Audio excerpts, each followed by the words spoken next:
Greetings, chat. Greetings and welcome. Welcome and greetings. We find ourselves here together. And it's time to begin. I hope everyone is ready. Because I know I am.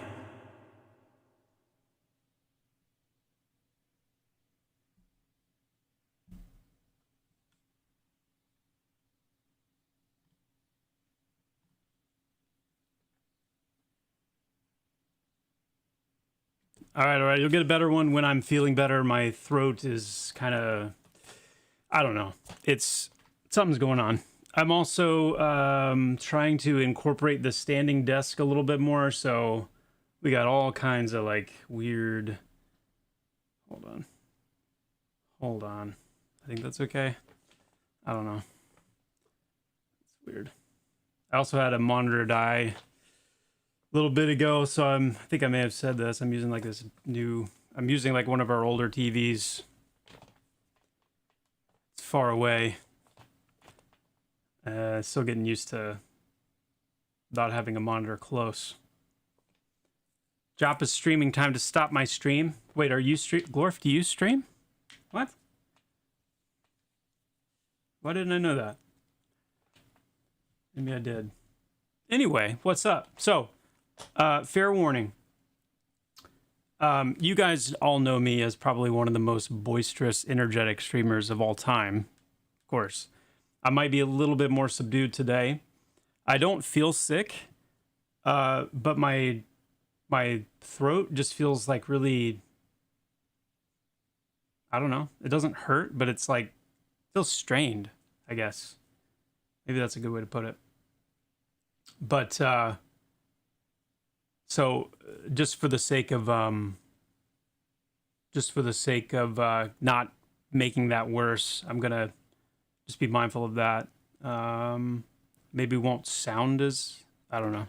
Maybe I shouldn't say anything. Maybe it doesn't matter. Maybe I sound and seem completely the same, and that would be great. That's what I want. Let's see. Let me move some things around so I can say hello. I want to say hello to everyone. Hold on. Let me get almost ready here. There we go. So first of all, welcome. Joskar, good to see you, my friend. Kurgan Gray, same. Black Fox, same. Albatross, same. Good to see you all. Dosi, Alinar. We've got Cut Off Your Head, Whitewood, Mithrondir, Velkink, Salted Hash, Spro Dog, Nightwatch, MMORPG. Welcome to you all. Datamok, Crushneck, Kronzik, The Great Vendini, Wiki Wacky Woo. Good to see you as well. Just let me play. Welcome. We got Glorf. Morning, Glorf. Briar. We've got Burgo in the house. Good to see you, Burgo. Homer Cleese, welcome. Dakith. We got Visibility Zero, Gwimchim. Good to see you guys. Thank you so much for being here. For those of you still trickling in or haven't said anything, welcome to you as well. Good to see you all. And our YouTube friends as well. What is going on? Skiach, Rithian, Tolmart, Peter, Hoofhearted. Welcome. Swilson, D-Block, and Waluliso. Good to see you guys. Longtooth, this is a Secret Labs. I don't even remember what model it is, what you know.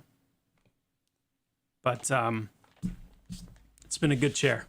I've had a lot of issues with like chairs, and this one has helped quite a bit. So yeah. What I really want is one of those like cockpit chassis where you like get in and you kind of lay back and the monitor kind of slides in front of you, and you're kind of reclined back, and you've got the little like lap desk thing with your keyboard, and you're just kind of reclined and gaming, and you're kind of like, you know what I mean? What do they call that? Like the, hold on, I'm gonna see if I can find this thing. If you haven't seen this, it will become something that you low key or maybe high key want to kind of have on your your list. This thing is insane. 3 monitors. Hold on, let me find a good picture. Not a good picture here.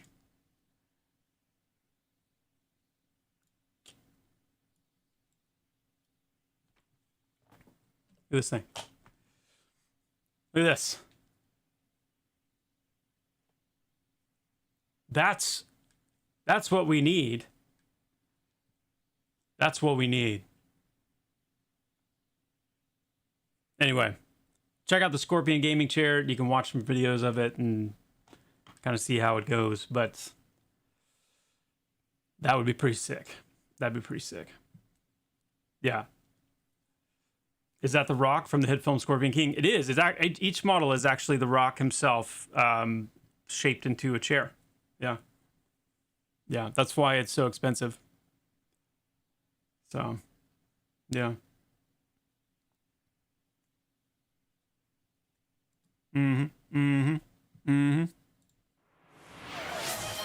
Yeah, it's pretty wild. I don't really know how they got that deal. Jockin, hello, Joppa, first time watcher of your stream. Nice. Very cool. Well, welcome. It is good to meet you. I'm glad you're here. Hopefully it becomes a place that you want to return to. That would be really cool. Steel Ghost, good to see you as well. Our new mount. Yeah, there you go. The Scorpion gaming chair mount. Yeah. Yeah, I hadn't thought of that actually, but sure. Virgo, thank you so much for the tier 2 and the 20 months of support, my friend. Thank you so much. It is so appreciated. A Twitch stream reward, yeah. You can redeem channel points to get one of your own Scorpion chairs, right? That'd be something. Maybe one day. Maybe one day I'll have Scorpion gaming chairs to throw around. That's an injury waiting to happen. I mean, it could, depending on how intense you got with this, that, or the other. Okay, so let's talk about what we're going to do today. Let's talk about that. Again, we'll go ahead and get some niceties out of the way. I hope that you all are having a wonderful New Year's so far. We're, 5 days into 2026. 5 days is enough time for any number of things to happen, So hopefully they've been good. They've been good. Let's start with what we talked about last stream, right? Last stream, we finished up. We were trying to, make some things happen for good old Fifalo, and give her that. There we go. And we didn't get a whole lot of luck on spawns. We didn't get a whole lot of luck on drops, actually, for those 2 streams in a row. And we got some good XP. Glorf crafted me up a set of armor that I purchased 2 pieces of, and the other pieces are sitting in my bank waiting until I have enough money to buy them. But I ended the stream saying, hey, this weekend I'm going to do some off-stream playing, and I will reach out to some of you, to see if anybody's available for groups, and we'll try to get some groups together, and I'll record that offline, and then I can post that later. That did not end up happening. That didn't end up happening. Because if you remember the last little portion of the last stream, I spent some time running around in Avelia, and was hit with several NPCs throughout Avelia, and I continued with this a little bit more off stream and into the next day of just kind of freshly being baptized into that reminder of like how many NPCs that we still have that just aren't really hooked up. Or maybe they have placeholder dialogue or, whatever. And so as I sat with that more and more, I was like, I've got two very important competing things here. I can continue to play the game, which is absolutely critical and has been absolutely vital for many reasons. Or I need to probably start getting back into the trenches a little bit as I have time and dealing with some of these loose ends, dealing with some of these things that need to be addressed, which is also a good thing that comes from playing the game more and not just being in dev world all the time. So for those of you who are tuning in that don't know who I am exactly, we're working on Pantheon Rise of the Fallen. This is a new NPC, a new MMORPG that we are currently developing. And I'm the creative director on the project. And what we do on this stream is we largely play the game, but as a developer, I'm also actively working on the game. I'm thinking about the game. That's all kind of part of the juice that's going on here. And so what I think we're going to do is a continuation of what I've already been doing for the last couple days. And that is we're going to be going through and taking a look at where our new player kind of starting quests are. We're going to be looking for NPCs that are maybe don't have their dialogue hooked up. And we're going to be continuing to kind of build out this framework of how to address some of those things. The other thing that I was doing is I was running around noticing that, our braziers, our torches, our fireplaces, our campfires, they're all giving off a little bit of light, but there's no flame, right? Like we could all raise our hand and say, if you're in game right now, hey, I see a torch or a brazier or a campfire near me and there's no flame. There's no flame. We're fixing that. Blown out lights that are just blindingly bright. How, the quasars that you're running by and having LASIK surgery done. We're fixing those. And a few more little bits and bobs. And part of today's stream will be showing you guys kind of some of the progress so far. And then part of the stream will be continuing to do that. And then what I want to do a little bit later in the stream is probably get into some more gameplay. I want to keep try to get as far as we can on the Direlord today. Fifilo is where Fifilo was when we left off last stream. The Paladin Hallows is at level 16. And then Ravisher is level 6. So, yeah. I want to get the Direlord up a little bit more. We have our big tank discussion coming up tomorrow. And all the design team has been priming themselves for that. And I want to be primed as I can be. So, all that being said, let's start taking a look at some of this stuff. So I'm actually going to get on dev. I'm going to do it in the editor, which means, we're not going to have the greatest performance, and that's okay. We're all okay with that, right? I think so. I'm going to take that as a yes. We are all okay.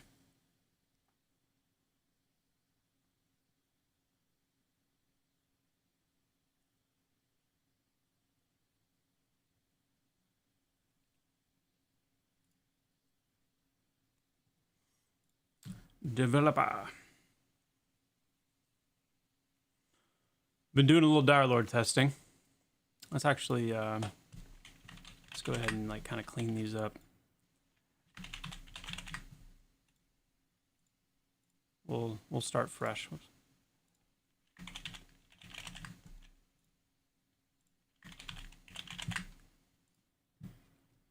I don't know why I can't bring myself to delete this guy. I've done a lot of testing on this guy and I just couldn't do it. I cleaned up my entire like internal development server roster here, but I couldn't do it for this guy. I just couldn't. I'm sorry. Okay, I'm sorry.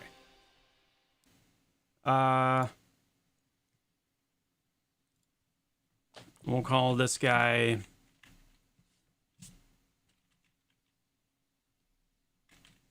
what are we gonna call this guy?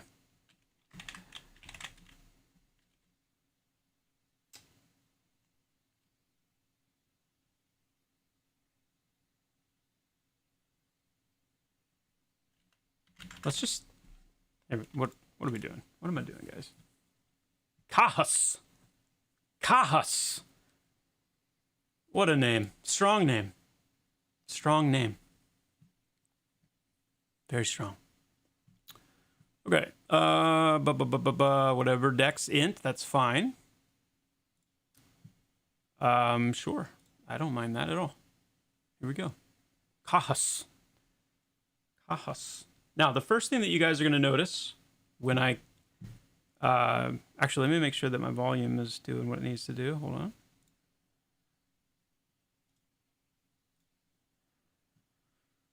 Boo, boo, boo, boo. Hey, what's up, Dennis? Good to see you. No, stop.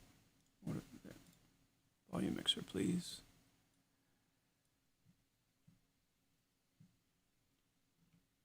There we go. Okay. So we should be good volume-wise. Even though I don't hear any sounds at all, so...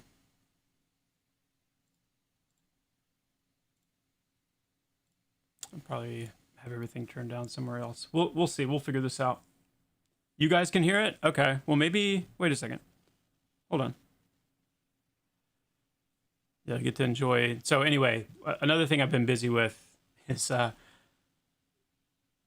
revisiting the Direlord starting area a little bit visually, and you know, I think you'll.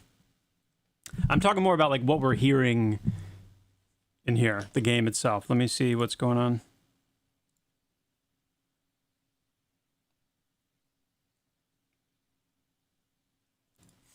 Let's check these settings first. Oh, there we go. That probably has something to do with it, yeah. Yeah. That's better, right? You guys can hear that better now?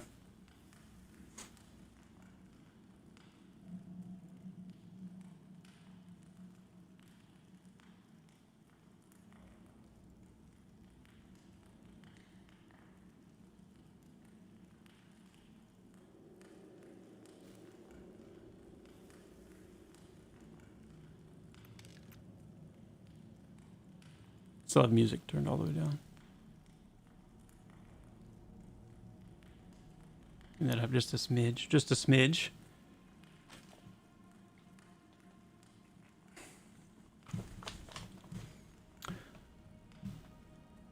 So, yeah, you're going to see some new fire styles. You're going to see new torch fire. You're going to see new brazier fire, new campfire, visual effects. These are things that Codeman and I actually worked for quite a while on to all get all these that he had made. They're gorgeous. They're gorgeous. So yeah, let's work on in.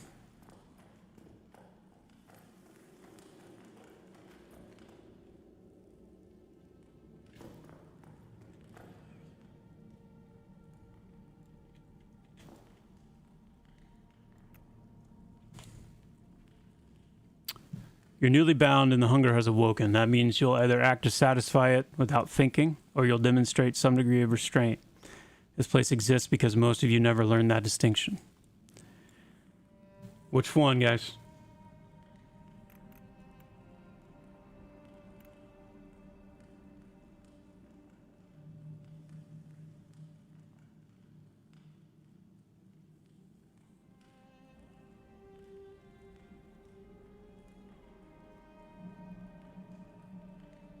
I don't need restraint. Many have said such things, their flame has since extinguished.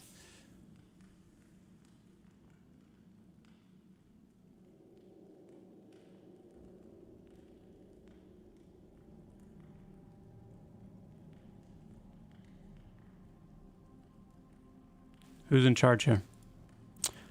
Lord Ansel established the Enclave not to lead us, to prevent waste. You don't report to him. You either remain useful or you don't. I think we can just pick the next one here. What is this place? The Dark Flame Enclave. The Dire calls many. Some find their way here if they last more than a few blood-soaked hours. Remember, uncontrolled bloodshed shortens usefulness. Cairo keeps track of the useful.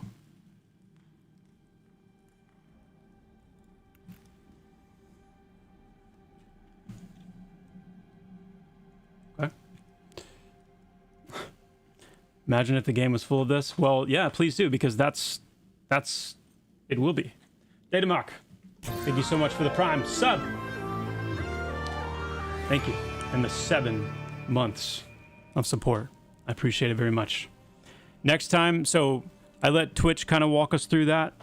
Next time, YouTube friends, it'll be for you. Okay, so you remember the last thing that they said, right?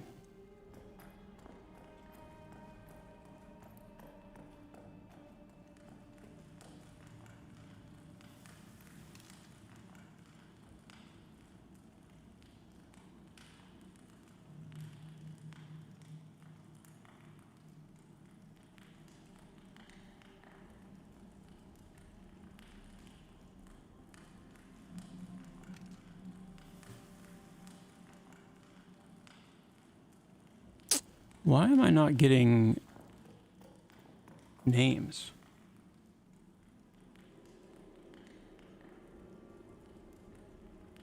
Why am I not getting nameplates? What did you do, Glorf? What did you do? Something going on in the editor here.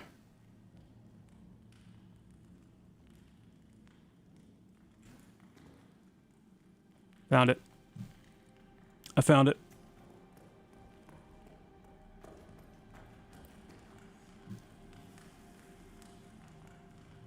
Dyer's called you human words. Now watch this, guys. This is cool. This is cool.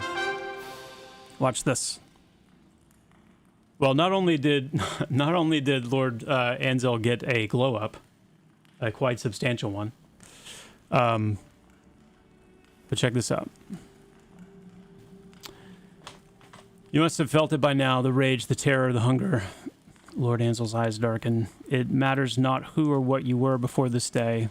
Learn quickly or be consumed. Eyes return to normal. Leave me. Now watch this.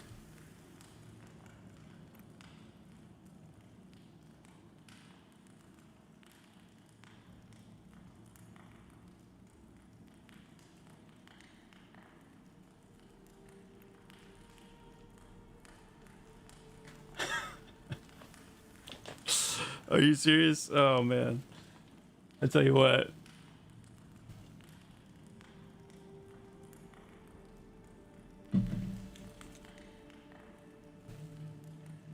Twitch knows. What I wanted you to see there, in case you missed it, and we'll see another example of it soon, is the NPC animating with what they're saying. Now, that's all well and good when it's within the context of a conversation like this, or you're actually directly interacting. I want to show you this next part, though. Cairo, right? Should we wait for them to get... Let's wait for them to get back out of commercials. We can at least do that much, right? And see, he said, like, listen, I said, go away, and now we can't interact with him anymore. So,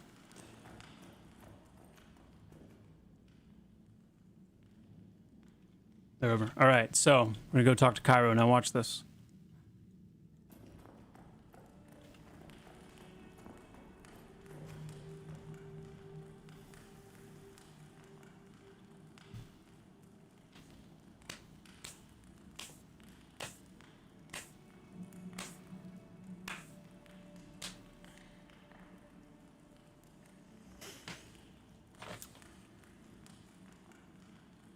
small thing, big thing.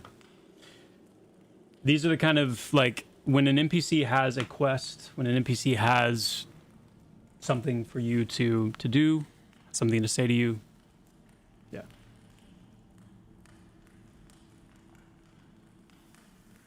We're going to come back here on a non-Direlord after this, and we'll actually take a look at how all this looks on a non-Direlord.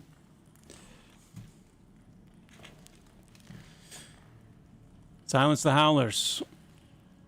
Do not mistake my summons for welcome. The woods scream because the weak still believe their fear matters. Dark howler pups roam there, undisciplined, shrill things. They bleed panic into the night with every breath they draw. Their cries irritate me. You will go, you will find them, silence them, tear the sound from their throats. Return only when the forest remembers how to be quiet.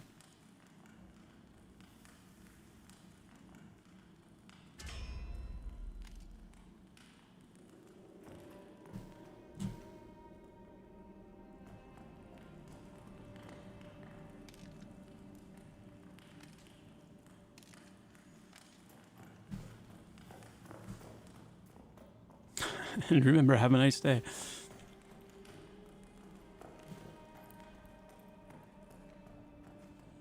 It is dark for level 1, a level 1 character, but the goal is like, you know, we want, whether, you know, it's first starting out or later, you know, we want to make sure that it's, you know, setting the tone.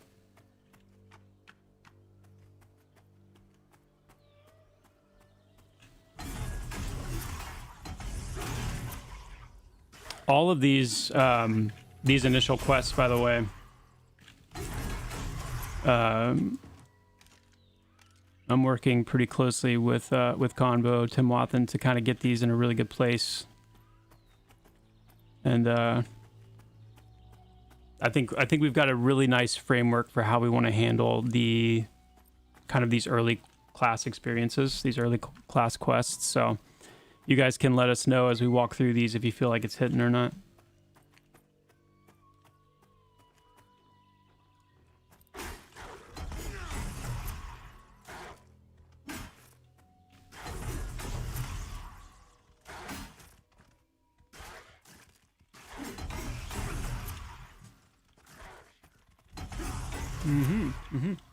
Hey, that's cool. 3-stream streak.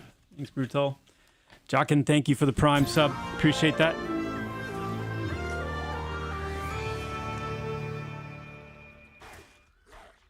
Nice. It's the small things that make it feel like a living world. Yes, that's our goal. We want this to feel like a living world. I'm gonna just... I wasn't paying attention, but it's fine. We're just dev testing right now.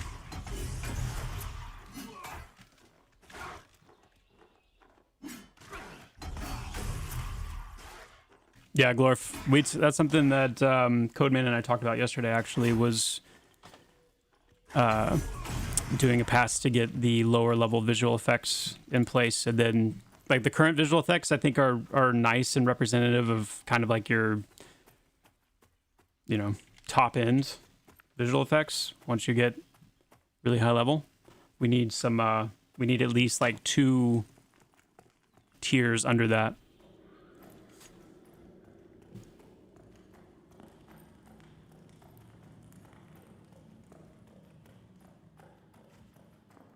I think there should be a storyline of at least one Direlord out there who just wants to sing. I don't feel like they would last very long.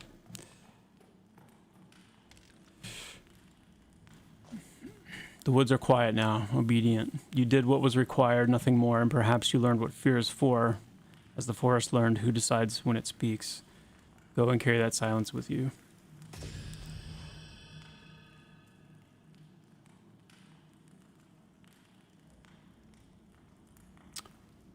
Okay, we have another quest here. Let me move this over. The nearby cultists call themselves initiates of Ultheros now. They whisper his name as they slice their palms, insisting the innkeeper will hear them. Open one of them, bring me what spills out. If transformation has begun, their blood will show it. Either way, they end.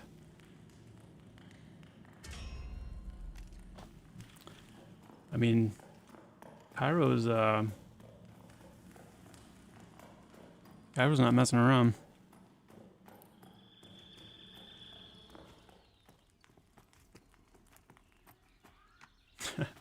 Instead of Dire Lords, have Dirge Lords. I like that.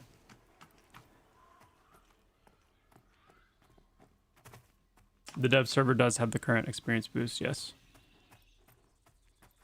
And I've increased a little bit the amount of experience these quests give. But yeah, it's all in the boosted range.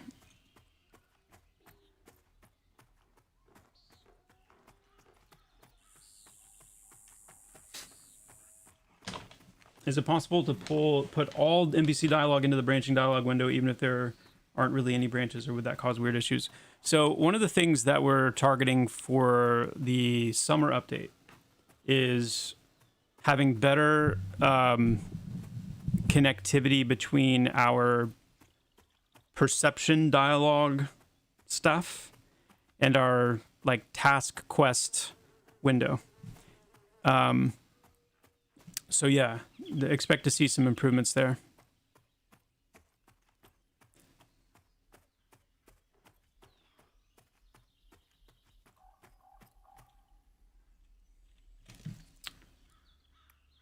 Find a vial of Initiate's blood.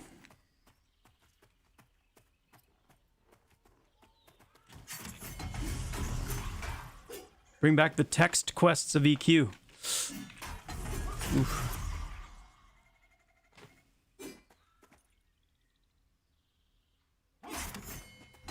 Dennis, they will. That's one of the things we're working on, is improving the starting class quests for the different classes. That's what I was just saying, that that's something me and Convo are working on pretty closely. Oh, nice. Got on the first one. When I was testing this last time, it took me like 6 of them before I got, or maybe more. Can't remember.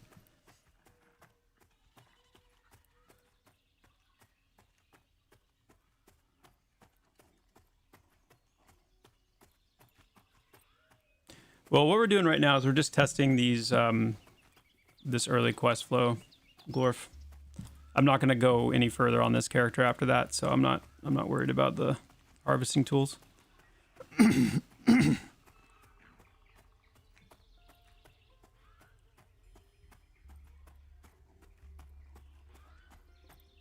I gotcha. Campfires have their flame now. I know these are small things, guys, but these are the things that, you know, over the last several months have just, it's nice to have them fixed and intact. Spent a lot of time this weekend, had a lot of conversations this weekend, where we're all, you know, wanting to do our best with everything that we're doing, you know, for spring, for summer and beyond. Like, we just really want to,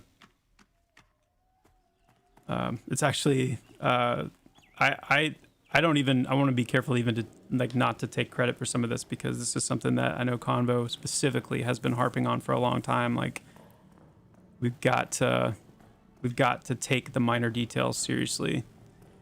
And then I just kind of, yeah, became very convicted about that over this past weekend. Okay, so we brought the vial of blood back. This is sufficient. We will see if Ultheros has left a trace. That answer does not concern you. Go, Zafir beckons. Cool.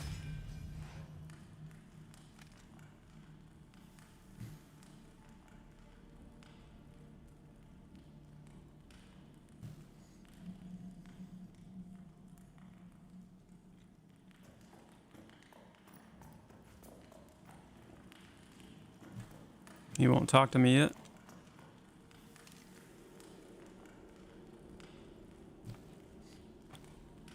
Zafir speaks with a low, wet rattle. His unblinking eyes lock with yours. It is unusual that I cannot see the power of one freshly marked. You hide it well, likely without even knowing what you're doing. You are untested, however. I expect little and care even less.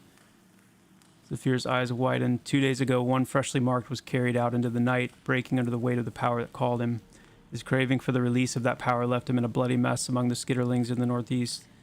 Bring me something soaked in his blood. Confirm your power does not lack control. Perhaps Lord Anzel will acknowledge the presence of one such as this.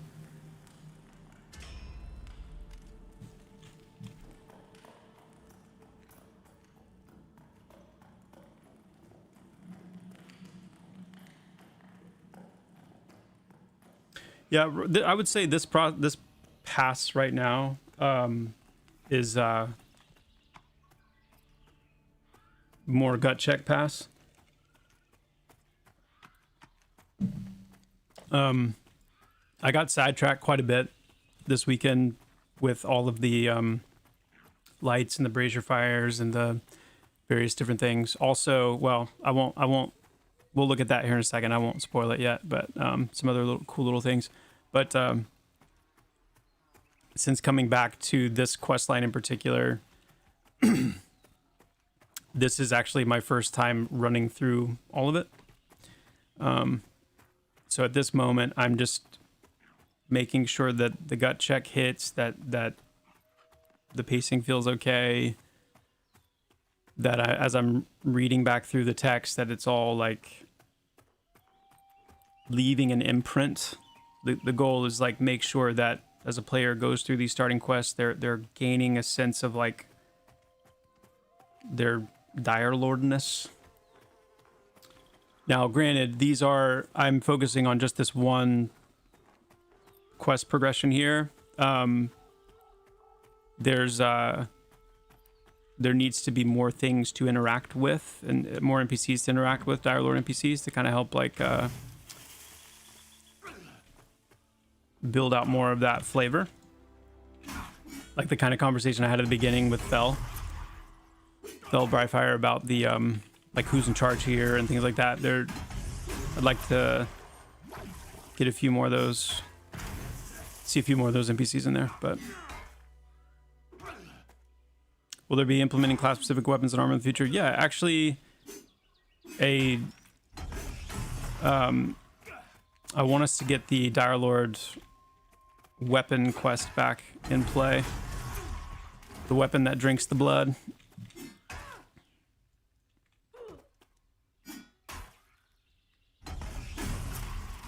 It won't have like a life tap proc or anything on it once you get it, but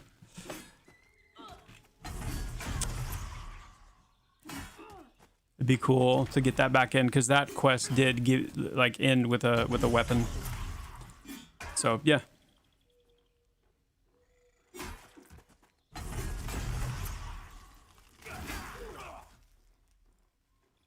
No, I'm not even gonna read and mem my starter scroll. No. No, no.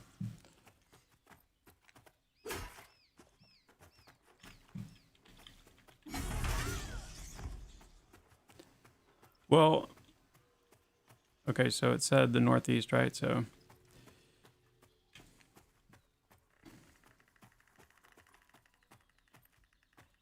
I'm actually curious to see if this part works.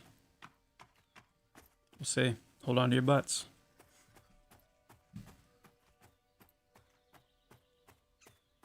Oh, to answer more of your question too, Nicodemus, part of what I'm looking for right now and what I know, the other designers are doing as well is as we're going through these things, like this area up here being a spider infested area, it needs to look like that. So, we'll need to do a quick pass at some point. I might even try to do it today, but seeing more of these trees with like the spider webs and stuff on it would go really well up in here.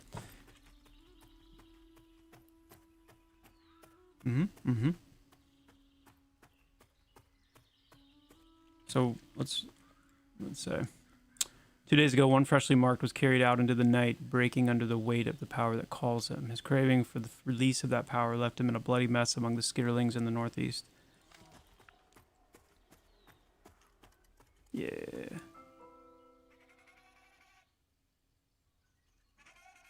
Nice. But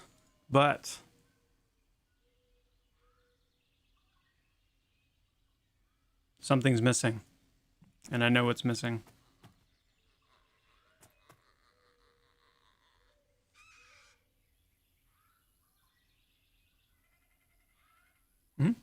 Yeah, we can definitely do that. All right, so here's a point where we're going to need to make a fix here. Something is not firing correctly. Retrieve the blood-soaked item. For me, something soaked in his blood. So, the way that this was set up before. I think we might want to make it to where when we interact with this corpse, that's when we get the item. So I'm gonna see if I can get that working real quick. But first, bio break. Sorry. Be right back.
We're never getting a finished game.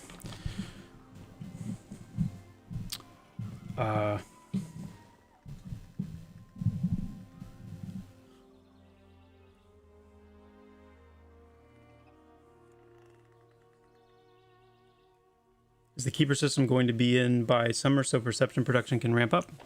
Time is flying by towards 1.0. So what I explained last time is that the keeper system with like the extra things that come with being a keeper is something that we're going to postpone. I would say highly likely that we'll postpone it, whether it's like a post 1.0 thing or just later in development towards 1.0.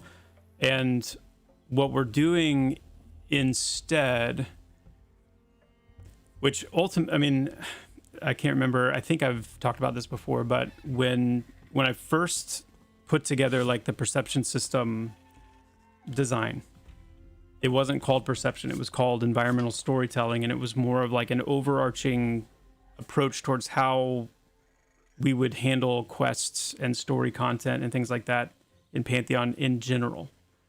It wasn't like a special side system or, you know, it wasn't its own sphere. It was just, this is how players do it.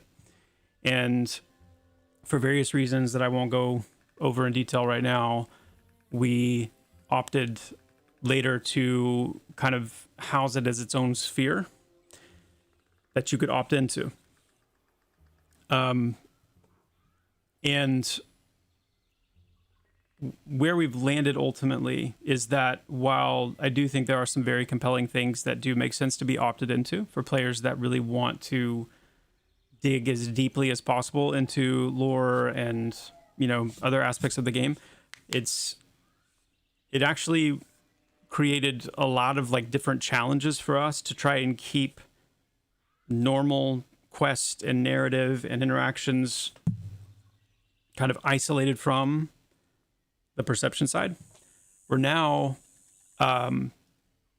it's going to be a lot cleaner, and I think it's ultimately going to be better long term if, you know, the base experience of the player is able to experience the perception pings, the the branching dialogue, things like that. And we can kind of build the whole narrative experience around that for everyone. Still have the flagging, still have the, depending on your race, your class, the decisions you've made, the various like kind of flags and things you've accumulated along the way. All that's still very much in line. But saving the keeper system itself for later. I guess that's like the best way to say it in a nutshell.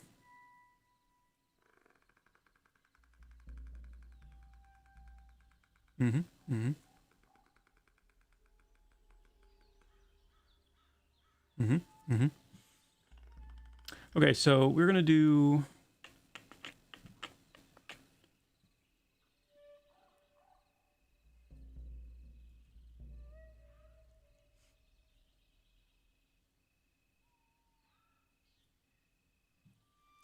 Let's actually go into the graph.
Yeah, some perception stuff.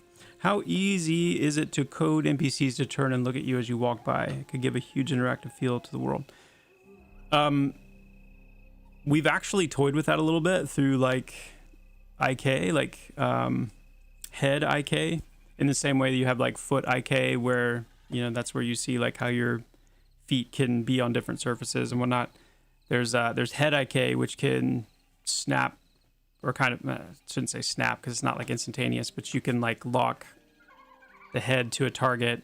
We actually had that working. I think I've got a screenshot floating around somewhere that I took of kind of one of those funny extreme cases internally where it was like the player looking at a massive golem in Ash Breathers standing toe to toe, and the player was like bent over almost like in half, like looking up at it.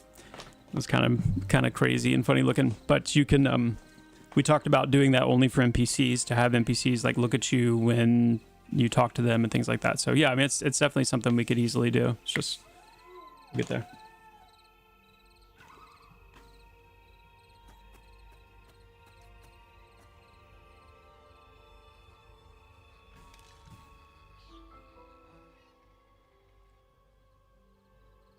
There's the bag, by the way.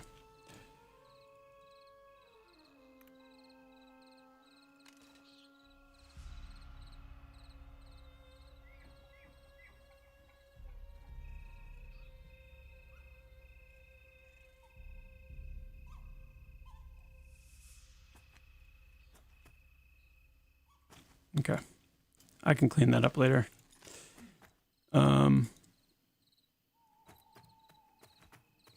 Trying something a little bit different with the graph on that, which may or may not be causing the issue, but is what it is. We'll fix it.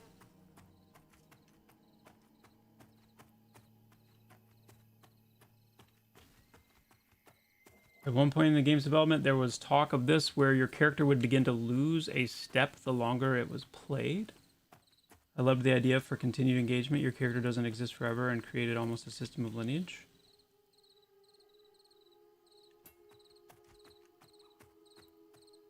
How long have you been around, T-Chief? Is that possibly like before my time?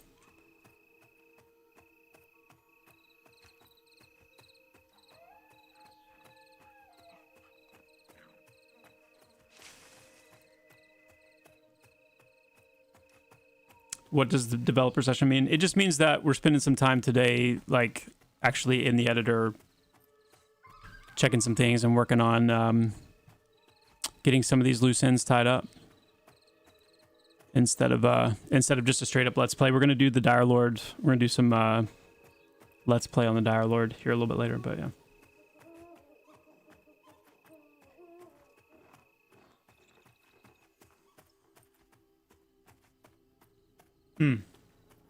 Yeah, I mean, Progeny definitely wasn't like before my time in terms of I remember us talking about it a good bit, but it was never with any kind of like a clear, you know, this is what Progeny is going to actually be like or anything like that yet. So you might be remembering some hypothetical, you know, stuff that was thrown around potentially. Oh yeah, we're talking to you, aren't we? Fear's eyes grow dark, weak, worthless, a rightfully extinguished flame.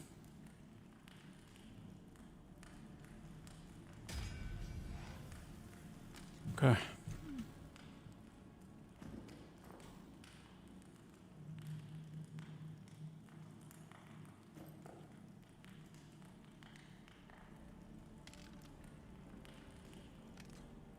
So we need a good way at a point like this to... I might see if I can have her whisper you.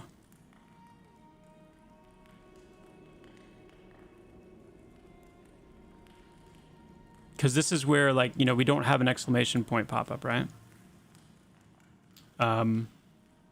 So whether we wanted to go straight to Cairo or we want, you know, maybe to circle back to Thel, you still don't have audience with Ansel yet.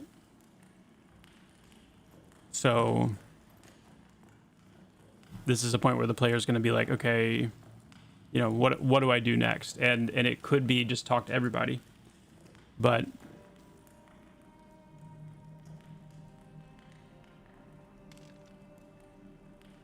yeah, I want to kind of experiment with that a little bit. But here's the fourth quest. The cultist's blood has no trace of a deity's touch. Fools. Cairo's eyes grow dark as the sound of the cultist chanting rises in the distance. Ultheros will not answer them, we will. Go, let your power surge in them.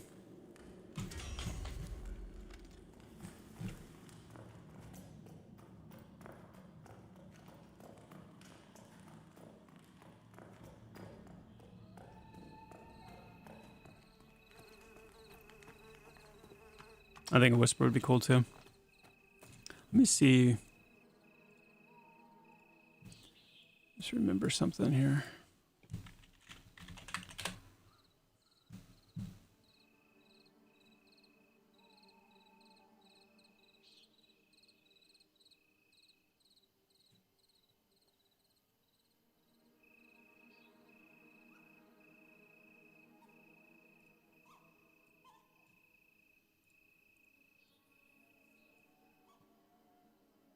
Ooh.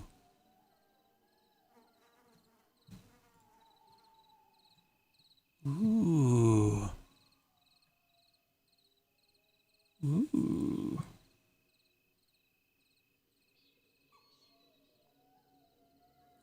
That out.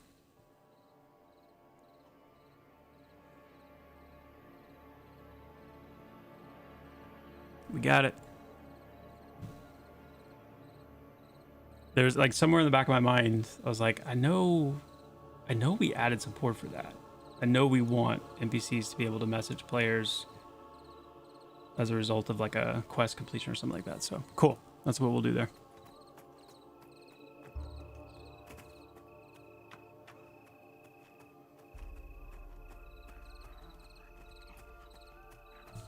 Nice, Rin. I'm good. I'm glad. It's been a minute since we've done like a dev session like this, so I've been looking forward to it too. And after this weekend, I'm like, this is just what we need to do. You know, it's time. It has been long enough.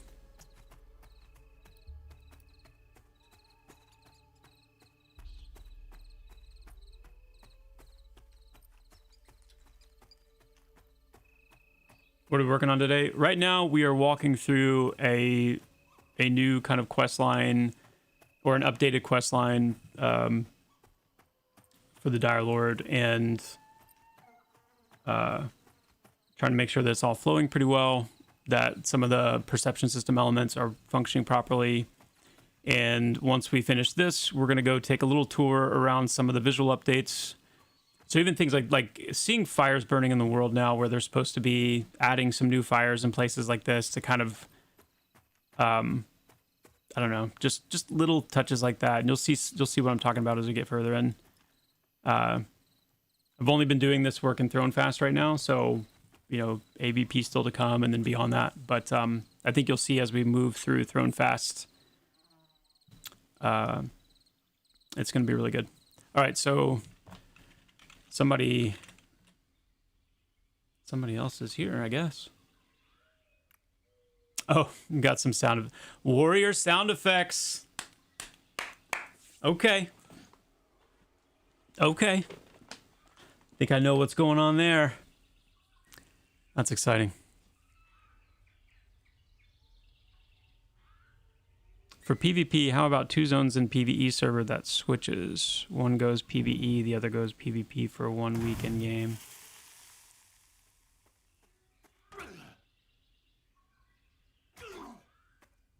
That's cool. I mean, I think that's an interesting idea.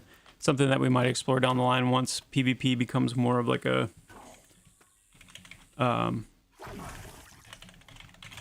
more of something that we want to like put some time into, which we will eventually, just not right now.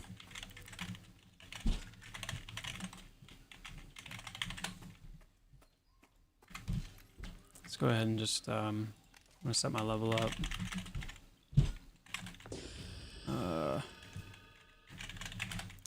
Then just do like a wind blade.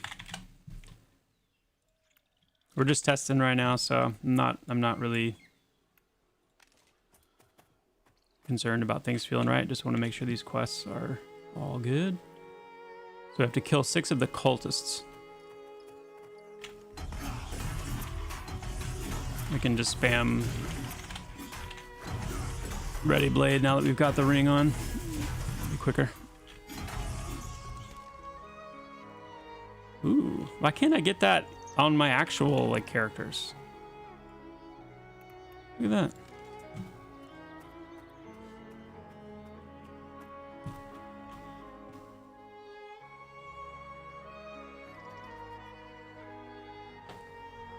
We'll see, Gwimchum. I'll ask about that. How big is the VR team? That's a good question. I don't know that I even could say what the current team size is specifically. It's been a minute since I've like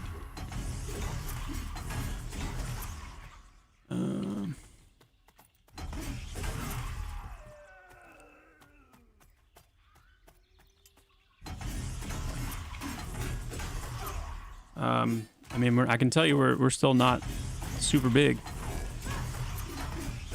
We're growing, but we're still pretty lean. Why no phantoms? Because I'm just trying to like I'm not playing on a live server right now. I'm just playing on the dev server to test this quest line, and I'm just going through the NPCs as fast as possible.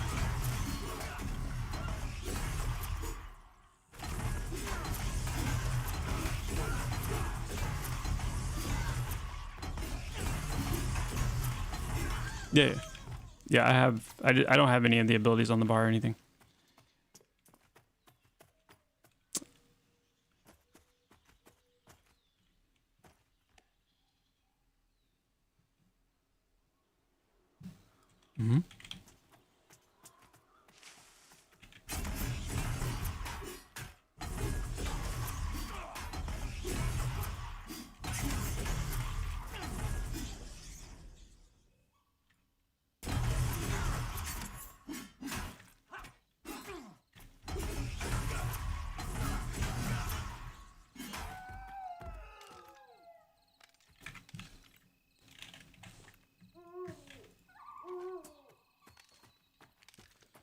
Need 2 more.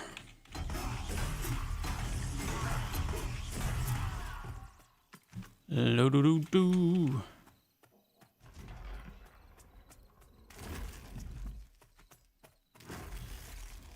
All right, I'm gonna just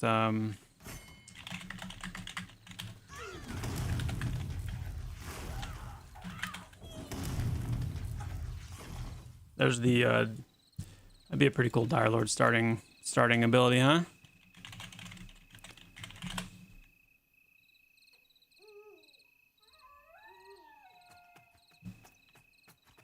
Just gonna summon the other ones that I need.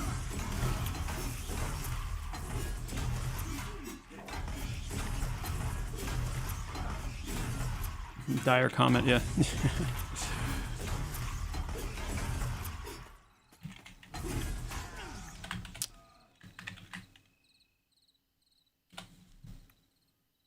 One more.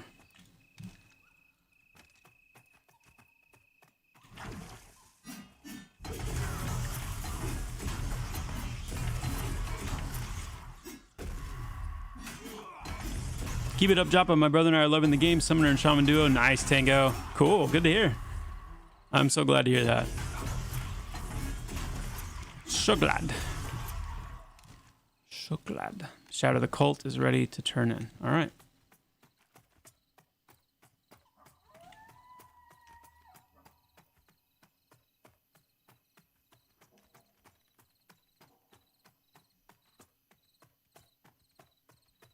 Is that NPC Whisper going to be a pop-up? New players may miss it without filter chat tabs. So it will be a whisper, but I don't want that to be the only thing. I'm gonna give some thought to how we want to handle that.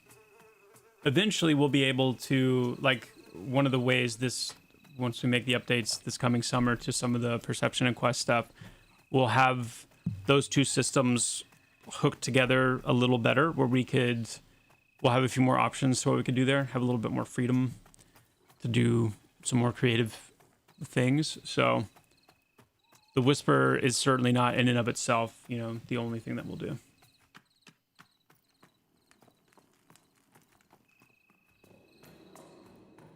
Guys, remember, if you're watching, I feel the need to say every so often, because we're on the dev server. I'm not just on the dev server, I'm actually in Unity. So if you see like stuttering and various things that you're not used to seeing with Pantheon, it's just because we're not on the actual like game client. So we're in the engine.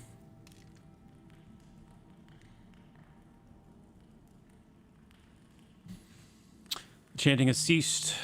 Kairo's eyes return to normal. Let the followers of Altheros understand. Every altar crushed, every throat ripped away. The dire consumes all. Cool. Okay.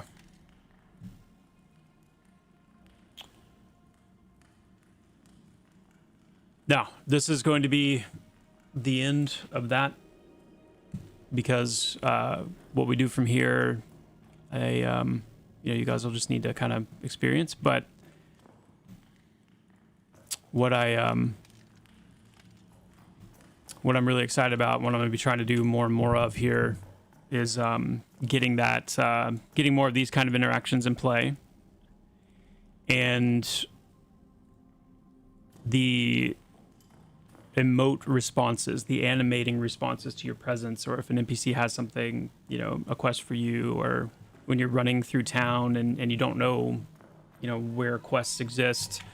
Going to be trying to go through and apply those to everything. Really enjoyed the game this last year. Looking forward to things to come this year. Yeah, the Captain Coder. Cool. That's awesome. Me too. Very excited. Very excited. Okay, let's do a little tour here. Let's get some speed buff.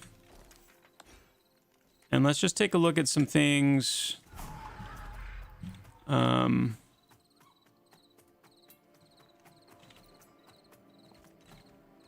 Oh, you can also, we talked about Adra. You can actually see Adra now. Before you couldn't, so. There's a lot of people that didn't even know he was over there. He was meant to be seen. Meant to be seen, so. All right.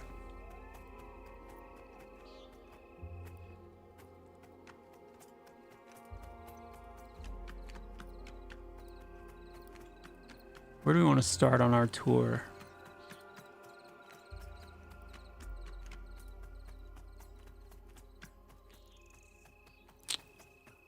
I think I have an idea.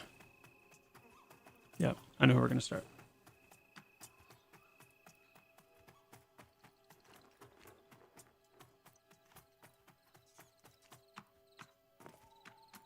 With how the system is now, could Cairo Ushel's quests already be through the perception window, or is that... It could be. It could be, yeah. They could all be done through the perception window. The nice thing about the quest system, though, is for things that are not meant to be as, like, branching, it's a lot cleaner and easier and quicker to set up through the quest system. If I could put it in a nutshell, basically what we need and what, you know, we'll be getting in play and being able to start incorporating for like Summer's update and whatnot is we need the quest system, like the task system, to allow for flagging.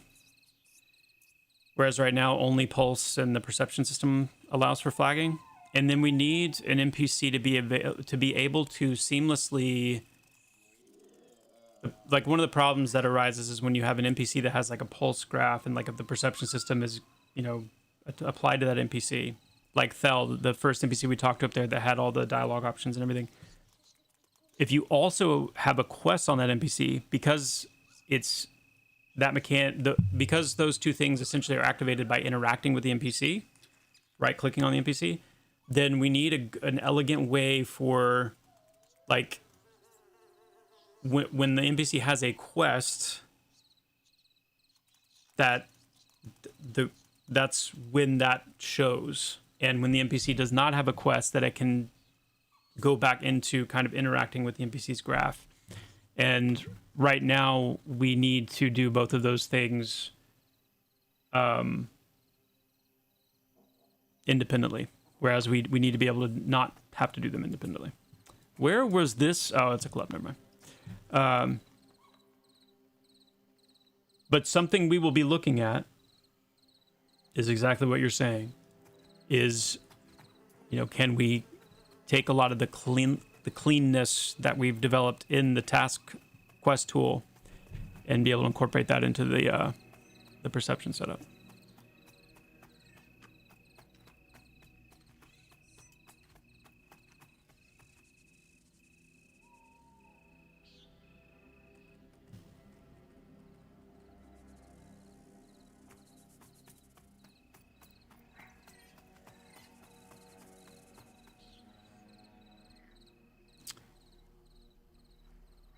Pool of Paths and the Tree of Paths. This has always been meant to have a visual effect. Now it does. Small thing, but important.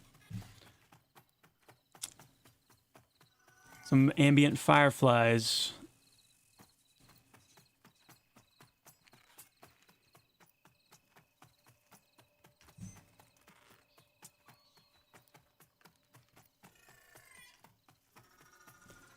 Braziers burning that you can actually see from a distance.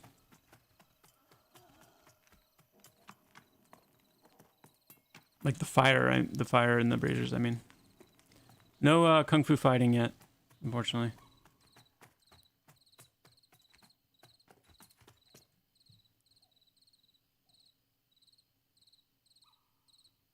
No more Quasar Bindstone.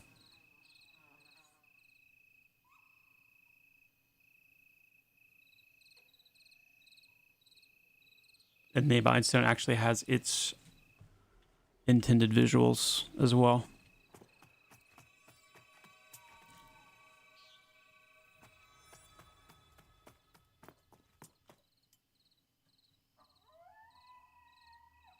I've heard of your kind. You get out of here now. I want nothing to do with you, Direlord. Remember Wilbur last stream? Remember old Wilbur?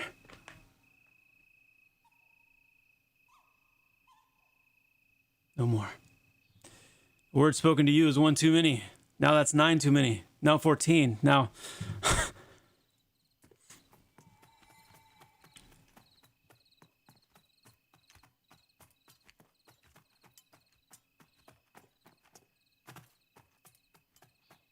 We adjusted some quasars here inside of Avelia. We're going to take a look at the wizard area here in just a second.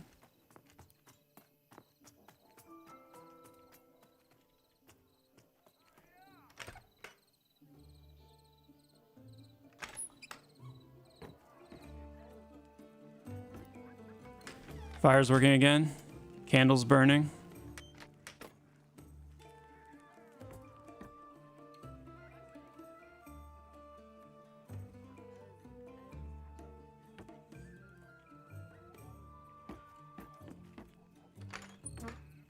There's 2 doors apparently there, somehow.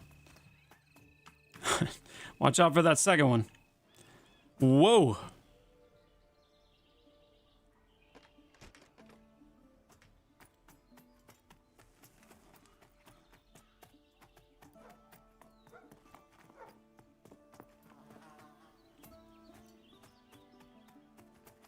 I want to check the lighting over in the rogue area.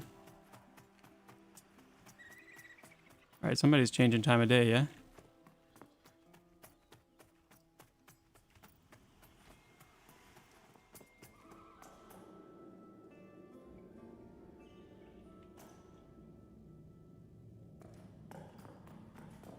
Okay, good. There's an issue with the lighting volume here that I've been noticing right at like this. Yeah, so we need to figure that out. But still moody in here, but the visibility is much improved for sure.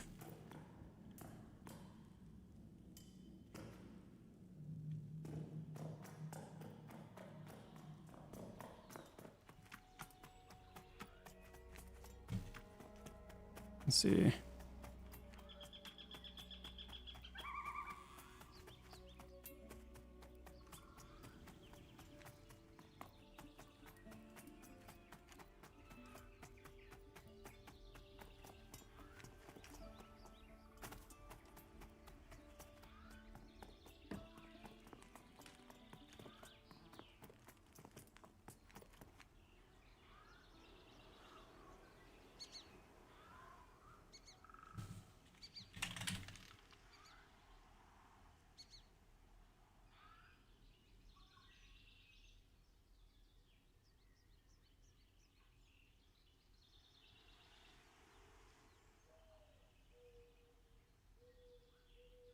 What date are Chevron's gone? That's coming in the spring update, which, like, the hard date for that we haven't released yet.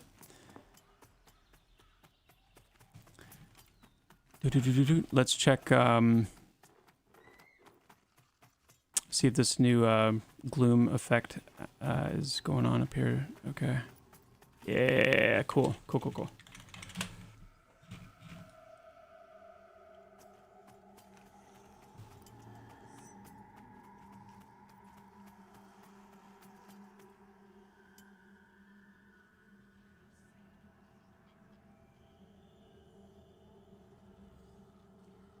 Foggy ground's cool. We still need to do something with the purple.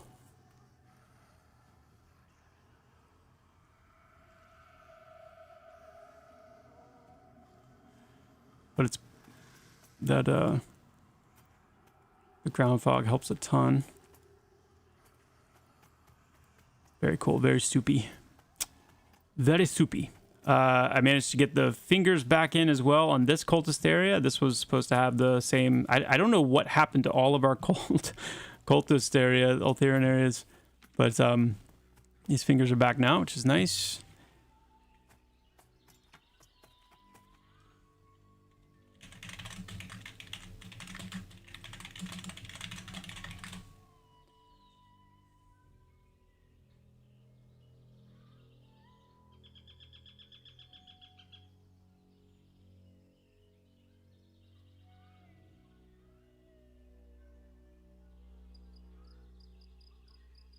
The song in the pub makes it awesome, yeah.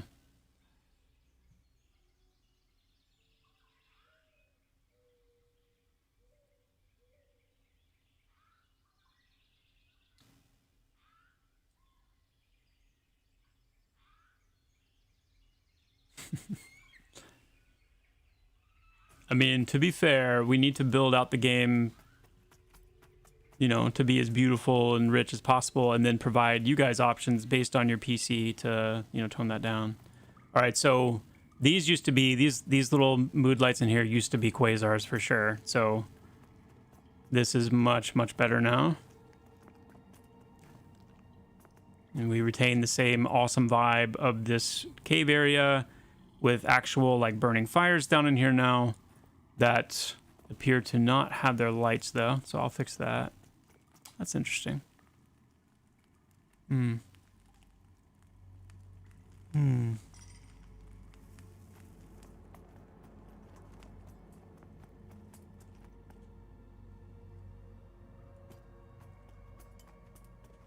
Added this little guy.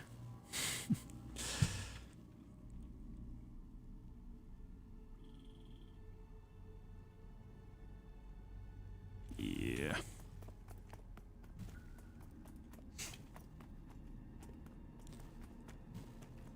Yeah. It's, you know, we're just getting to a point where it's like, it's important. It's important. It's so important. That everyone who's watching this game understands like the level that we're going for, and the level we're going for in the detail really matters, and and you have to see it. Like it has to be visible. We can't just like, it's easy, like the little floaty thing above that we just looked at. It's easy to like put that in an envelope and say that's something that can come later. You know, there's a lot more things to do now. There's a lot of things to do. And it's not like we can, like, you know, obviously we have a roadmap, we have these massive things that we are getting done and working on for the spring. But we are going to start every chance we get, and I know I'm speaking for myself and a couple of the other designers that have a good eye and kind of like sense and time. We're going to start working on filling in some of these gaps. Actually, I have the braziers now on the way into Throne Fast lit.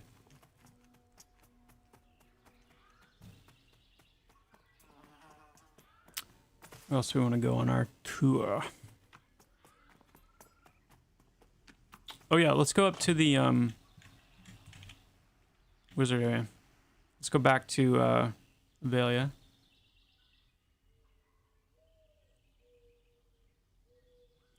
Say now that the visibility in combat is probably, yeah, that one's still I think at the top of my list.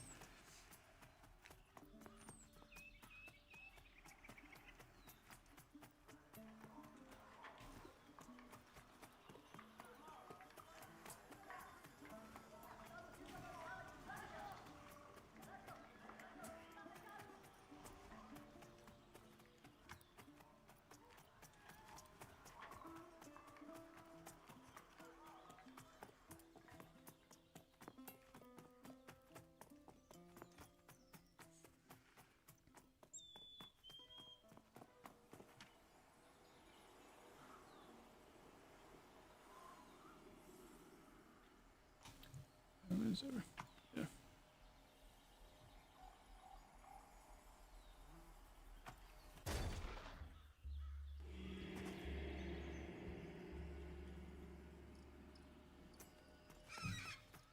You'll notice, first of all, our these have finally been updated.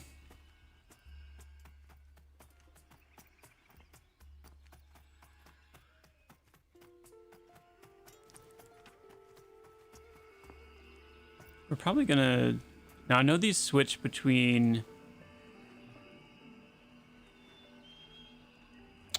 I think we might have to change, it's one of the things I don't like in Unity is their the color that they use when something doesn't have a material is actually this like almost that exact color pink. And so from a distance, it can read like something's missing. So we'll probably need to adjust that color, but far superior to what we had. And then the brightness has improved as well. Not only of like the structures and whatnot, especially with this white stone, but notice the arcane anomalies aren't like little mini quasars anymore, which is good. This is the internal dev server, yeah.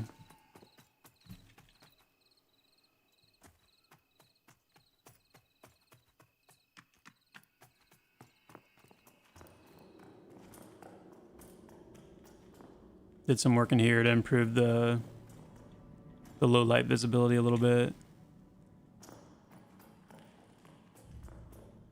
I love having these torches in. They're such a cool, just love the effect.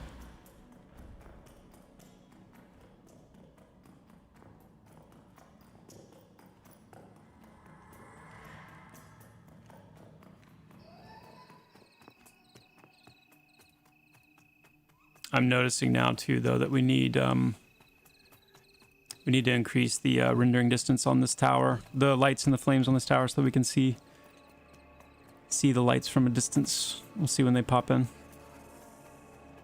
Yeah, see, just need to bump that up a little bit. It's all good. Yes, Jaren. Yeah, that's actually what we started with.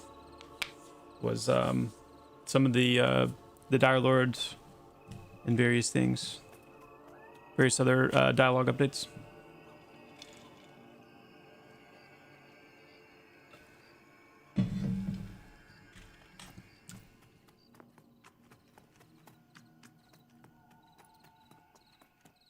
Let's go. Where do we want to go next?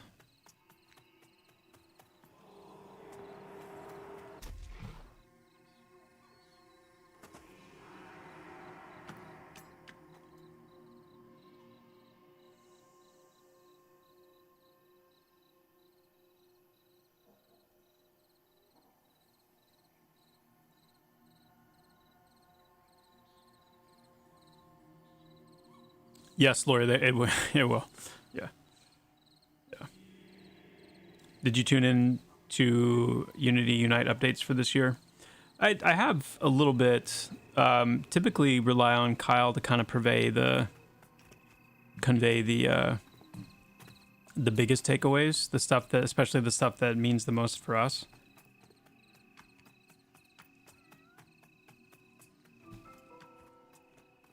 Let's go to...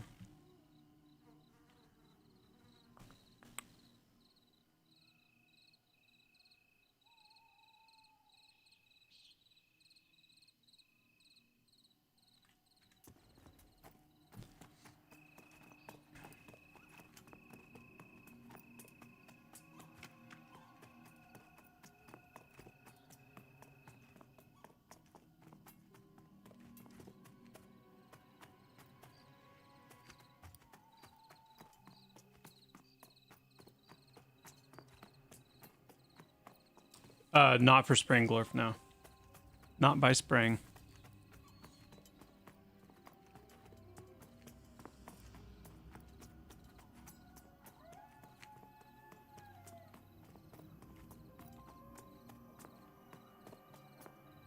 One of the things that I'm really like hungry to do is I want there to be more.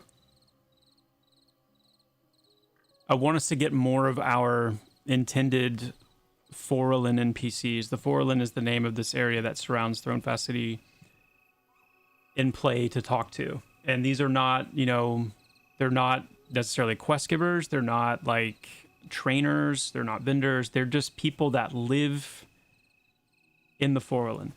You know, Lieutenant Hornbell, who patrols this bridge, for example, is missing. Which is an awesome opportunity you know, so, kind of like we were getting into with the Direlord, just scratching the surface of the kind of lore that exists for our game that you guys don't have access to, and then of course can't, you know, I mean, you can't appreciate something that's not there. So, yeah. I don't know how many people spend any time in this cave, but I do want to appreciate one of my favorite spots right now is this right here. This room. Like, just, it just screams there needs to be something juicy that spawns there. It just does. And not a lot of people go to that cave. So that's something that we will need to remedy.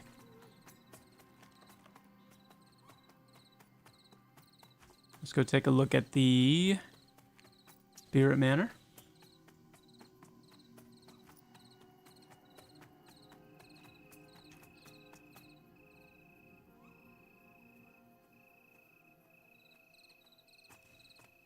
I know, right? Kurgan, when the chevrons disappear, it's going to be like the game's content just automatically overnight expands by, you know,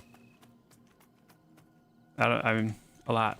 I don't know, I don't have a number ready. It's going to be a lot. Now all these places that you often couldn't go, you'll be able to go. Oh yeah. I can see it from here. See? It's this little stuff, guys. Hello?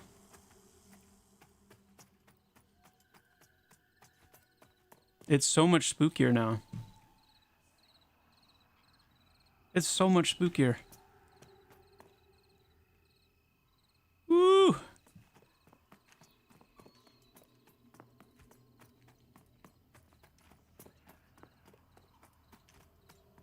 Oh my gosh, yes.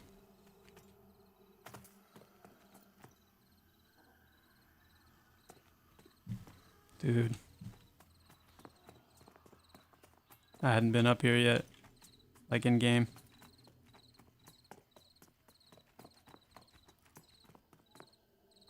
Ooh. Awesome. Very cool. Get a few more named up in here.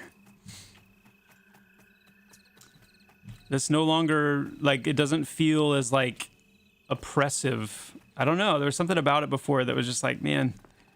But now it's like, it's got a good vibe. I could handle being up here for a while. See you in the daytime. Yeah. Still a little thick in the daytime, but it's better. That's not too bad, actually. It's got this kind of weird, like, in a way, kind of like a what City of Mist could have been like, you know? Kind of like an interesting little jungle ruiny type feel in certain moments. I really dig it.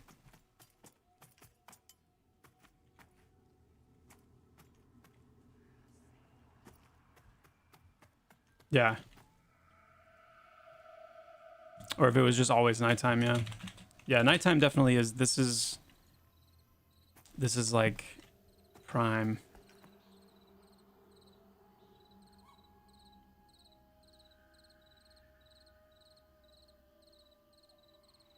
Yeah, really happy with how this place turned out.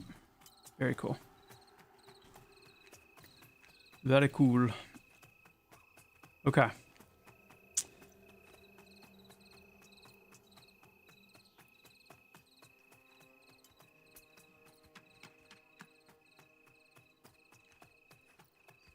No, it's not going to be like an actual darkness fracture. No, it'll just, the idea of if it just like, it's as if nighttime lighting exists around that area, just to kind of emphasize the mood and the presence of the curse.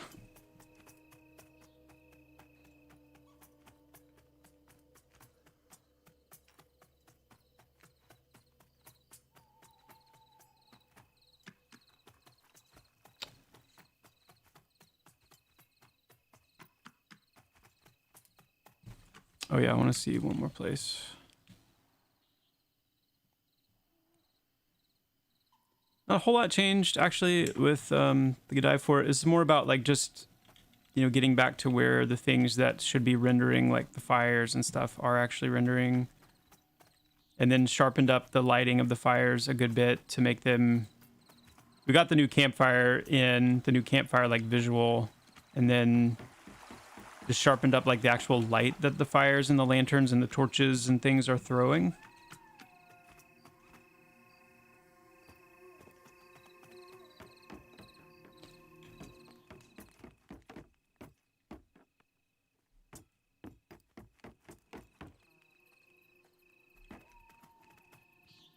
Little things like pulling this campfire up out of the ground. Notice that it was like sunk down in the ground pretty deep.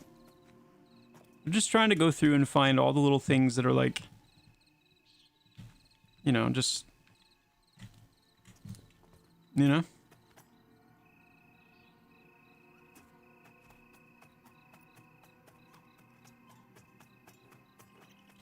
I was talking to Cody as well about wanting to get our falling leaves in for our trees, get some more of our ambient visual effects in.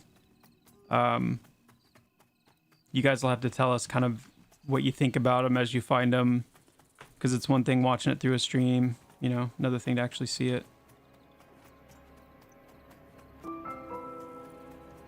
I need to figure out why this visual effect is not playing.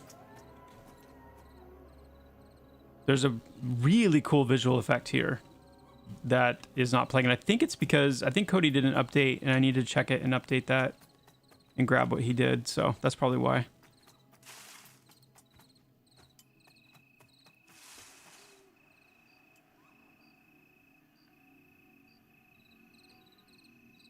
That's new.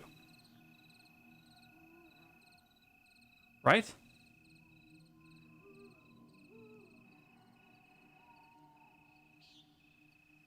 Is that new?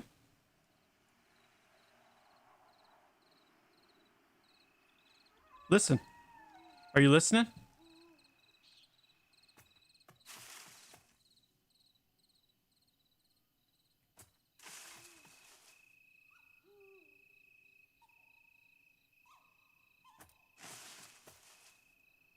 Dude.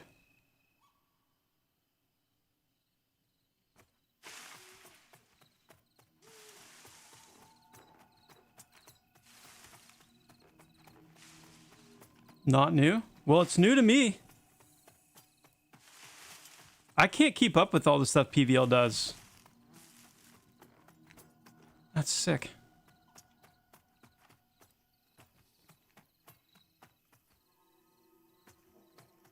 Oh, hey there.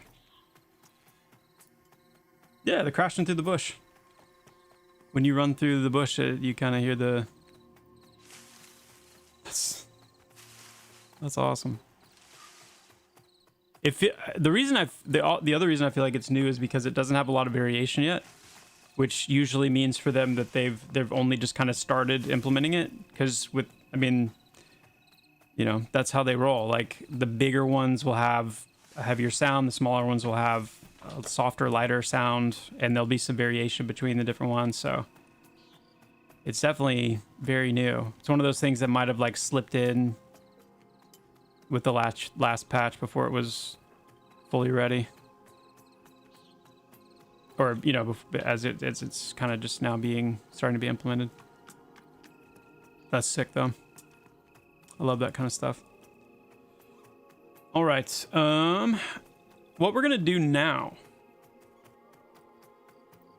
Yeah, we're gonna get the leaves falling. Yeah. What we're gonna do now is we're gonna go hunt for some well-met travelers and start making a hit list.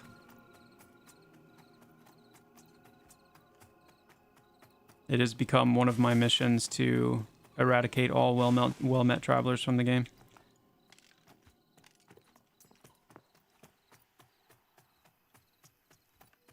So let's find them, guys.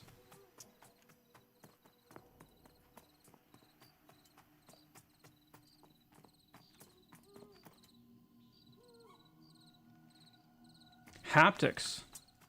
Hey, Zeno, it's good to see you. Good to see you. Welcome, welcome. Elena? Okay.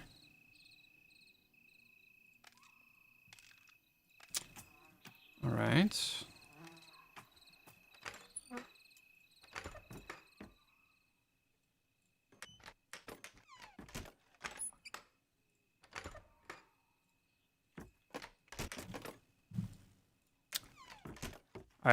Yep. You guys.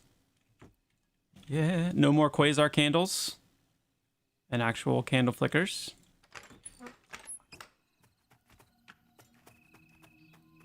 The tavern that's called the Well-Met Traveler.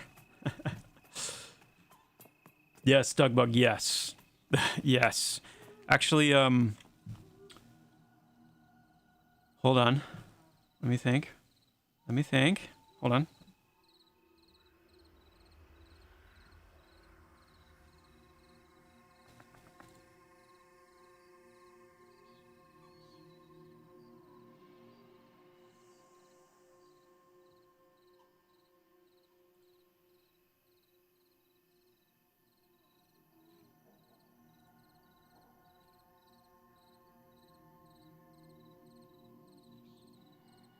Hold.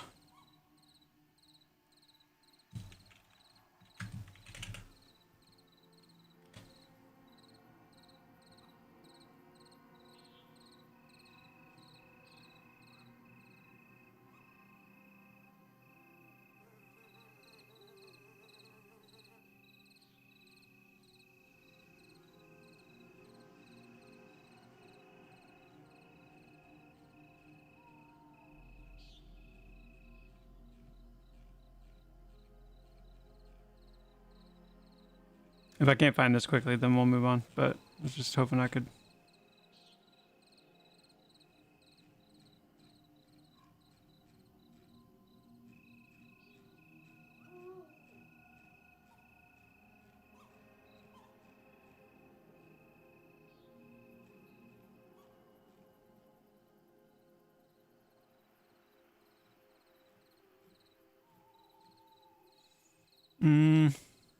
Well, I will try for next stream to show you guys the signs, the shop signs.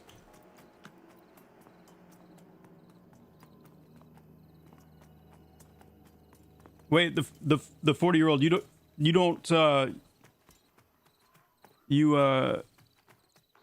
I mean, yeah, it could be arranged. I could leave him in. Maybe we'll leave one well-met. I know you're kidding, by the way. Maybe we can leave one well-met traveler in, because if it's only one person saying it, then okay, that's just what they say, you know. That's fine.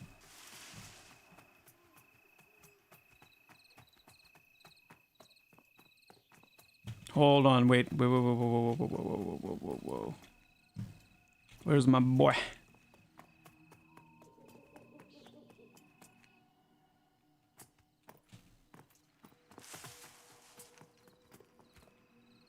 Dude, was that a... Okay, that was a bush. I was gonna say, is that like trees too? They're doing that? That's so cool.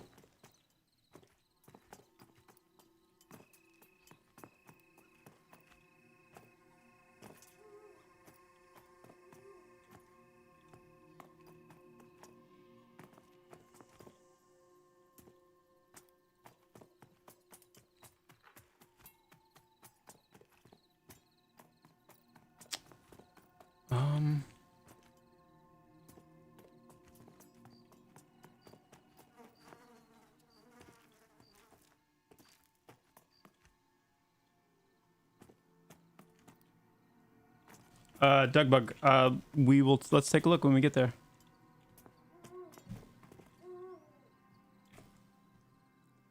Where is he?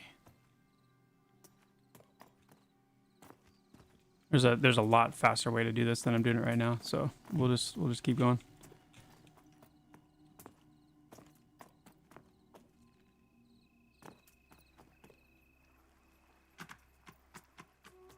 Okay, let's start here.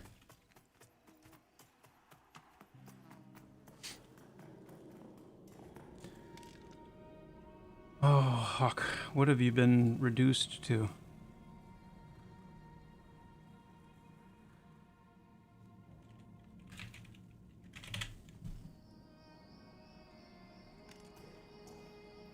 Ruby was saying it for a while. The little spider. Well met, traveler.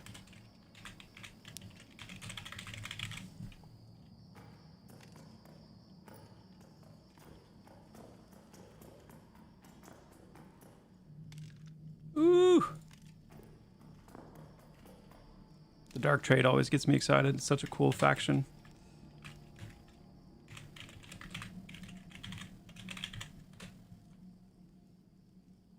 I need my face added to the just now made up in-game Mount Rushmore also. Hello. What's up, Codus?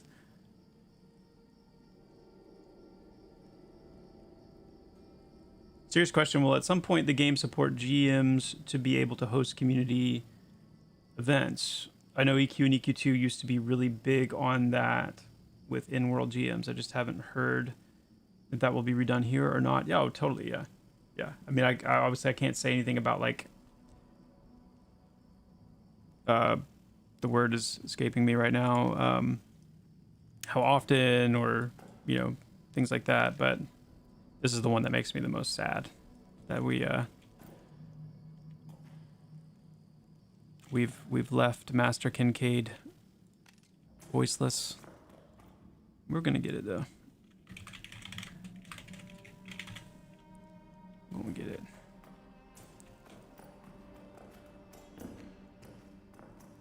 It's no one to blame but me, guys. Like, I know Convo especially has been harping on me for a long time that we need to get this done.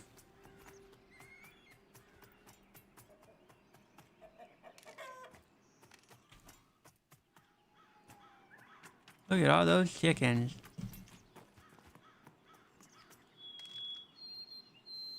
Okay, good.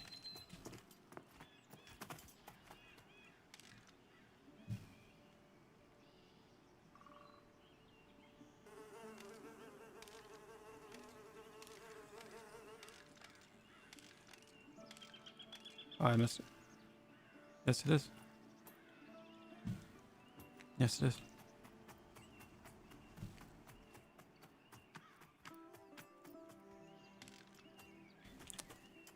Okay.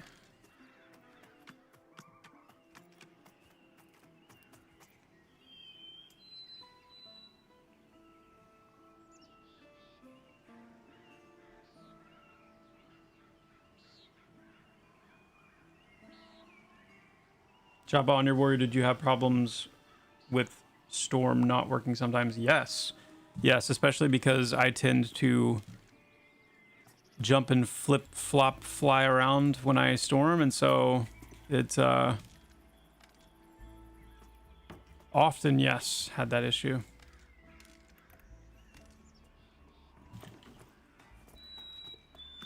Yes. Most of these vendors are going to be fine.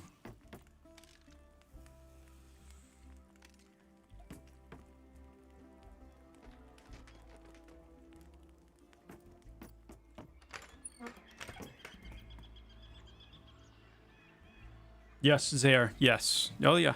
Oh, they will. Yes, they will.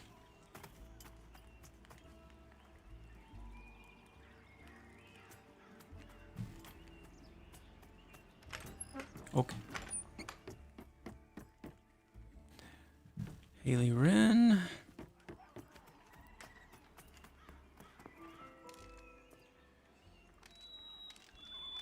Okay. Oh no, no. She's such a cool character.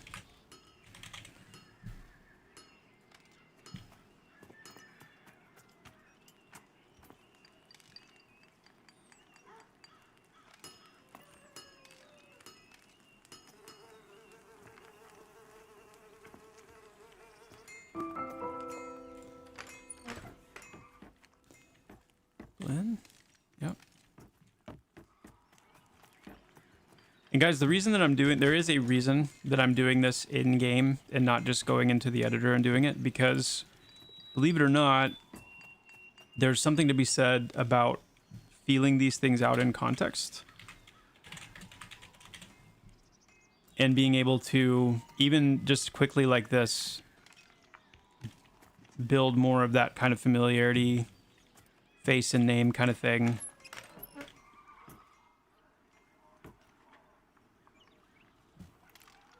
Let's check upstairs. I can't remember if we have somebody upstairs or not.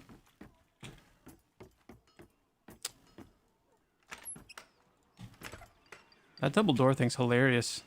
That's like... What?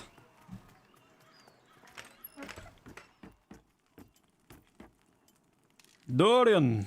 Dorian! Okay. Magpie. Yeah, she doesn't see anything.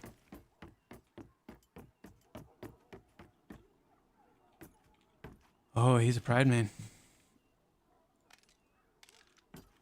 He's definitely supposed to be looking out the window at Thronefast. I don't know if it's quite reading that way where he's at, so... Can fix that.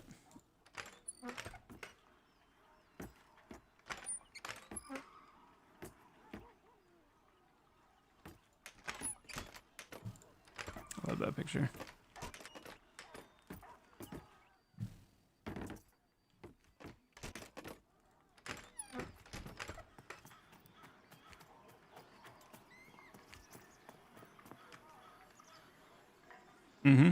Yeah. Yeah, he you know, he's still learning a thing or two about how to use Windows.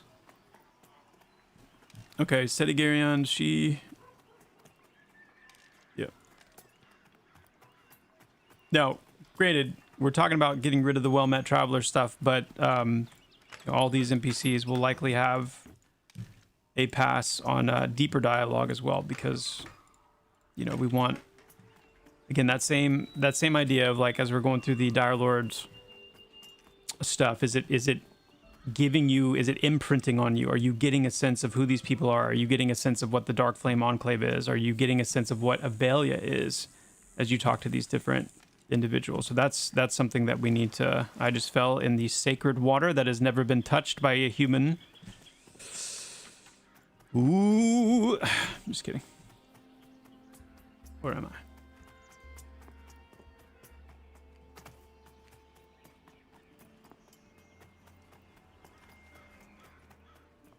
Let's see. I forgot to check on art.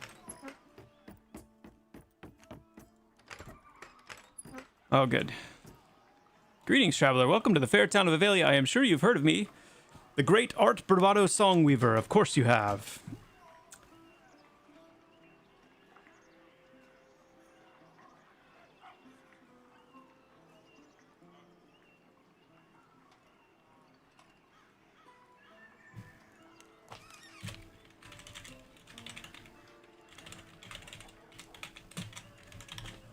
All right. That one's a good one. I remember the one that we have for that one. And he's a bard, you know, so bards they're usually pretty outspoken.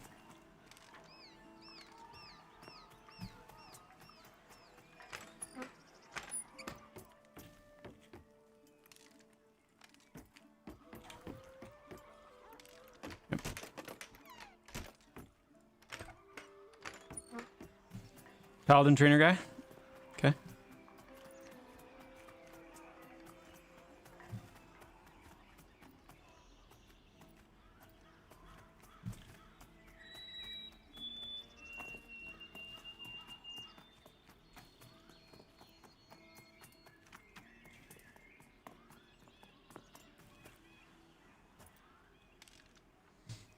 Cool.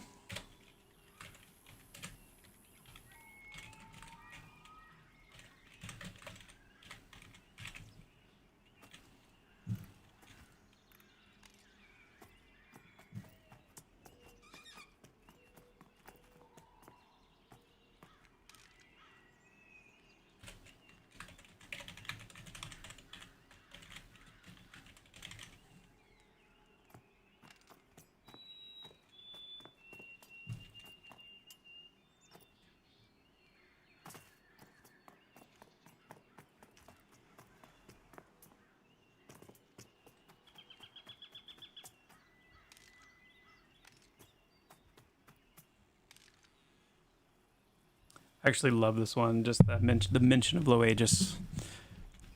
Just the little whiff of like Fairthale.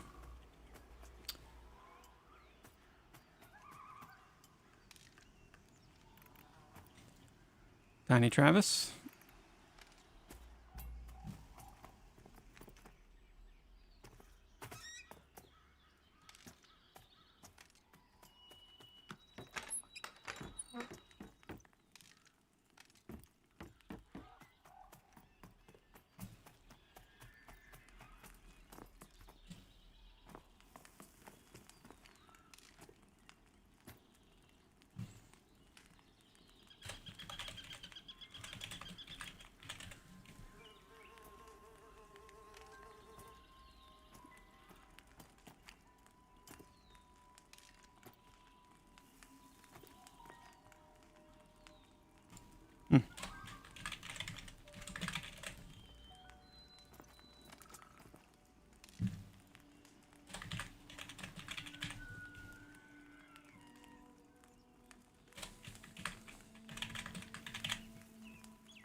You guys have a word name chosen to cover all the sentient life brought to Terminus, right?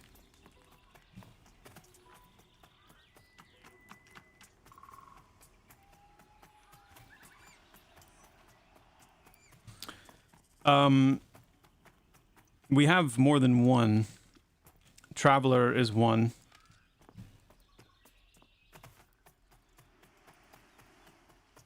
Which is why you'll see it capitalized sometimes.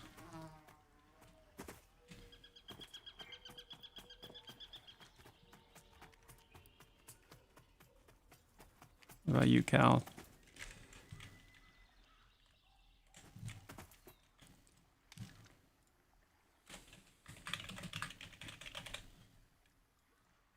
Man, that's fun. I mean, I remember these guys. These guys have really funny dialogue.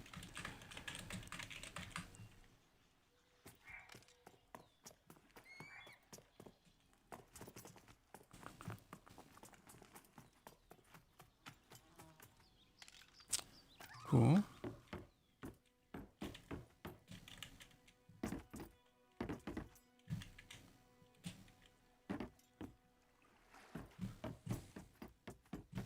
Whoop.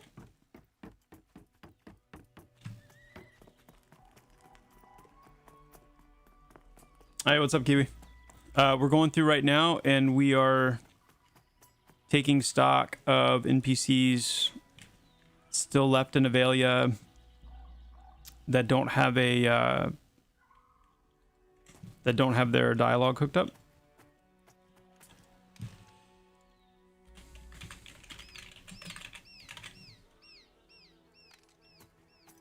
And I'm kind of creating a little bit of a mental map. So in addition to the additional NPCs that are going to be being added to the various villages and whatnot, I want to make sure that the existing ones are all in a good spot before we move on. Let's do shaman area.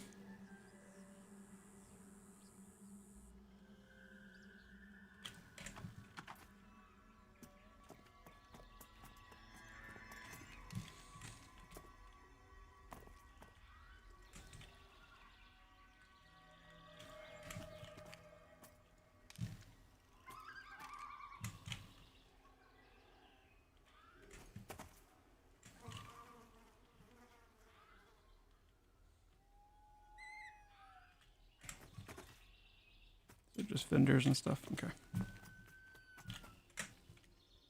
Oops.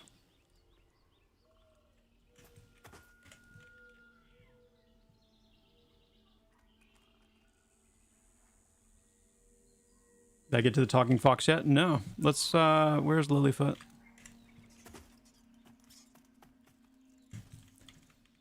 Lilyfoot.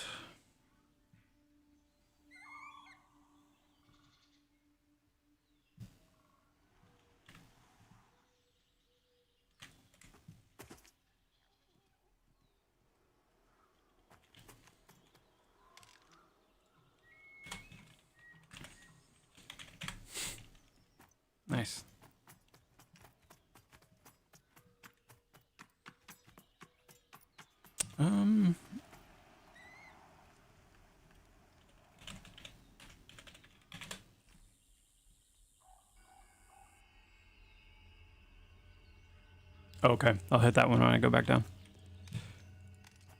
Wafa. These anything?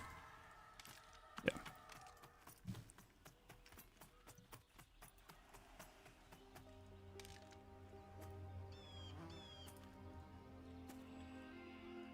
Okay. Good, good, good.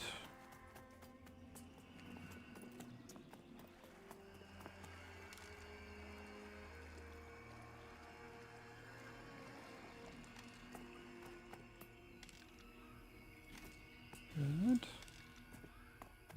Good.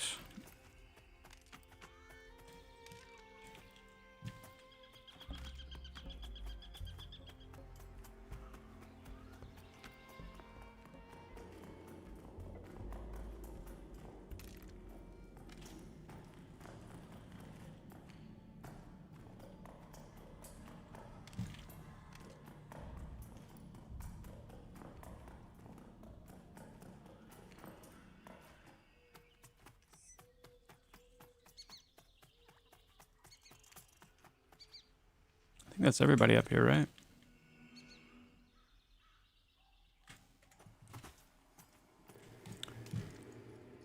Let me check it all.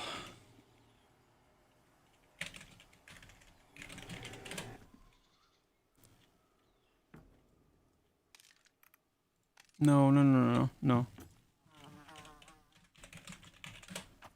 Wrong one. Okay. He's good.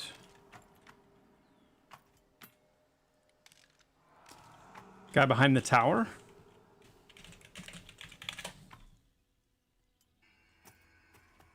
Oh, Nosa?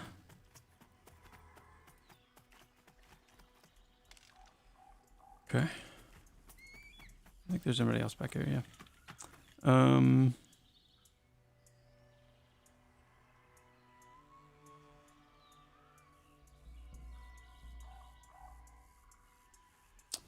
Let's go to...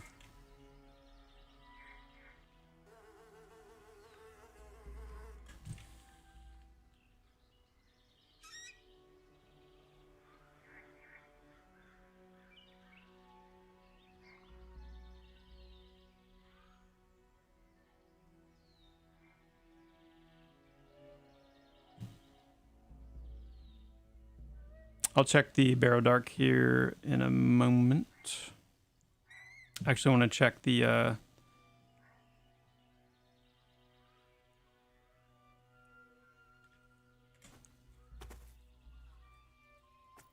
main bridge here.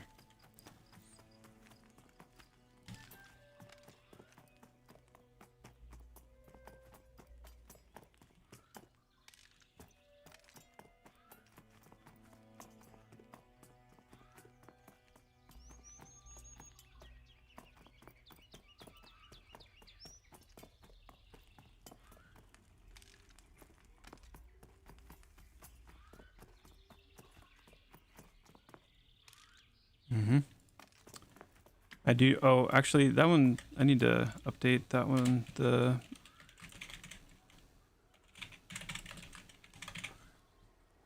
formatting of that one.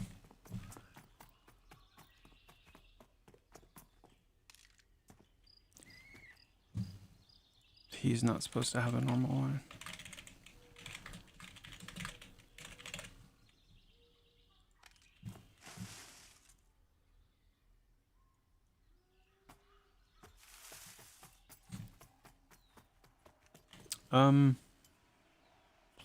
The other bridge.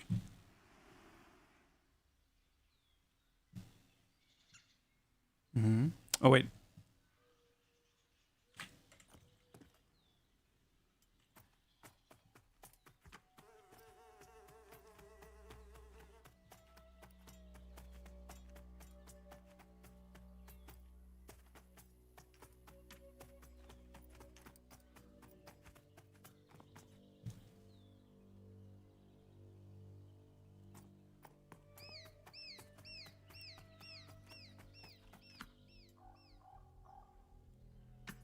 Nighttime.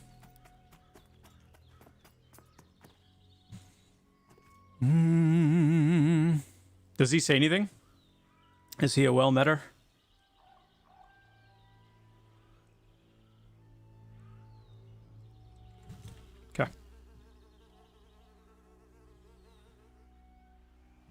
We good?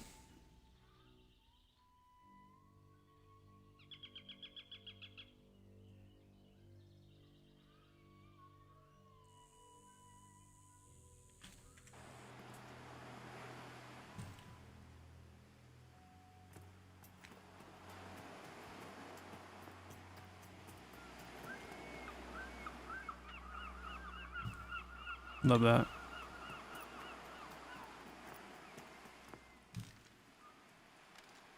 Okay, cool. This is the NPC that actually needs to be patrolling the Servant's Bridge over here. And the Servant's Bridge is this this little one right there.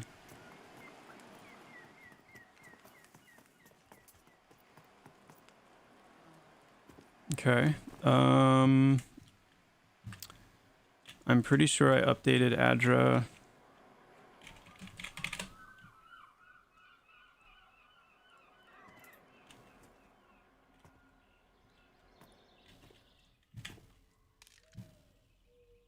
Yeah.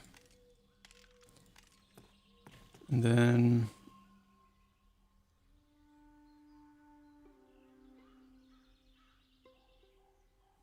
let's check Barrow Dark.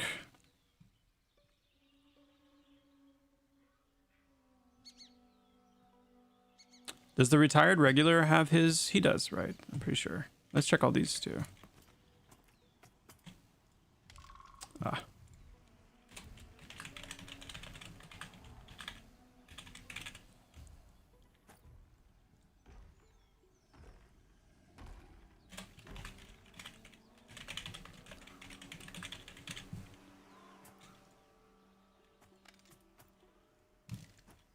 Oh, that's all of you, isn't it? Okay.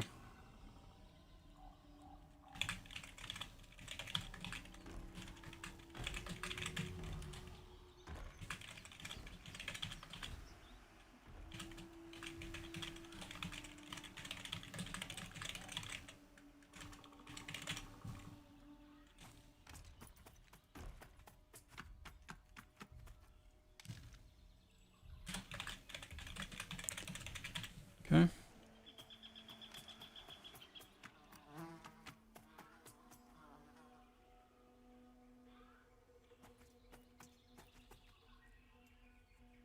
Yeah, Jaren. So for I forgot to re-mention this. So I am in the actual Unity editor right now. In Unity doing so I'm it's a very different experience performance wise inside of the editor than in the client itself. So it is going to be a little more laggy, more choppy while I'm in here.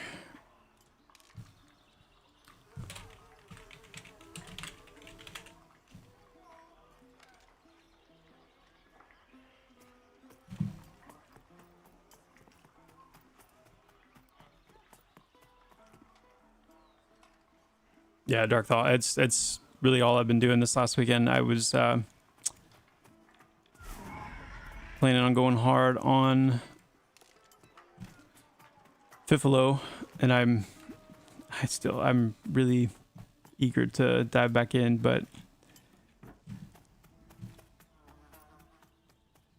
a lot of that time spent in game, as good as it's been for like, you know, game feel and kind of building back up that acute awareness of like mechanics and pain points and this, that, and the other. It's been also really good to,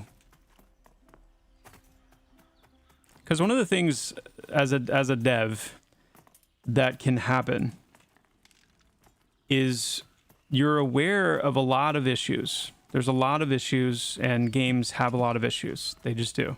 MMOs are big. There's a lot of bugs, a lot of things that can go wrong. And so, was it up here?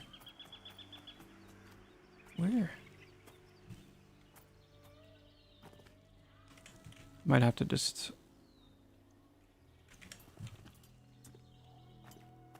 There he is. That's what I was looking for.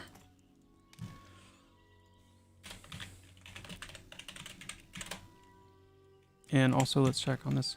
But you know, you're aware of little issues and big issues and everything in between, and there is a tendency to, especially when you have a lot, you know, to do and a lot to get done, and you're trying to be aggressive, and things can just get filed away, you know, for long periods of time.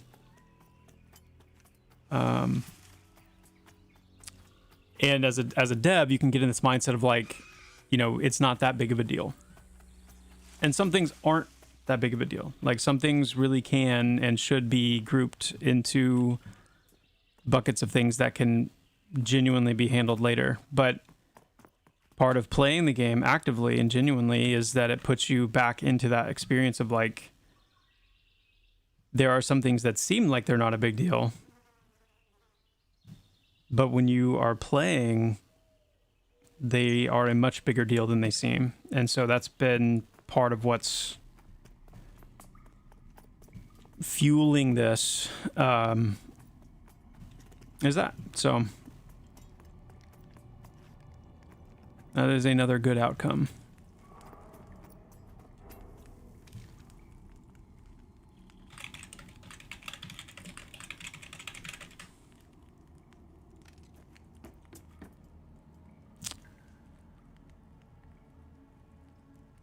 That's sick. Ooh. Love the dark trade.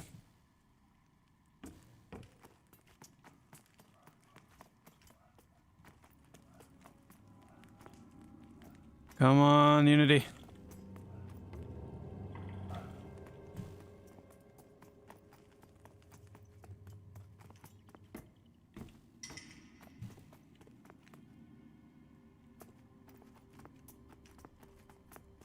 Let's check over here.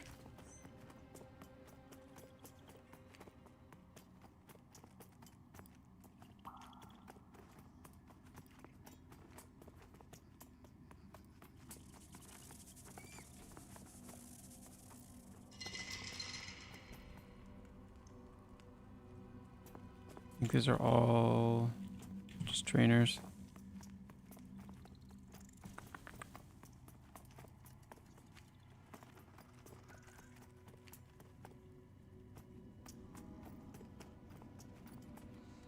I work in development and totally understand it is also easy to go, well, that's just how it is at the moment, and get used to working around stuff or getting that needs to be addressed. Yes, 100%. 100%.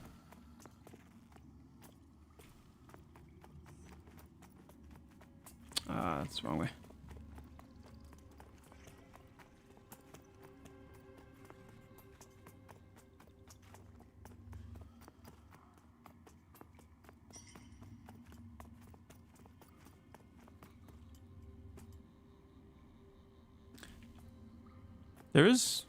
Isn't there an NPC over here somewhere? Or am I tripping? I thought there was an interactable NPC. Oh.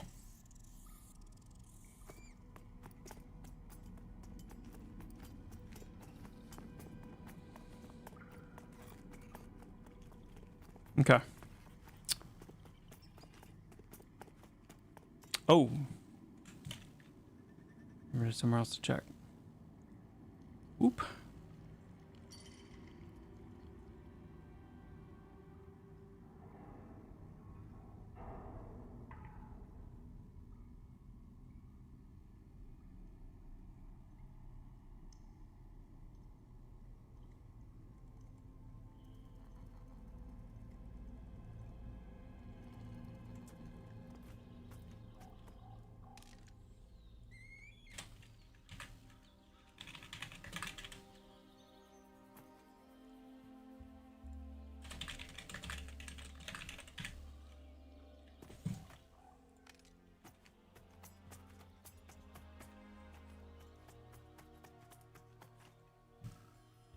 The Wander Gym?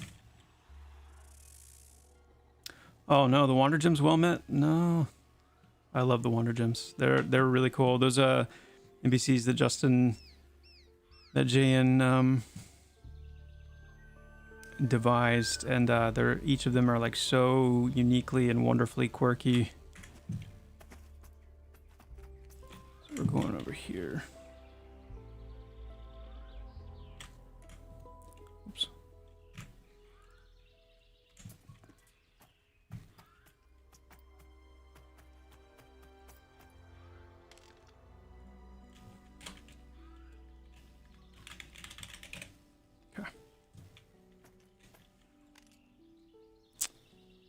Okay.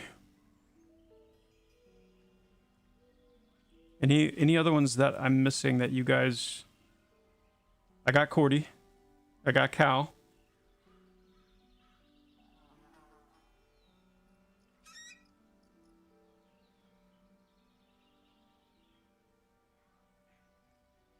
Hey, Dementor, thank you so much. I appreciate that. I still don't know how to hook that up to a sound effect, but I will definitely check on that, and I appreciate it big time. Thank you so much. You get the guy laying down by the East Bridge. That does remind me of the ones over here by the Servants Bridge.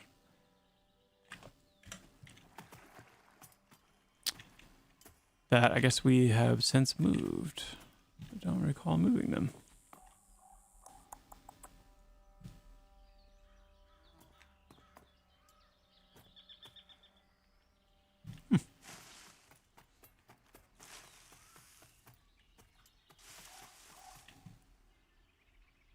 By the cave by goblins.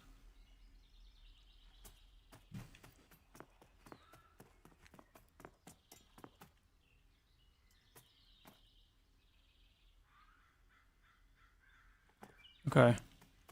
If they were, that may be why I'm not. I'm guessing that means this path here.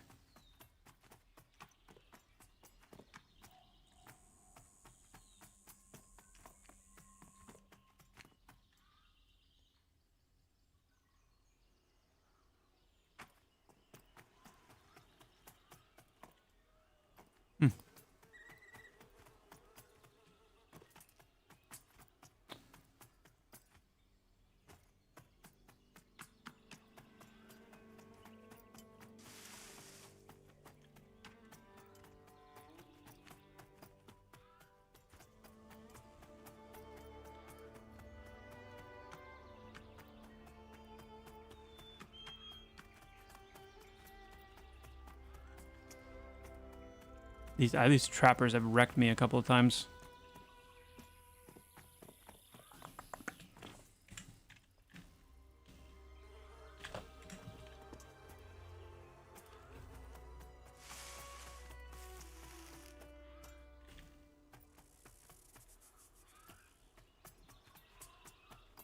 No, there's this guy, but he's isn't he a vendor? Oh, no, he's not.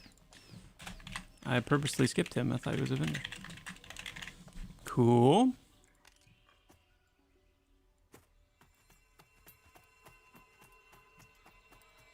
Let's check over here.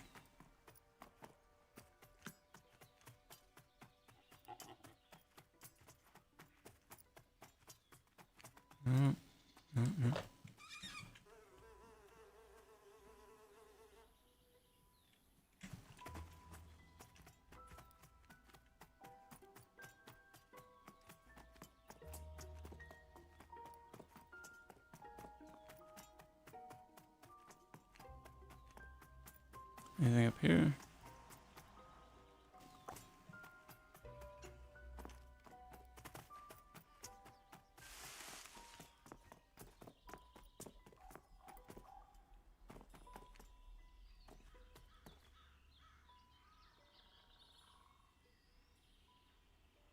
I got the one outside of the Bear Dark Cave. That's Snowfall. I got her.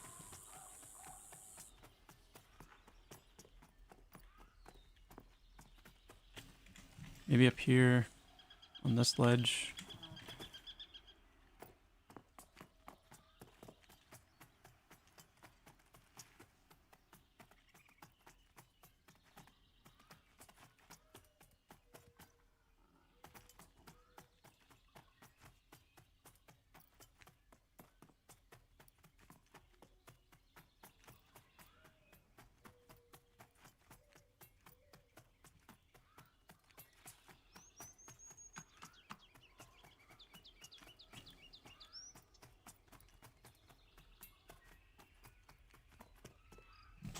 here.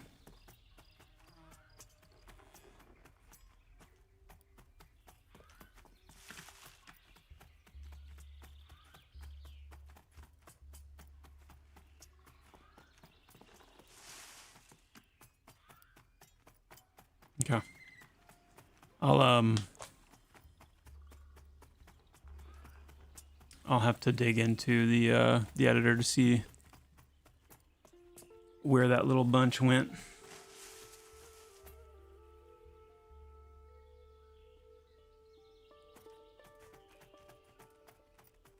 Oh, okay.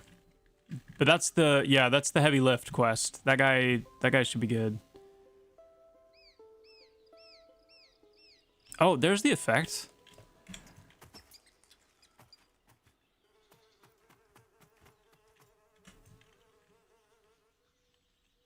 Is it? It must be bugged because it's only rendering at a distance. That's crazy.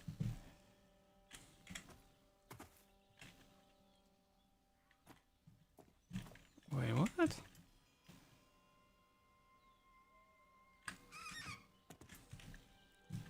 I know I didn't just pretend I saw that. Yeah.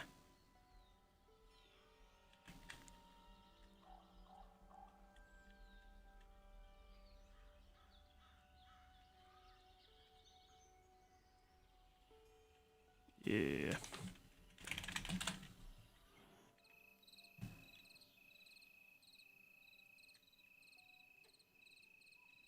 So yeah, we gotta figure out why that's not playing.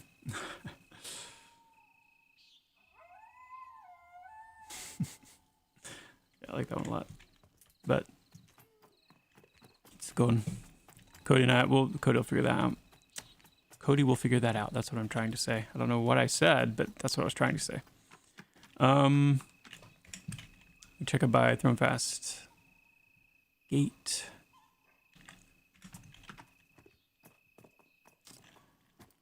Do. We're good there.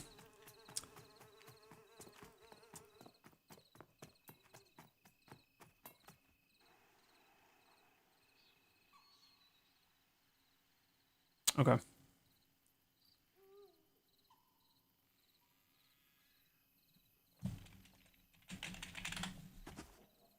Ganlido. I love that.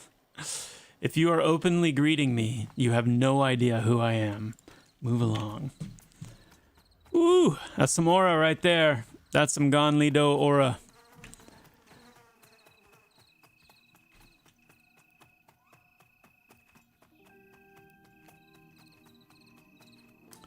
Okay.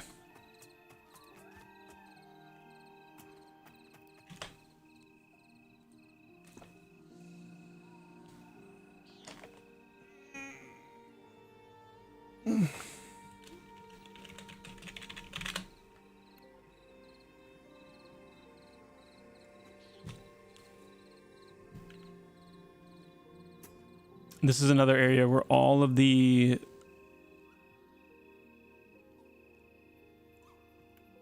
hold on.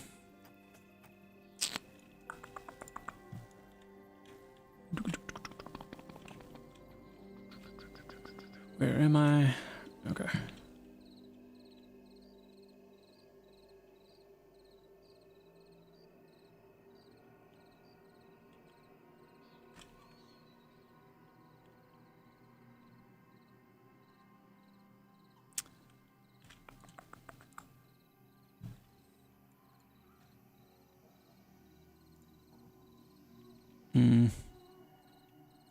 Well, all of the environment assets in this area are not rendering for some reason, so yeah.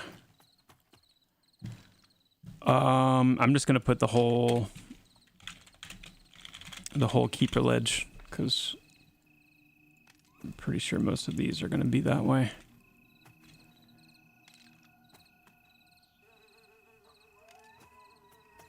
Yep. Okay. Cool. Cool.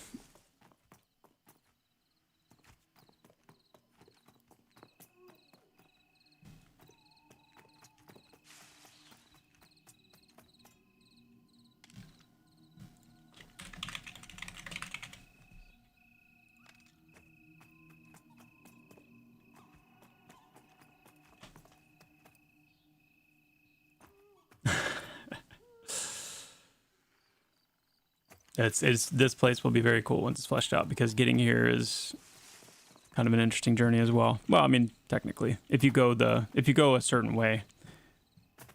Yeah.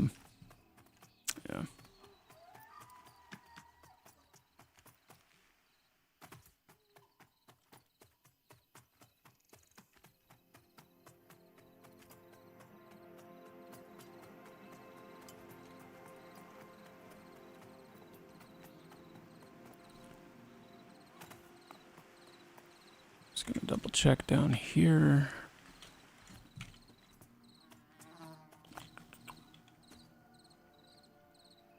Okay. Large elkhorn toads keeping watch on things. That's good. That's good. What about Laura? Okay. And okay. Okay. Lero Jart.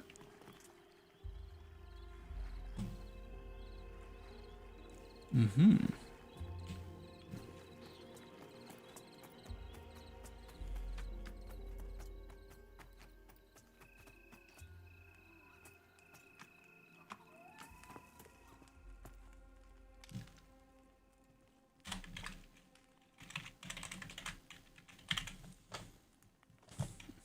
All right.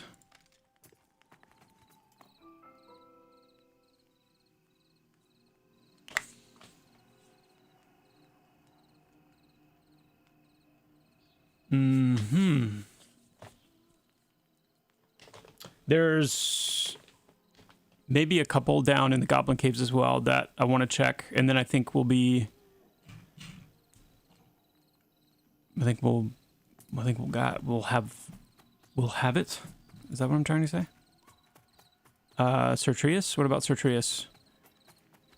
Sir Trius! Oh, Sir Trius!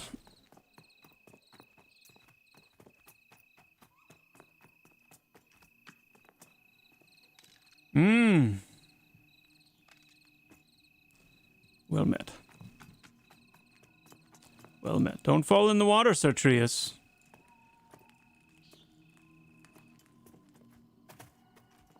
Don't fall in the water now.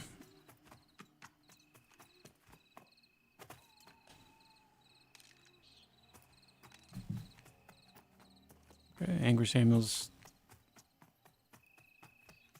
alive and well. And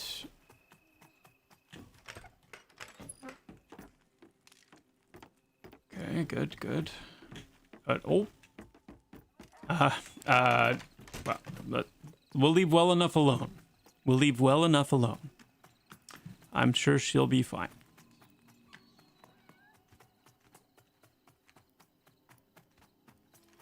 I don't like getting all up in people's business, guys, you know, so we'll just, yeah.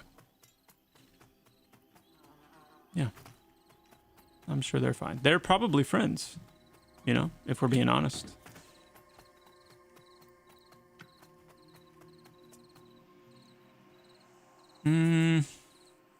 Yeah. I think we've hit everything. So, this is a good time for a bio break. When I come back, we'll keep right on rolling. So, be right back. Also a good time for a bio break if you are in need of one. So, there's that too. I'll be right back.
All right, let's start bringing some of these NPCs back to life.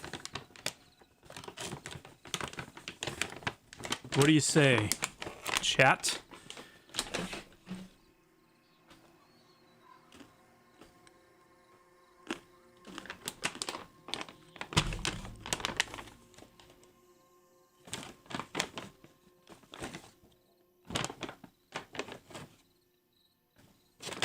Cashews, almonds, pistachios.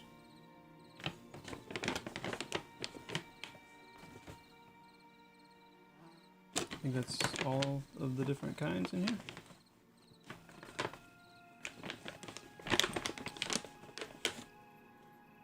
Pistachios are goated, I agree.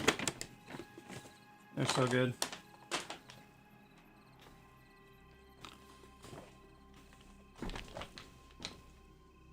The whole area is Skiacha behind the hobgoblins.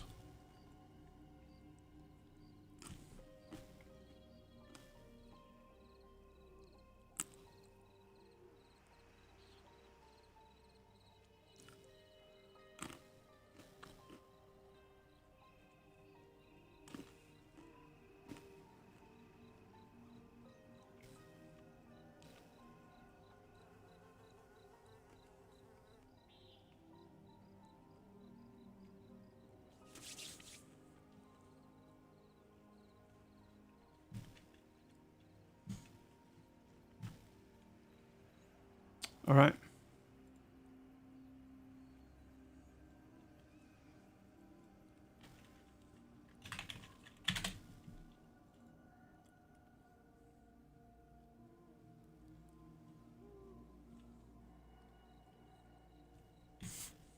All right, Hawk.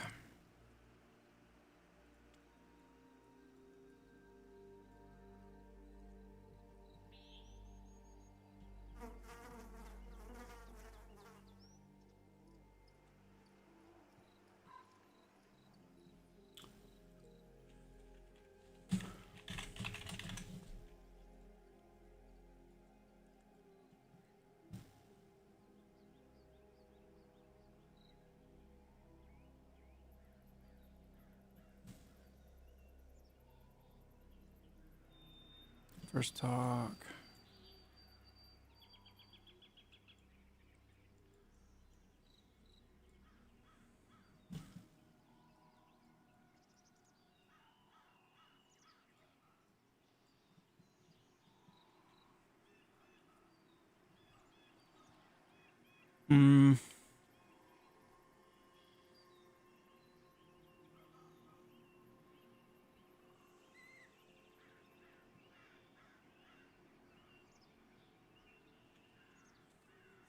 Actually, you know what I want to try? Well, let's see. Let's think about this for a second. Before we get too stuffed into this, I want to try something. I'm going to try something, okay? Hold on. Let's actually get out of play.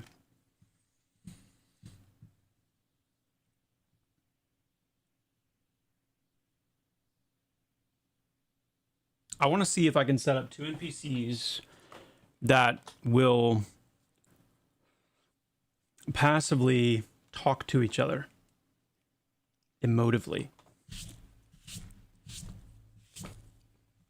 but won't say anything. Okay? They're not saying anything that players can read or hear. They're just ambiently conversating.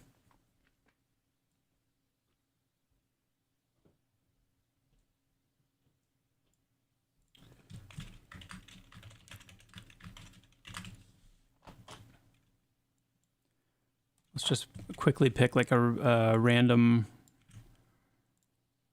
We'll use this guy. And we'll do.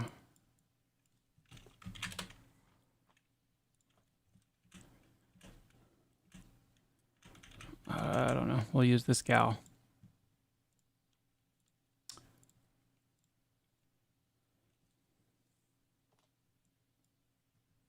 And we'll do.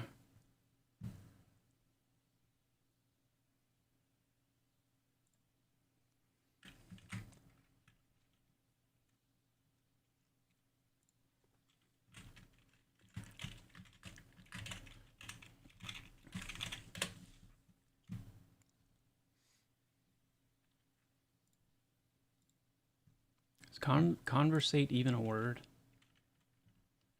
Why does that all of a sudden not feel like a word?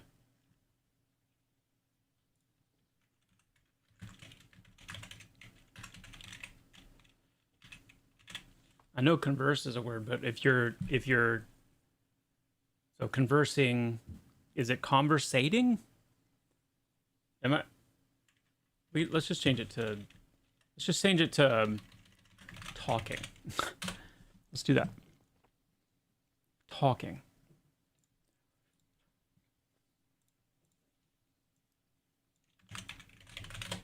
Just talking. Okay. Now we want to. Let's go here. We will duplicate this.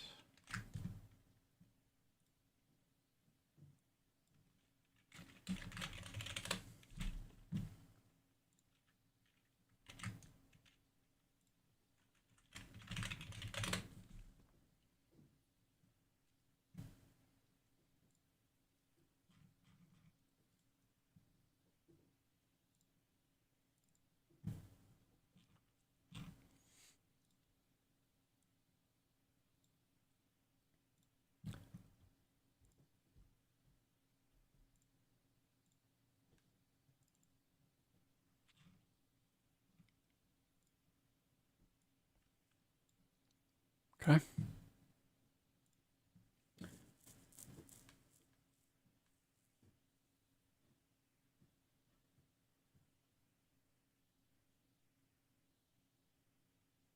What about Master Thel?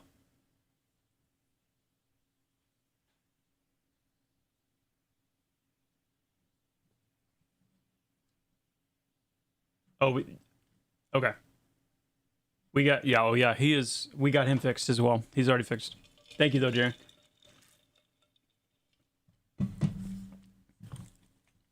Conversating is not a word. Thank you. Thank you. I mean, you know, I don't know what to say. Yo, what's up, Discory? From what it sounds like, I walked in on getting NPCs to talk to each other in the background. Is that correct? Any chance to have... Oh, yes, that is correct. That's what we're testing right now.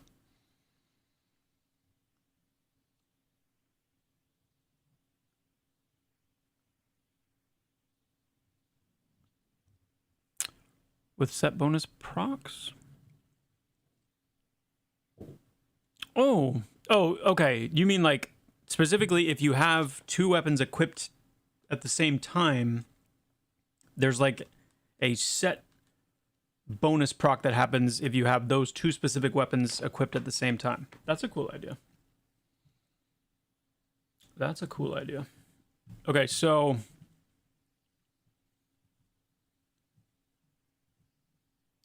basically what we want here is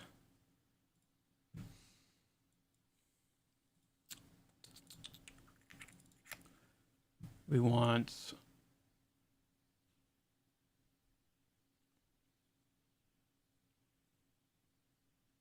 to set one NPC to be talking. Actually make this the idle for both.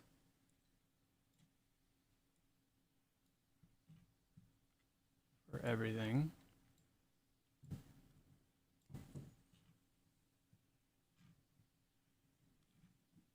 Which just means whenever this NPC exists in the world, their idle animation will just be them conversating, talking.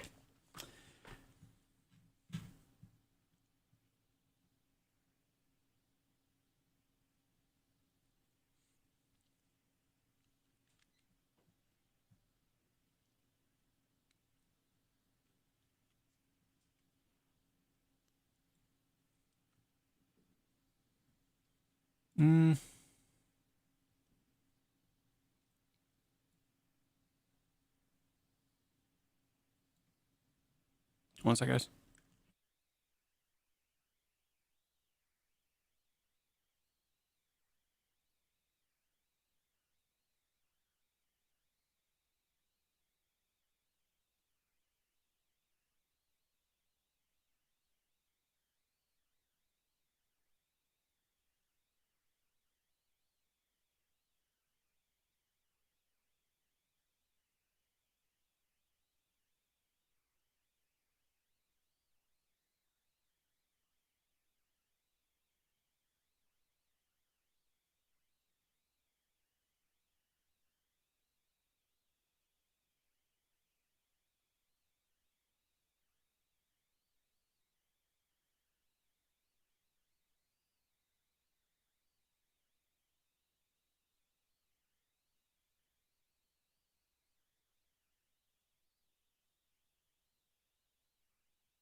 Hey, sorry about that, guys.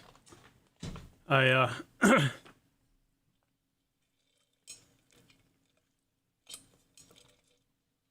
my wife was filling me in on some news, so I just wanted to hear it.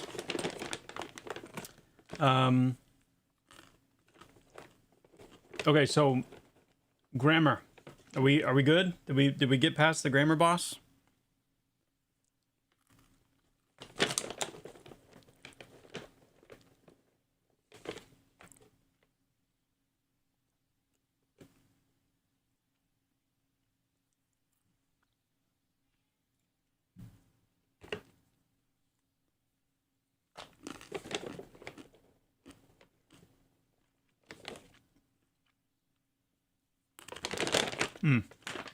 That's fair.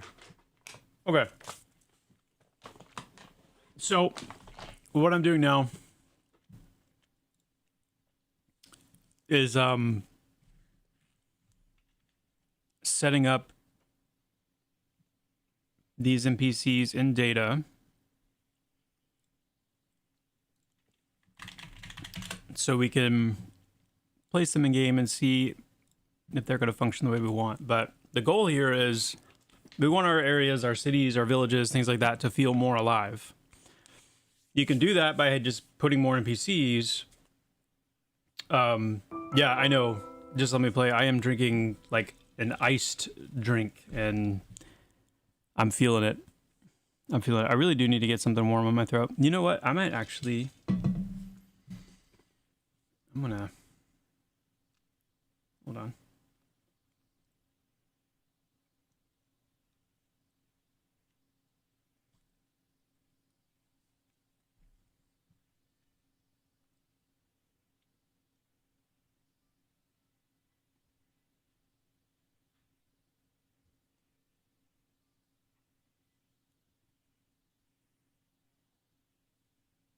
Hey. Hey, is there any way at your convenience, there's no rush, for you to bring me a, like, just something like warm to drink? Because my throat is like struggling. Huh? I mean, I don't like tea, but I might have to. No, I don't want coffee. Um, I mean, even just like hot water, honestly.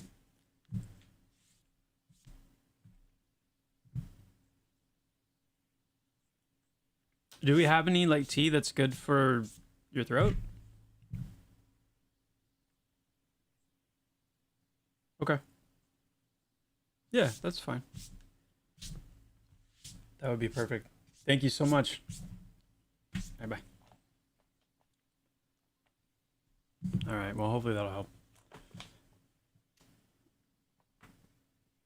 Yeah, she said that she'd put some honey in it, so hopefully that'll help.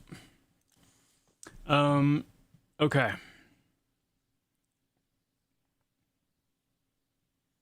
Hey, see you, Discory. All right, so we are working in data here. We've got a, but anyway, I was gonna say you can just like throw more NPCs into it, but having NPCs, even if you can't interact with them necessarily, but they're there, you know, talking and kind of gesticulating and all that, I think it's gonna add quite a bit. Something that we've wanted to do for a while, so we're just gonna go ahead and get it in.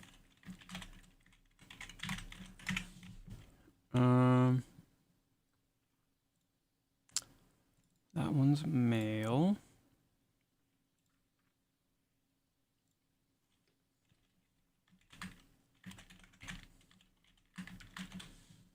The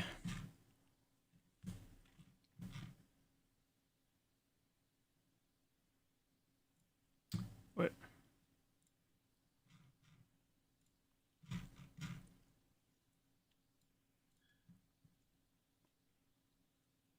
Oh, yeah.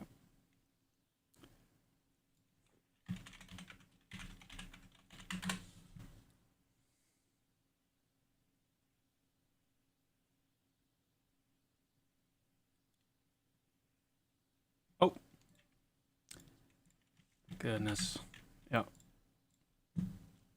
Need to actually like created a new model, but I need to let the database know about it.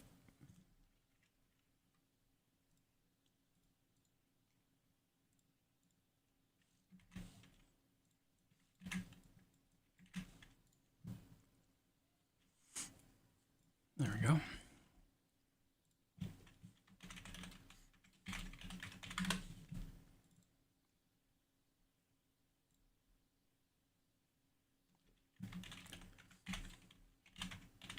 Actually got them backwards. The first one needs to be the male.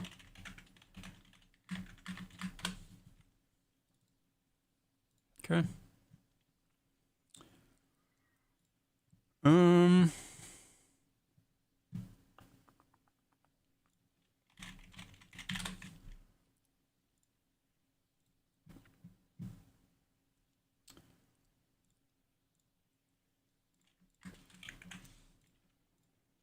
Now, if we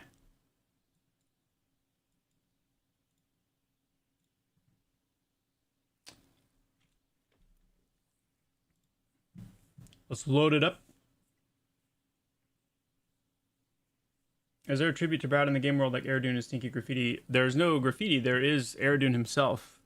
Aradune himself is in the game as an NPC. And we have plans to kind of expand on what he does and, you know, how different ways that you can interact with him and things like that.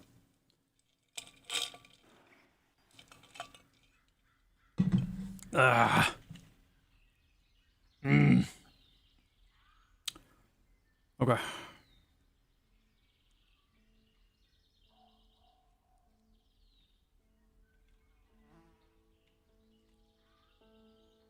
I guess we can go ahead and do it here.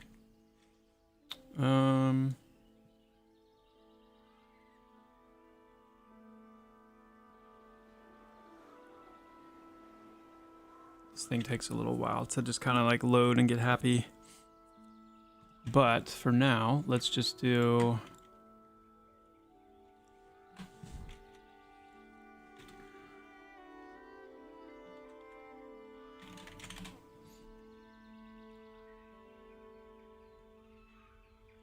Oh.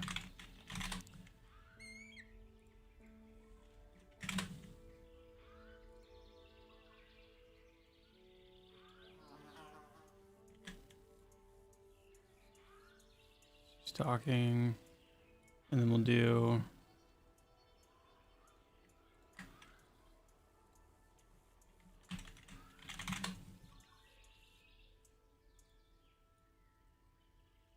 Okay, your talking needs to be looped so that his listening... Let's see if he'll do his listening idle breaks.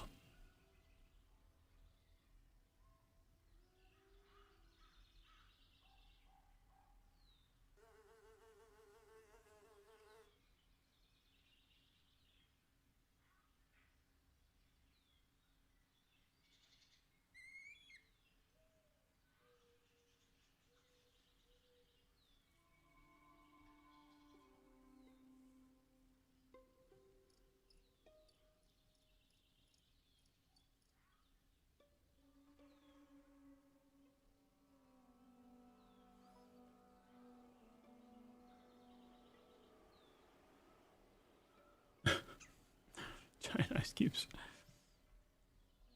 I just want to make sure he's doing gonna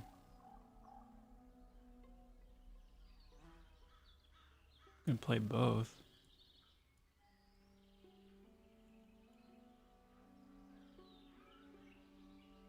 You're just playing the one.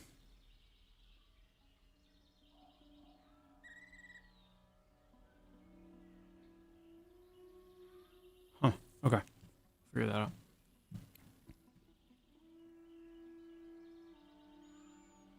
Yeah, this is the chuggiest one. Once it all loads in, it's like not as bad, but like it's, I mean, this is like everything. It's it's everything we were just in, but then it's like all of the bare bones, like triggers, volumes, the all of like the data side visually manifested, and so yeah, it can get pretty chuggy.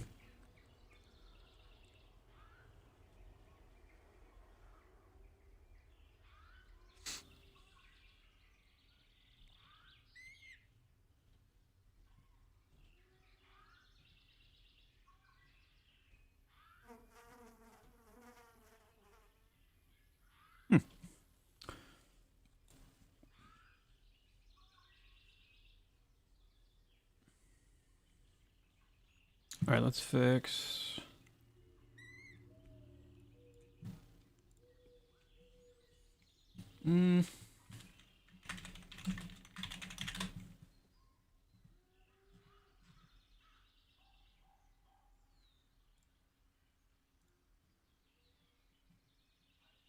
That's not what I wanted.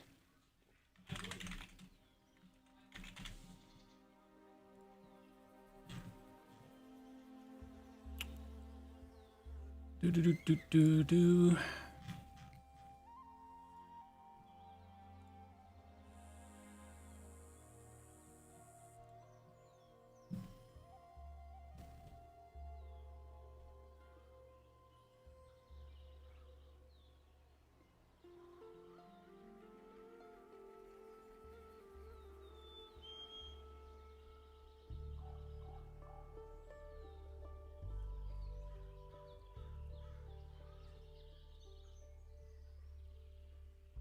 All right, I think honestly it's going to be better if we don't handle it through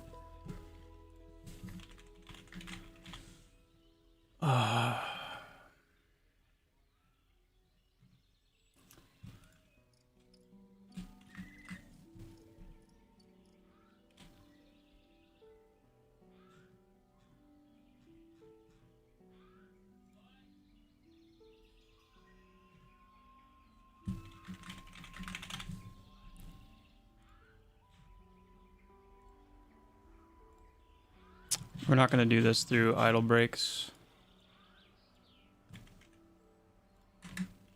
We're going to do this the same way we did the other one. It's actually, hold on.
You're not even playing your... Oh.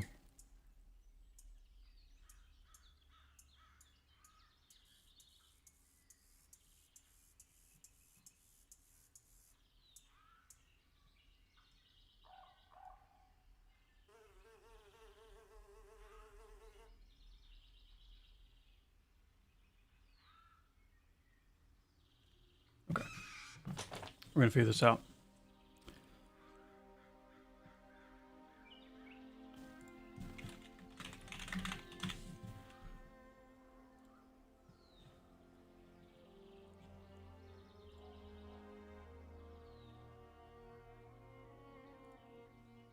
Oh.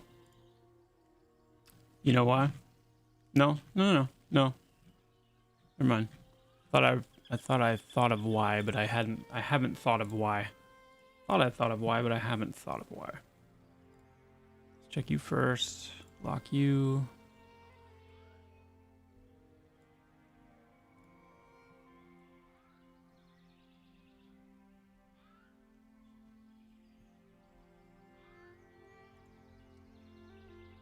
The one thing we didn't do that we did with the other one, let's go ahead and do it to be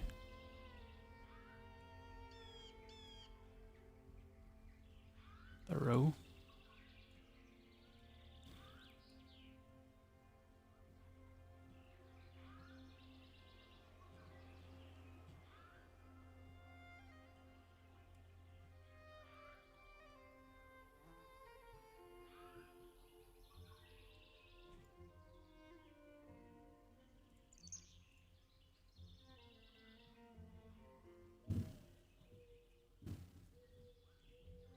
And then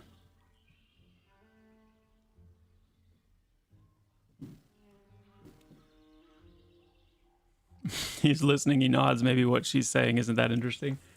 I mean, yeah, he's definitely seems like he's kind of locked in like an okay, um,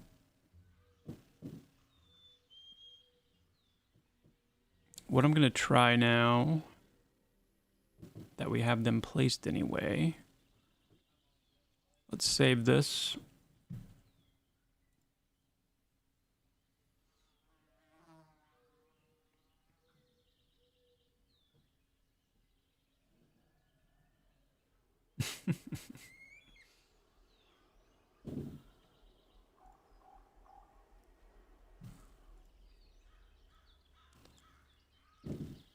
All right, now let's go find our friends.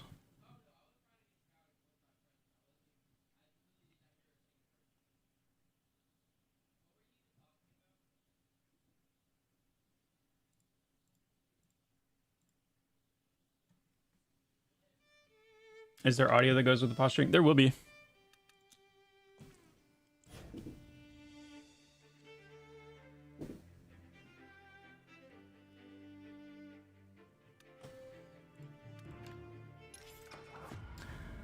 There will be.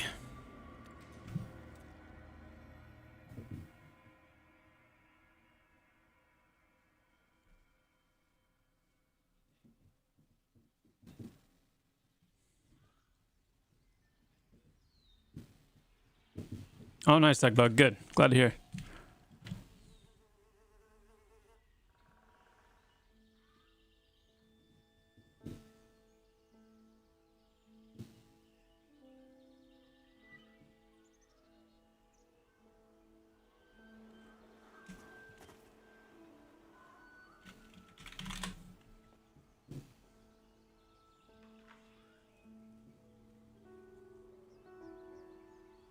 What CPU am I using to load files this fast? To be honest, the fastest way to tell you what CPU I have is probably to look at my Twitch page.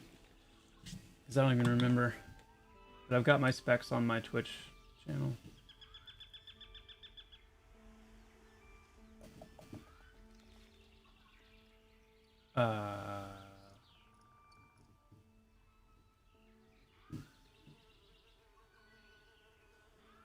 AMD Ryzen 9 7900X. Yes, yes. Yes, yes, sir. Yes, yes, sir.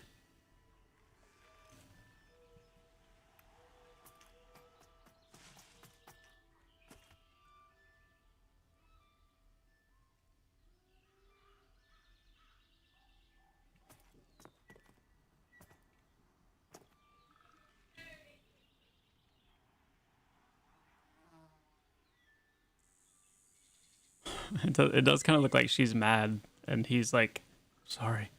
I'm sorry.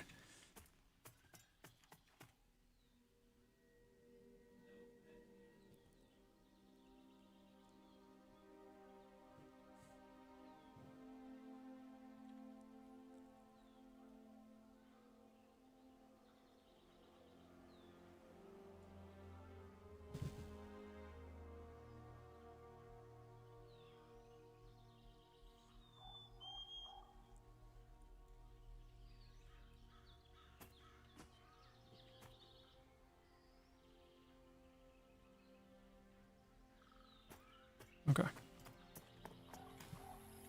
That's cool. I mean, there's a couple of little animation thingies that we can polish up, but that's sick. Like, I'm really happy with this. It's just like being able to see this kind of stuff going on in our villages and towns, and that's gonna be really cool. Really cool. Glorf. That's funny. That's funny. I'd like to actually see if I can figure out what's going on with the props in this area too. She needs a one-handed frying pan. Whew. Yeah.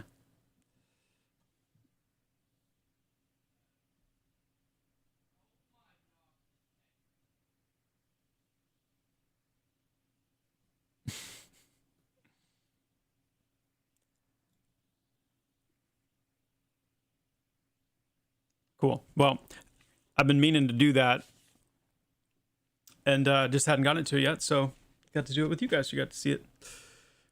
So that'll be part of it.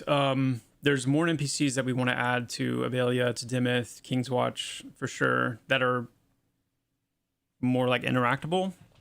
And then I'm going to go in and create some NPC model variations for the conversing NPCs. And we can start adding those in places as well, just to add some life. That'd be cool. All right, what's going on here? What's going on?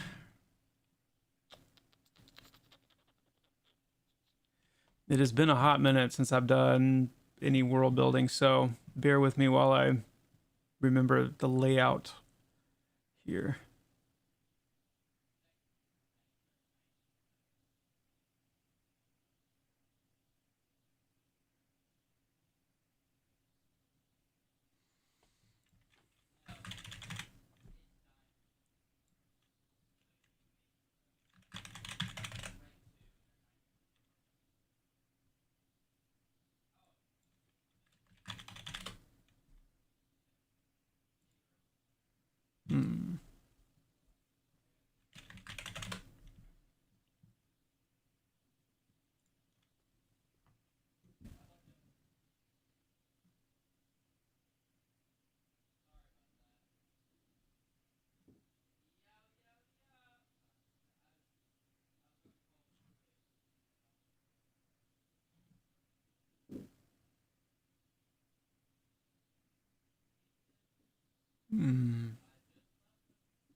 Well,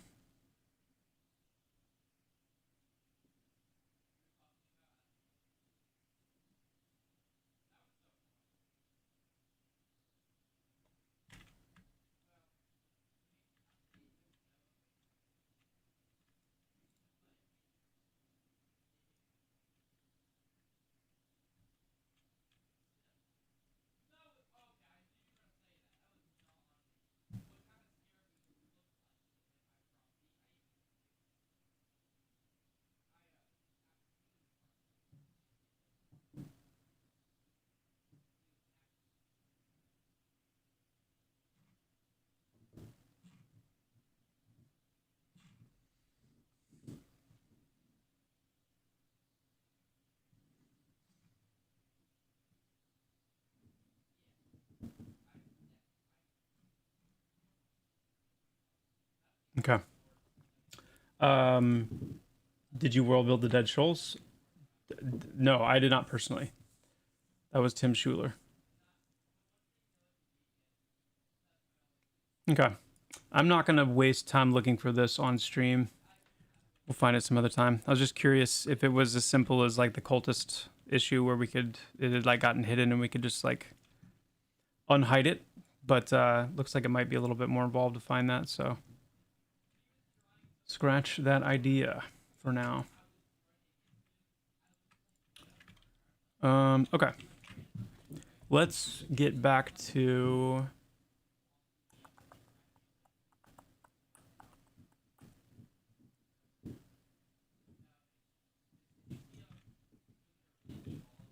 Let's do this.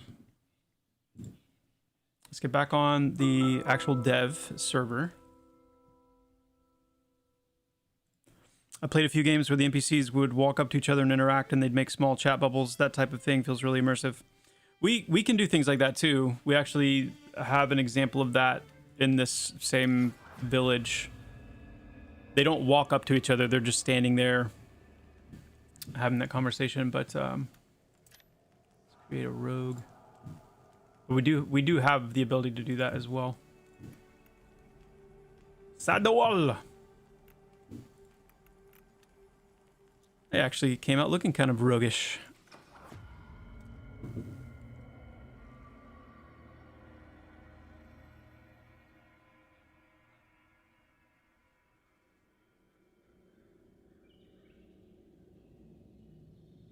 Yeah, Galen, absolutely.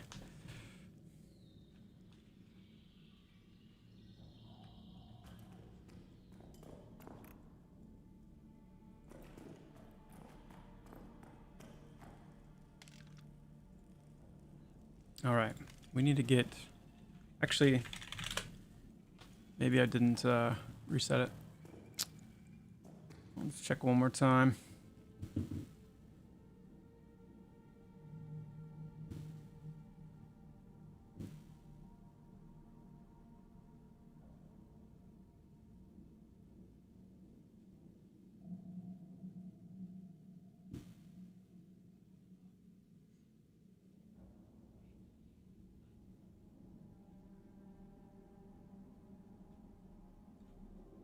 The giant chessboard, yes. Oh, yeah.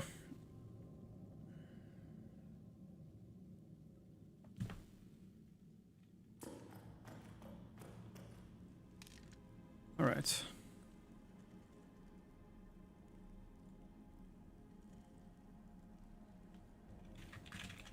Time to bring you back to life, Hawk. Or Kincaid. You know what? We did... No. We're right. I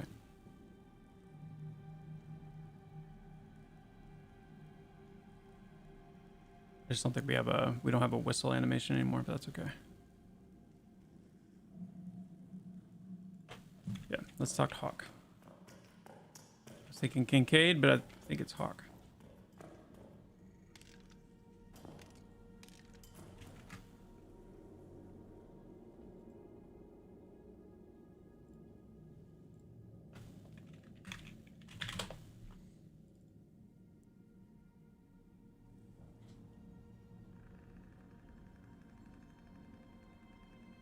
Rogue.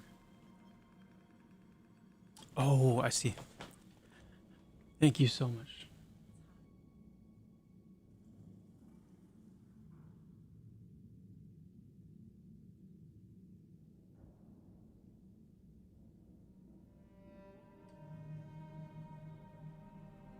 The only mug you ever need.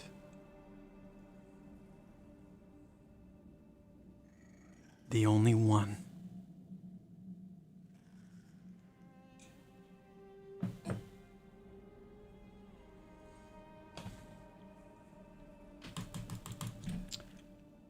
Okay. Let's take a look at Kincaid. Not Kincake. Kincaid. Kincake. I've got to be careful of spoilers here, guys. Hold on. Let me check it on my other screen to make sure we're safe.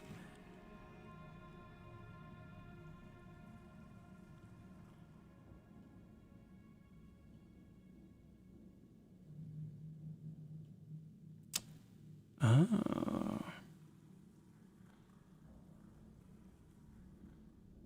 Ooh.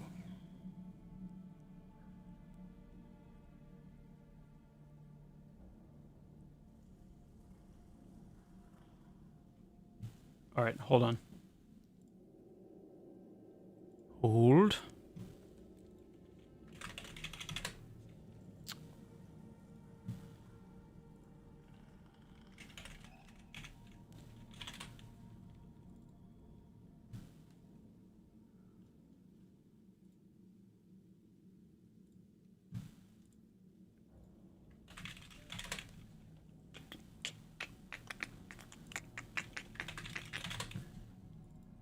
This is where I start to get excited, guys.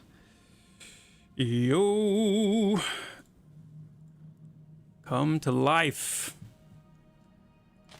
gentlemen.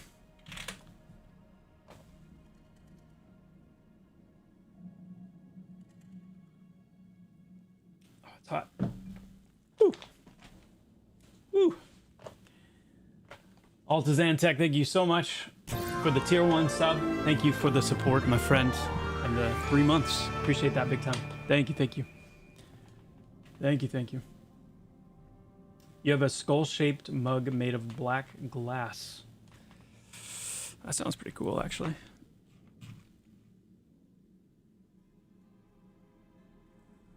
Yeah. Oh!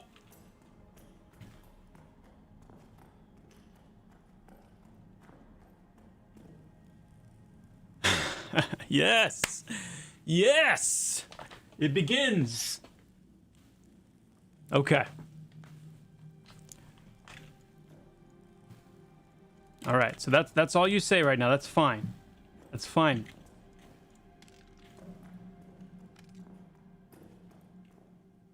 But let's understand why. Oops.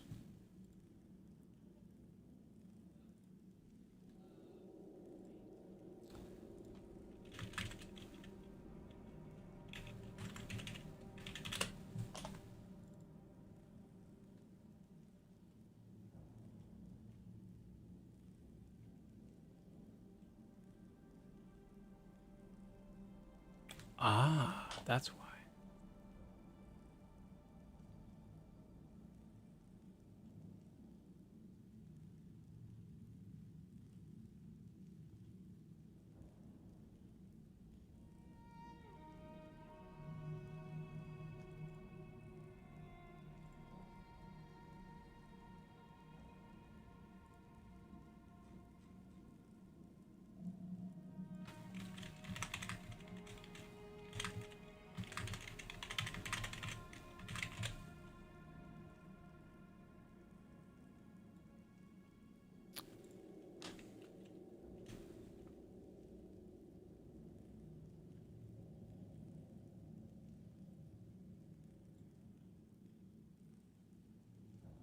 Check something. Okay, good. Just making sure the other ones were firing. That's good. Very good.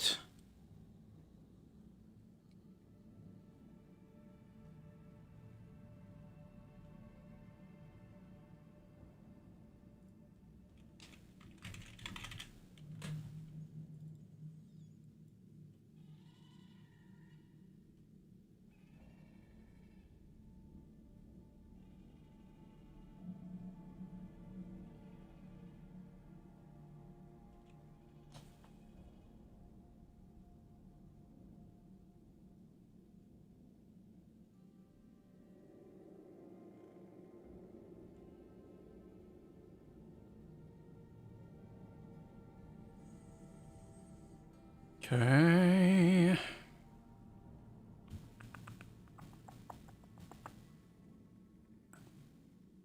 Ah. That's where it needs to be.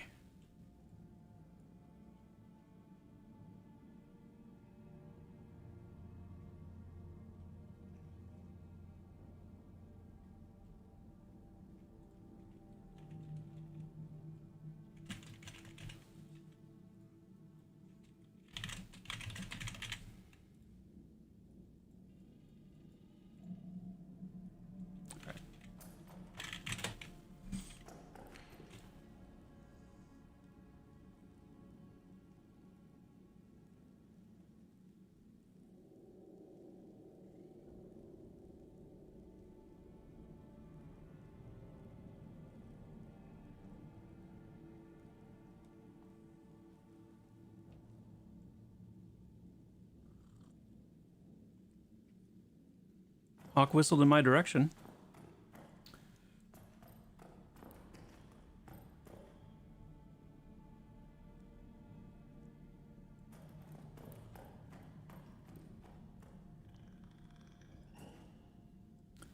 Oh, Hawkus.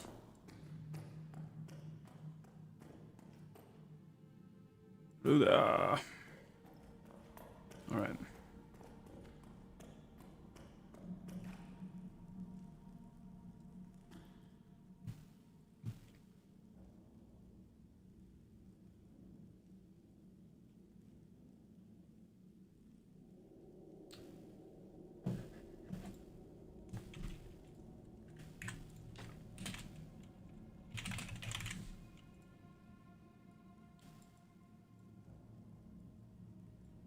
Okay. Okay.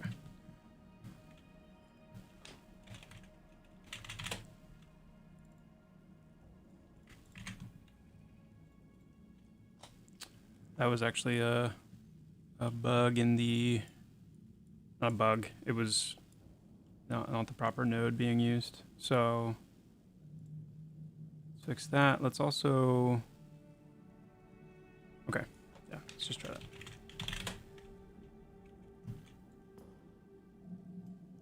Is there a possibility for stealth to increase rogues' health regen out of combat by like 5 so they can go between mobs faster while soloing? I mean, you know what I'm going to say, right? What am I going to say, Gorfang? Exactly. Sounds perfect for a mastery upgrade to me.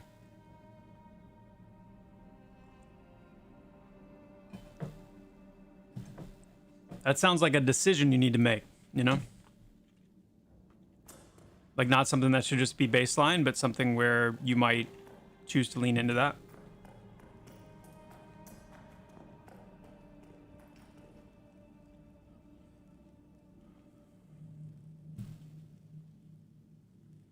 Fate and fortune conspire to bring me another hopeful. Would that the odds weren't stacked against you. Alas, when one seeks to topple gods and kings with naught but whispers and a thin blade, it's easy to fall prey to bravado.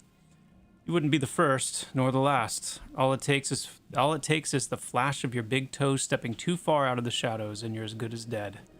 Ours is the art of patience, of opportunity. The masterful rogue does not charge headlong into the fray.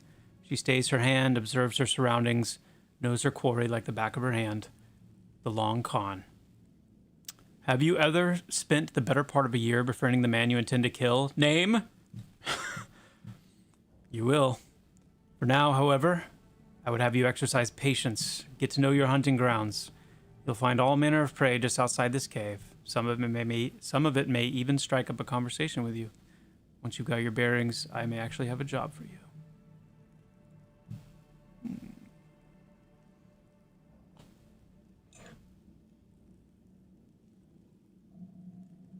That is true, Gorfang. That is very true. Now, what will be interesting... Hold on.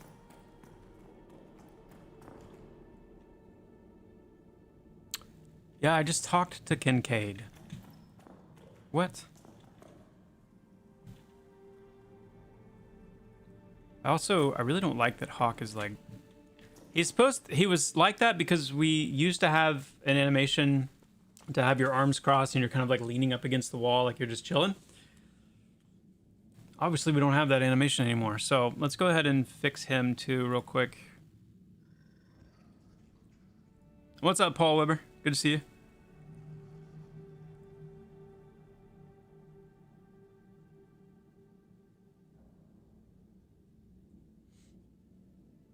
I do have a very nice wife. She is wonderful.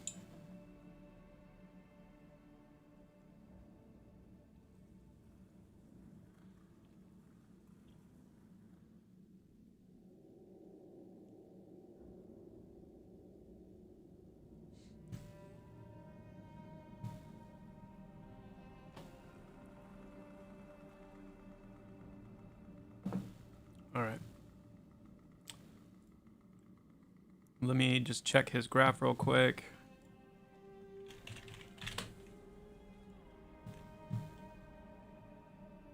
That's good. That's good.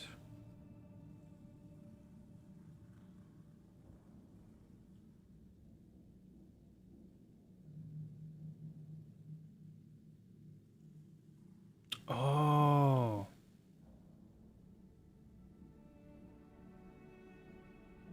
Haha. Okay. Cool. We can fix this easily.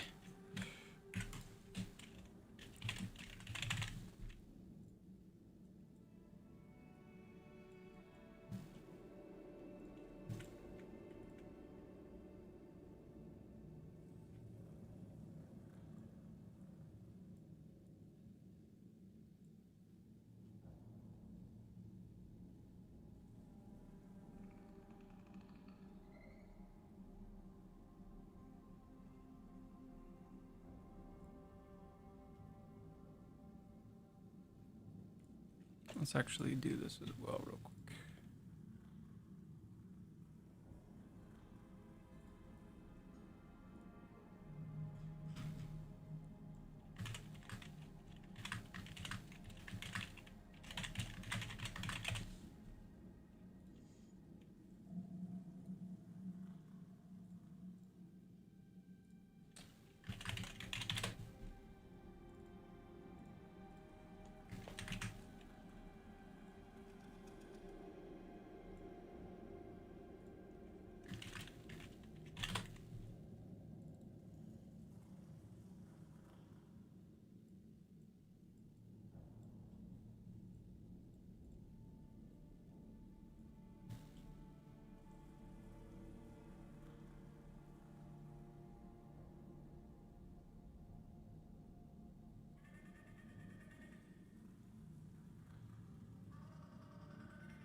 Sorry, I'm just kind of thinking out loud here for a second.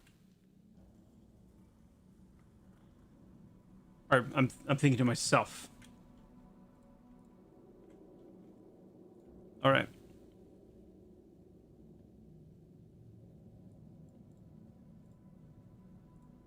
Okay. Now,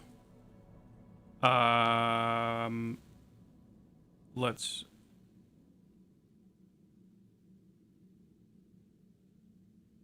We're gonna go ahead and kind of like orchestrate all this.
I'm going right here, buddy.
I know I harp on this constantly during your stream to the point of annoyance, but I really believe that the first-person point of view will help the sense of immersion for the world feeling alive.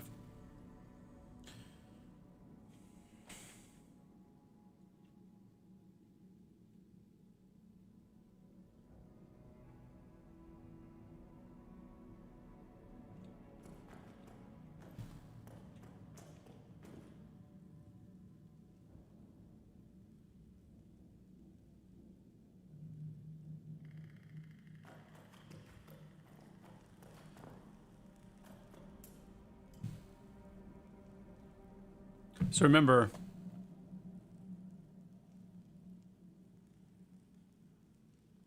we just talked to Kincaid on this character, right? Main road guy.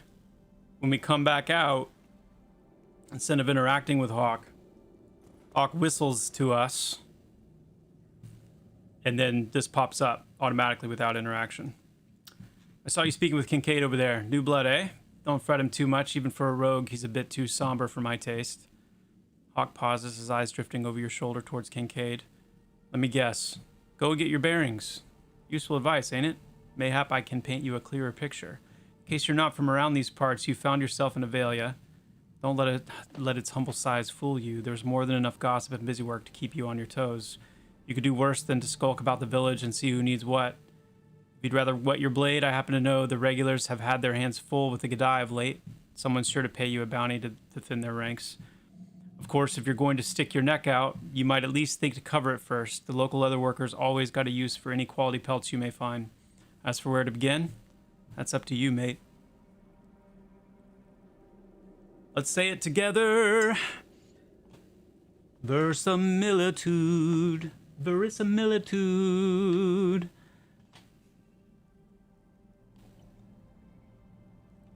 Feels pretty roguey. I like it.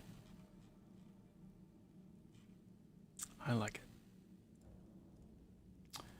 You're looking for Kincaid? He's just across the way.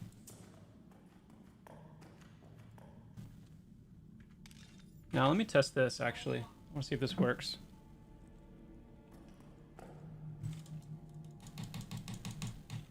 Let's try this.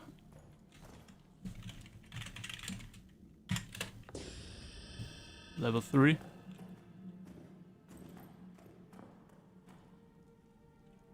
Hold on.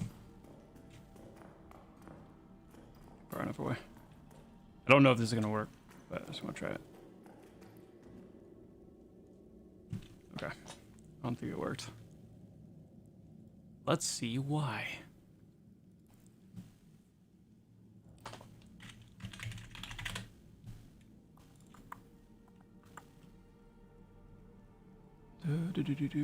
That, boom.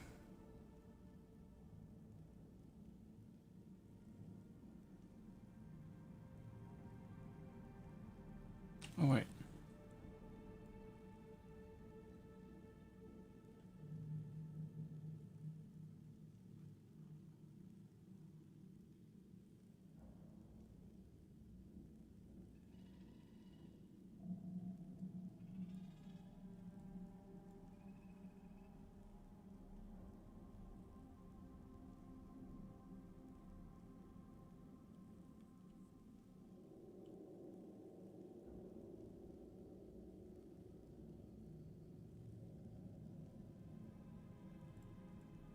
Oh.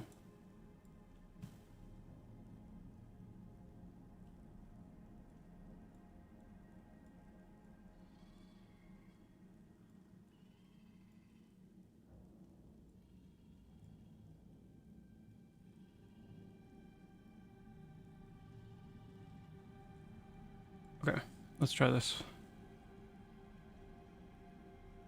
I'm gonna set my level back down to 1.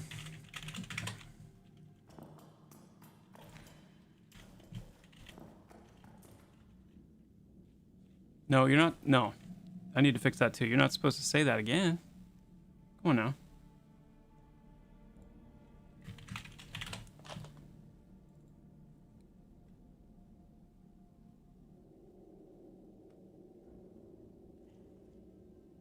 Oh, I see why.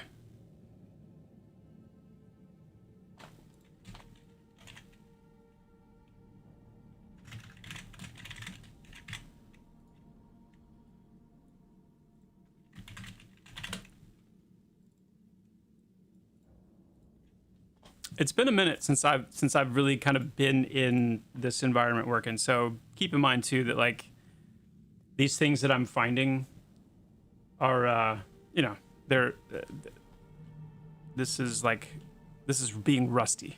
It's being rusty.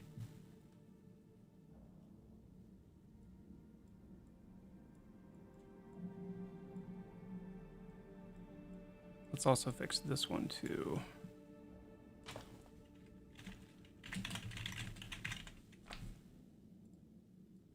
And it's also just like being back in these graphs after quite a while.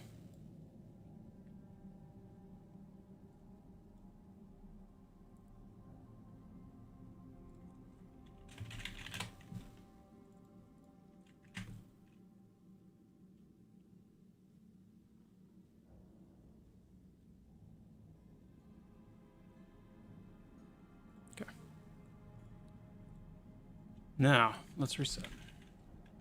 Missing the A in that chat?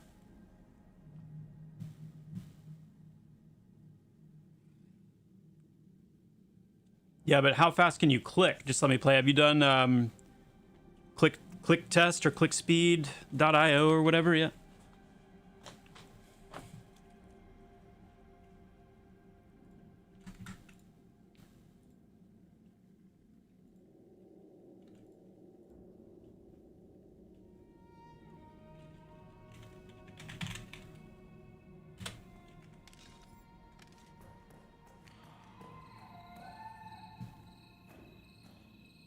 300 words per minute with a 5% error rate.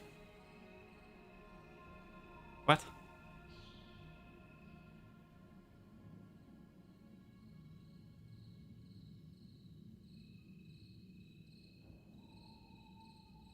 That's like,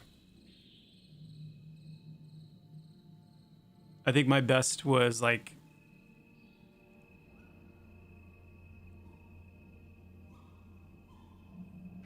I don't even want to say because I don't remember.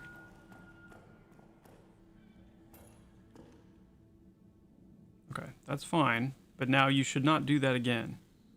Now that you've done it once.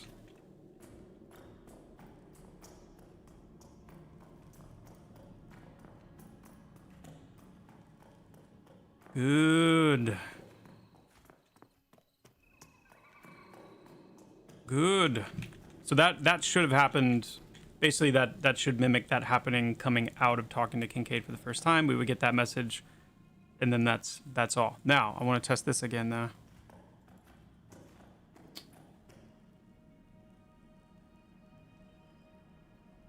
Ah, okay. So that's working, but it's not really though, because that's supposed to check against my level.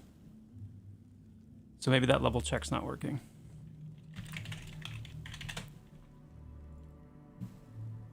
And the whole like $ name thing, that's gotta.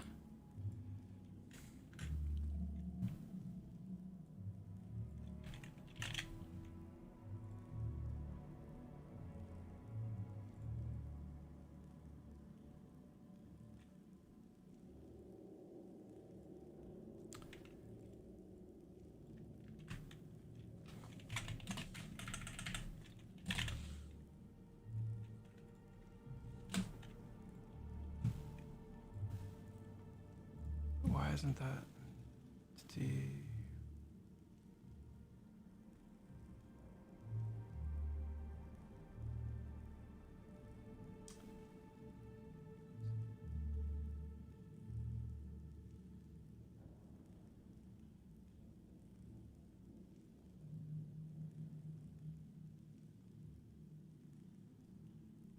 Oh wait.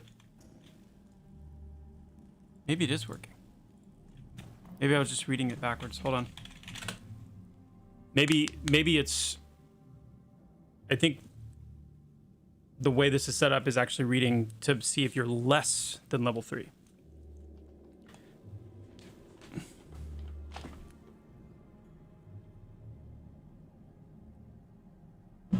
If so, then that's exciting. Because all of these different little hooks and parameters are going to give us just that many more, ways to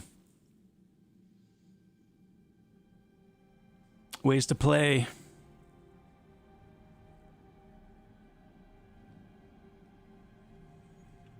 So now let's check something. So still blah, blah, blah, blah, blah. Now, if we set our level to 2, we should still see it. Set our level to 3.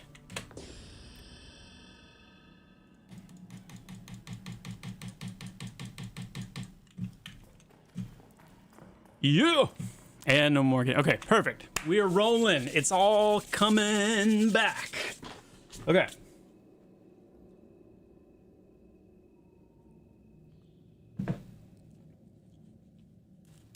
Guys.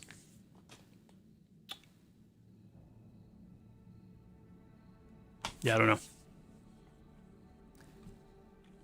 This is fun. All right. Let's keep bringing people back to life. Let me check and see if we have anything ready for Salia. Ooh. Oh, yeah.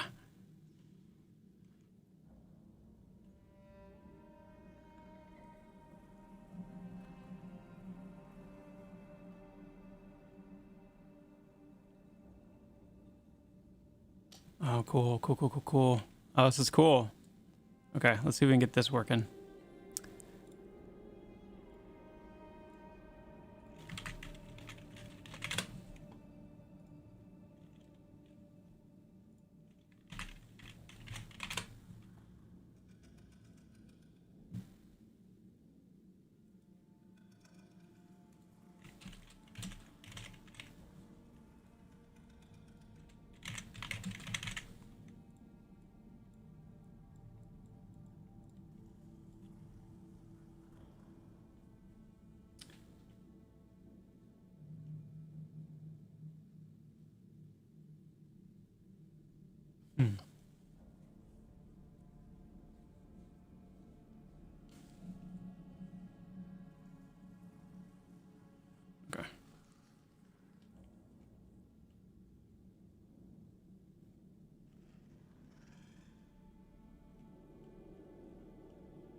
All right, and then let's check.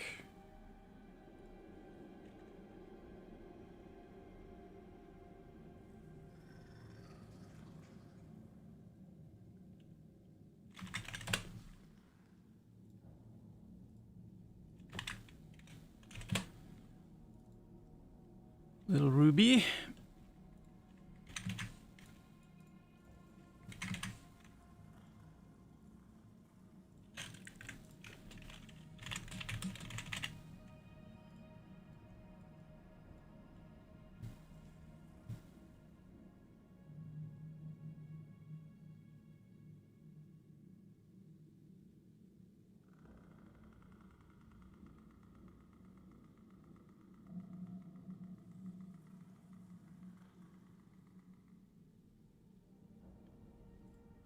Okay. Let's see.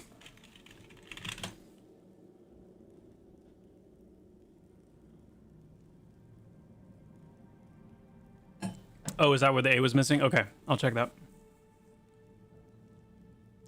I will check that. Sorry if I haven't been as talkative again today, guys. Obviously, a little bit different what we're doing today with the dev stuff, but if you weren't here at the beginning, I'm having some issues with my throat a little bit, some pain, and so I'm opting to talk a little bit less, but hopefully everything that we're doing here is making sense.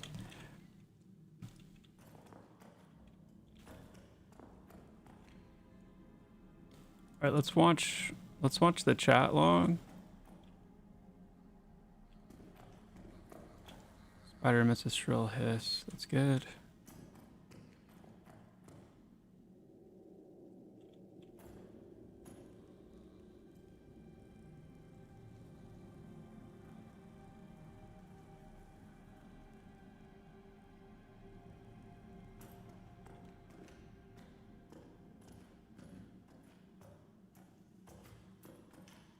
Yeah, that's not scary at all. I love it.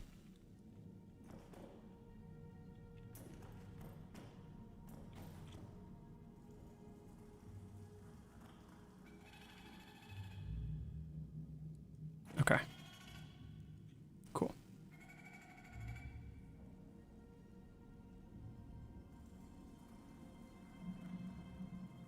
She's meant to be very creepy. Yeah, she is very creepy indeed.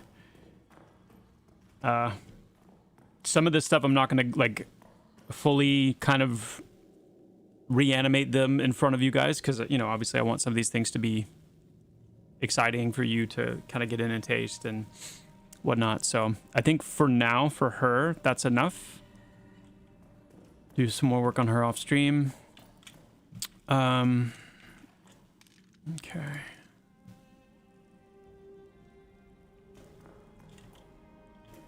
What about you? Dula. I don't remember having anything for you.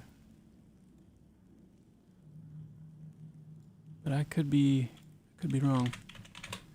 I'm wrong. Of course I'm wrong. Of course.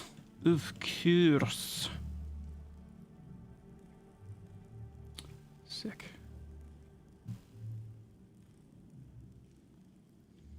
I mean, but it's also good for you guys to kind of remember we have a lot of content. So the concern about how are you going to get all this stuff done? It takes some time, but we have a lot of content that we've either written historically or that needs a little bit of some revision. But there's a lot of stuff here to quickly not just get our NPCs saying things, just anything, but actually this area already feels so much more roguey.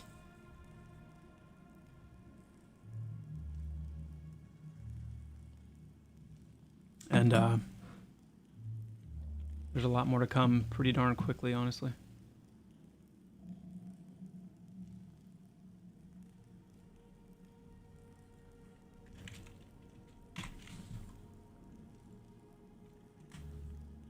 There's that.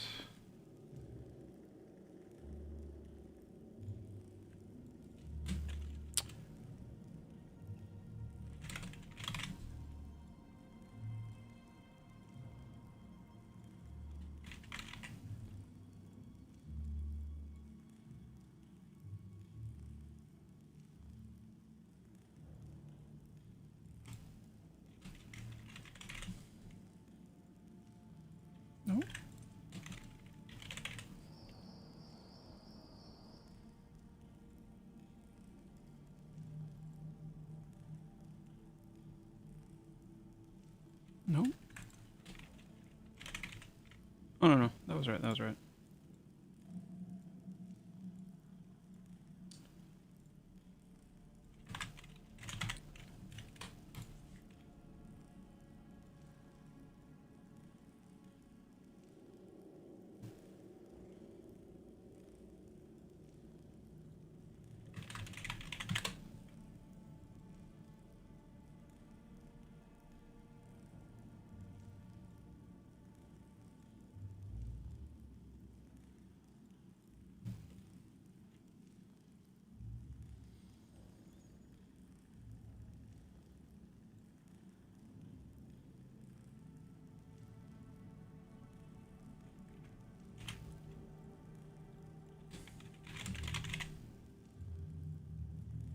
Cool.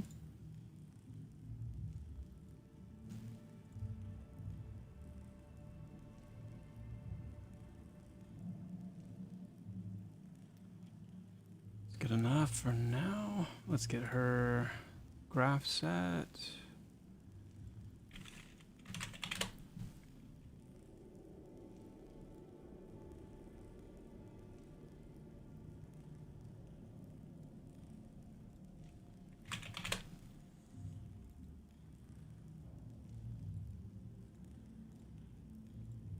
Cool.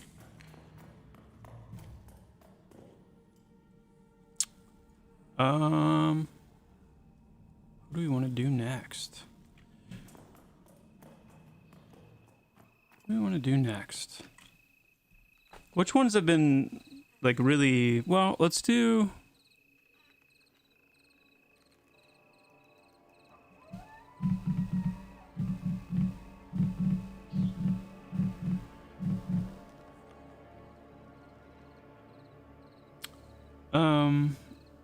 I apologize if this has already been asked, but do you have any plans on doing any voice acting into the game? Not now, but at some point. It would be appreciated for the people that do not read English very well. Since we lean on the indie side of, you know, team size, resources, things like that, it's really not super realistic or viable for us to think about doing like the large scale consistent voice acting. That would honestly be awesome to do, but this is a very lore heavy game, and there's a lot of lore, a lot of info, and a lot of dialogue, a lot of interactions. So I don't think it's in the cards really. I mean, even if the day came where, you know, we wanted to do any kind of voice acting at all, it would be very little. It would be very minor. It would be very like, it would be more representative sounds than like full voiced dialogue, things like that. Yeah.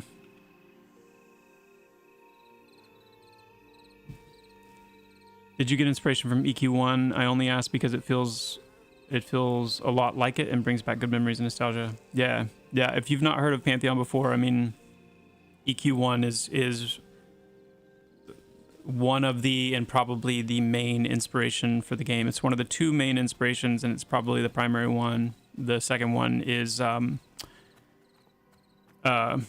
Classic in terms, really, and one of them is the main inspiration in terms of like spirit and feel and kind of overall design ethos, which is EverQuest, and then WoW Classic is more of the inspiration behind like the polish, the quality, some of the quality of life, and the things like the depth of the combat mechanic and responsiveness of the player character and things like that.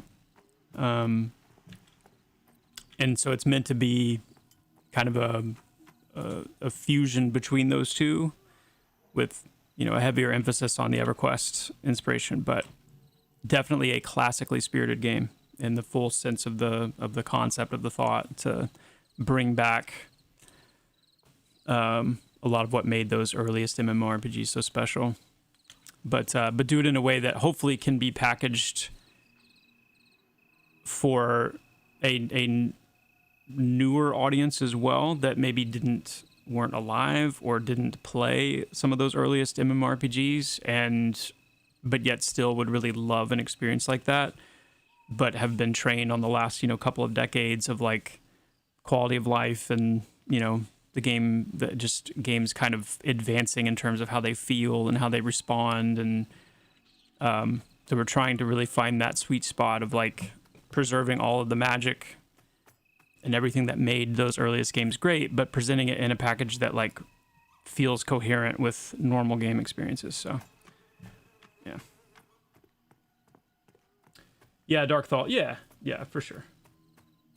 What if you got, for say, $1 million? Would you be able to do voice acting for everything, or would it cost more?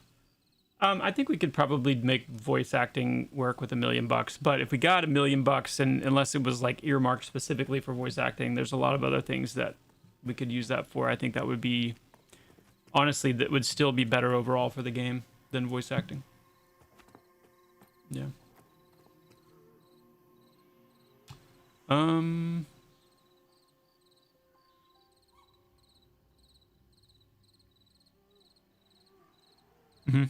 Yeah, that's right, Dougbug.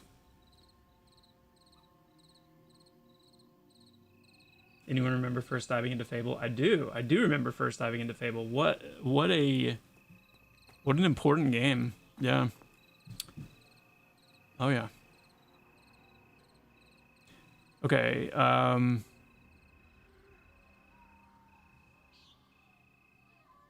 what was I doing? Oh, yeah, that's right. I was purposefully thinking to make sure I didn't forget to fix the typo in Hawks.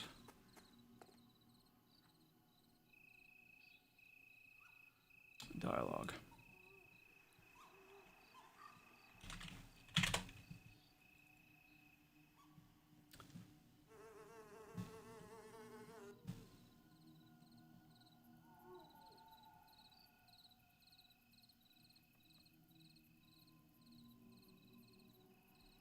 Where was it again?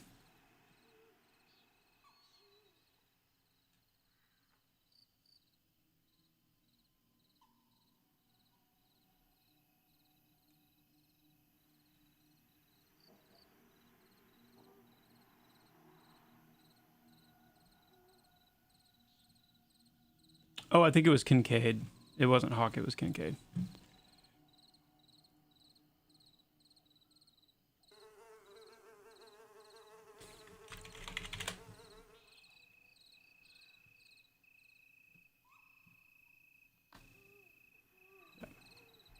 You best have a good reason for troubling me. There it is. Perfect. Perfect. Okay.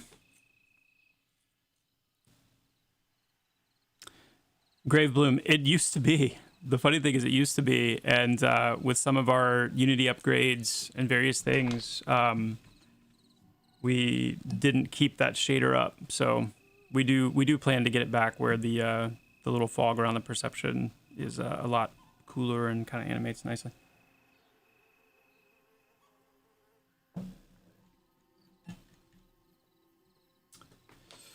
Aside from Brad, who were you influenced by as a game dev? Which games have most inspired you over the years and why?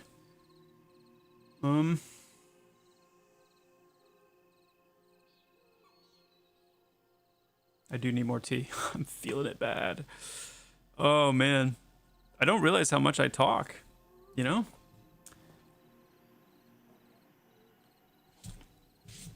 Some of my biggest video game inspirations have been my biggest MMORPG inspiration, which is the true north, the true north of everything, is EverQuest.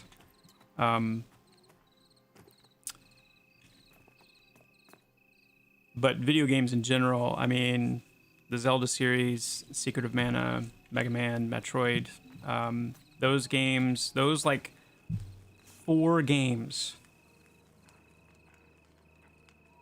were like, I mean, they make up so much of the pie when it comes to just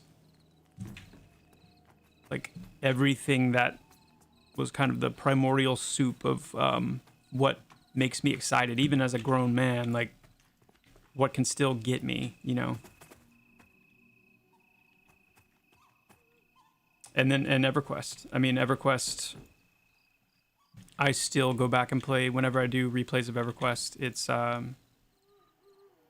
it just moves me in a way that no other games do, and that's why I'm, when I say True North, part of what I mean by that is like Pantheon needs to move in the same way, and until it does, and until it is, it's not there yet.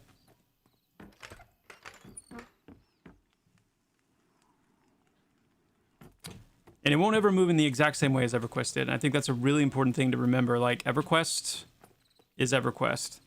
Those days were those days.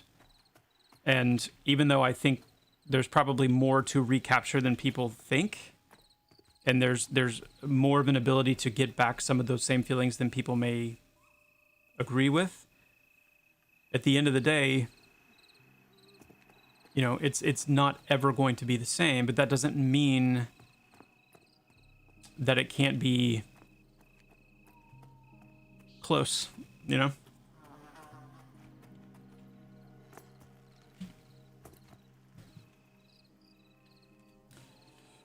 Yeah.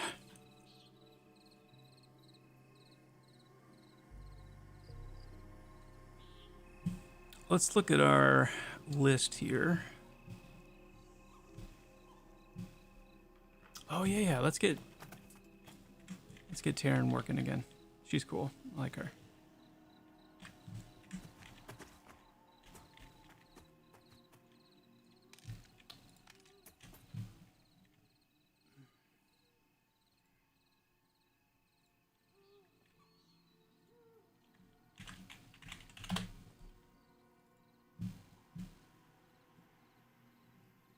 Nice.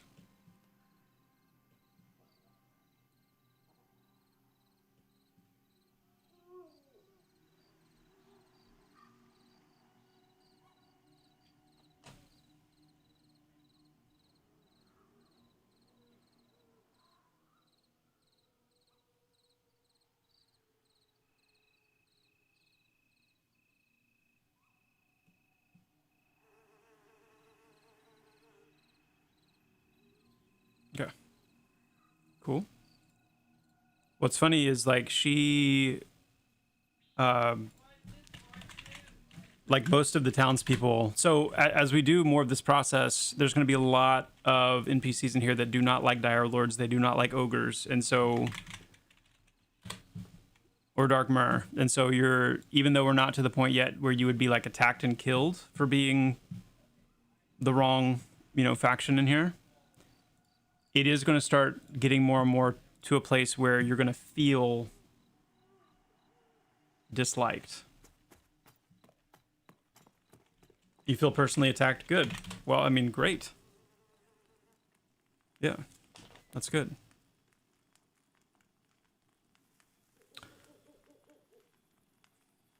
I think my biggest detraction from EQ was the death penalty, losing level and gear. I'm from DAOC, and death penalty was XP loss, and the corpse run was only to get your tombstone to get some AXP back, no gear loss. Okay, so in Pantheon, when you die, you do lose experience. You respawn with your equipped gear.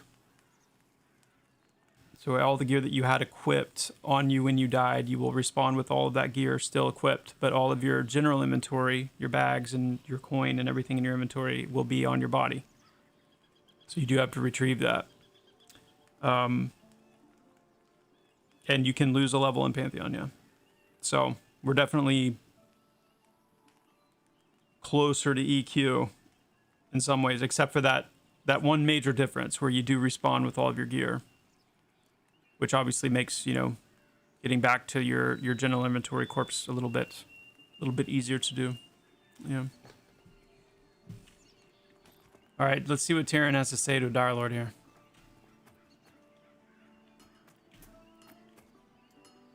I'm not a Direlord, I'm rogue. I forgot I was a rogue. Come listen to the magical and mysterious tales of Terminus. I, Taryn Offspray, will be your guide.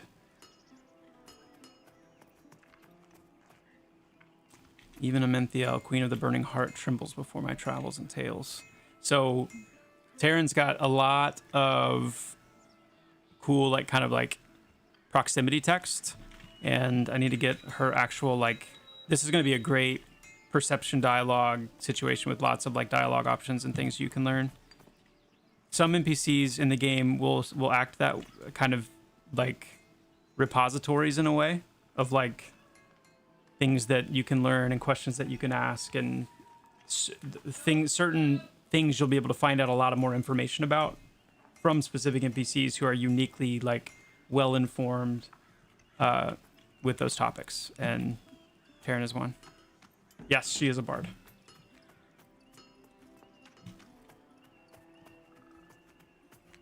As is Art.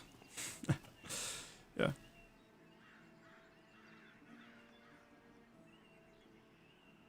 Cool. Okay. Who else? Let's get Art hooked back up too.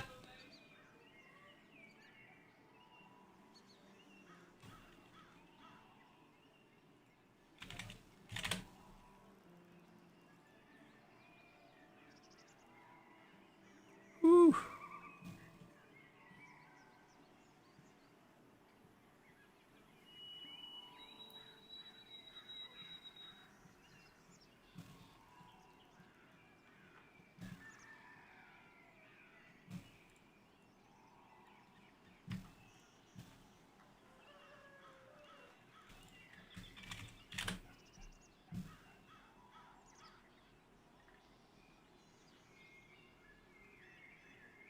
Wait, is Art already hooked up?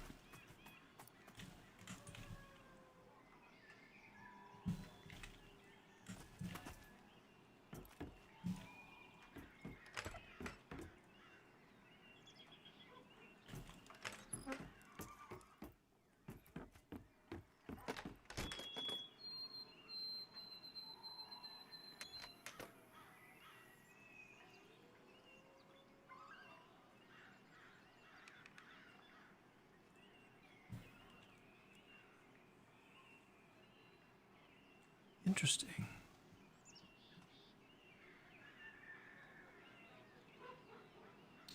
Oh, that's why. Okay.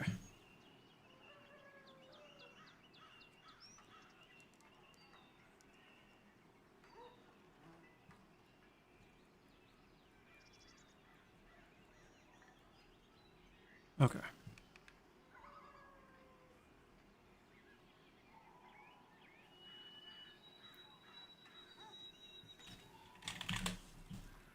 And then, yeah, his dialogue. I don't know what's going on there.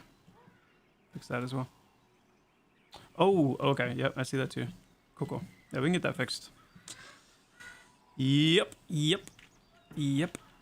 Troubadours of Kingsreach. That's a cool faction to see.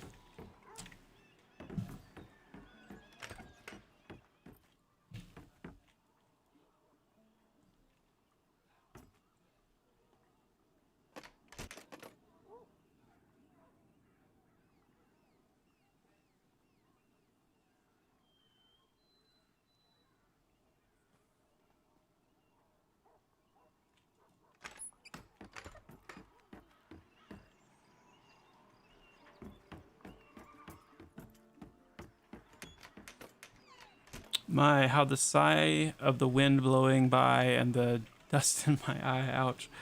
Oh, that hurts. He's songwriting.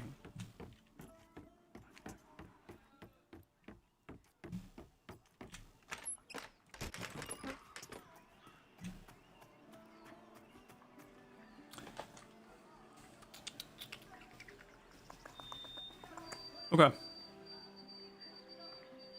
Well, I think it's pretty safe to say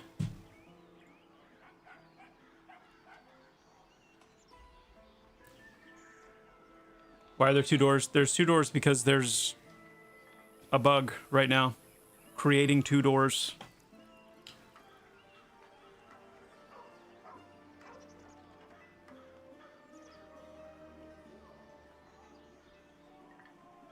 Yeah, that's one of Brett's. Indeed.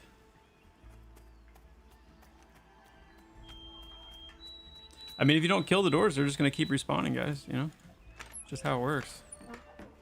It's just like basic door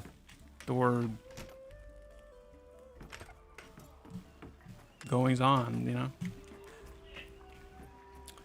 All right, so here's what we're gonna do. Here's what we're gonna do. You ready for this, guys?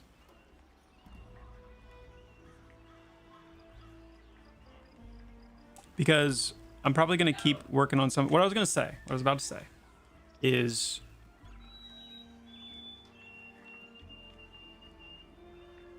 I've got to find time, make time to wait, hold on one sec.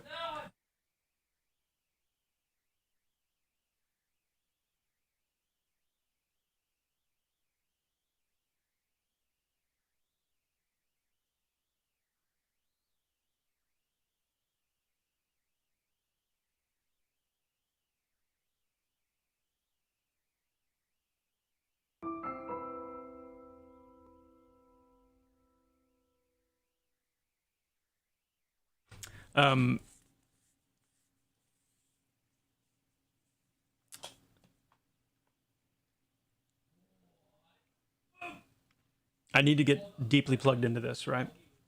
And I need to make sure that we're there's a couple others on the team that I want to get to a point where they can get deeply into this too and start rolling. So it may mean for a little while anyway that I do a little less like Let's Plays.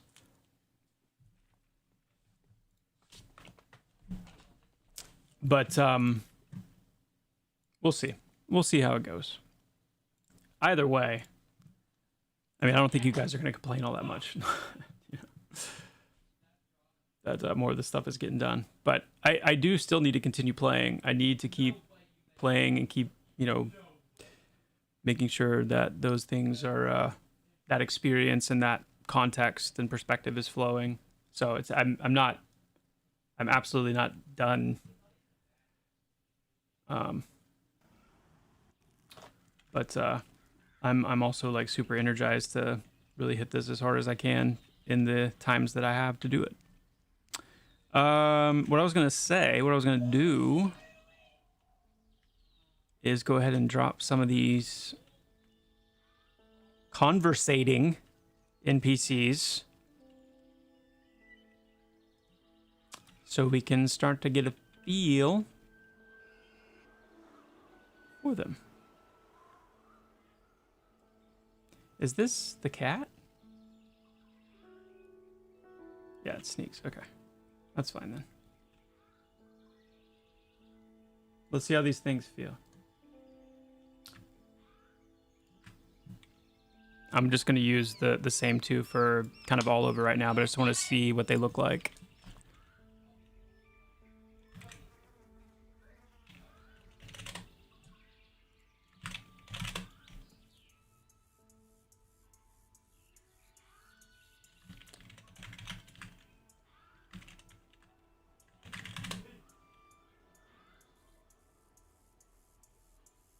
Wait.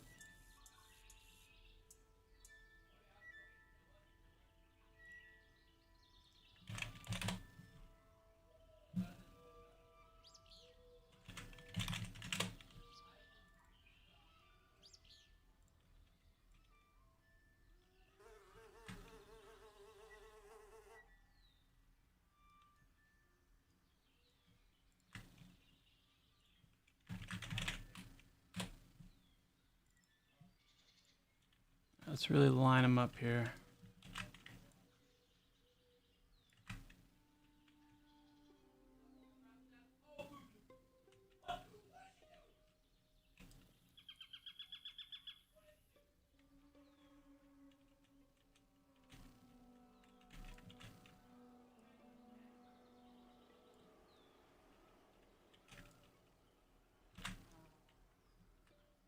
Okay. Then I don't know, maybe like so we're just wanting to get a feel, right? Just want to get a feel.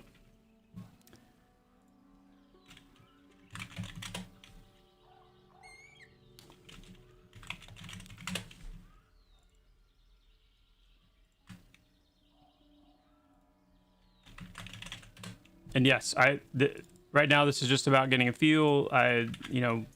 We'll make several variations of how these look, and all kinds of different things. So just for now, this is all about just like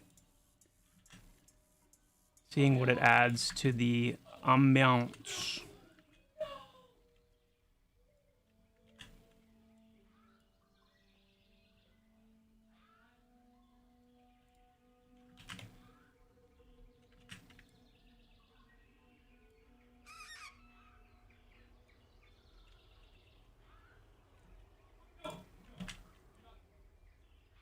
It looks like they have like pacifiers in their mouth or something. Okay. Cool. Definitely want maybe a few here by the well, yeah. Let's do that. And then we'll see what we're looking at here.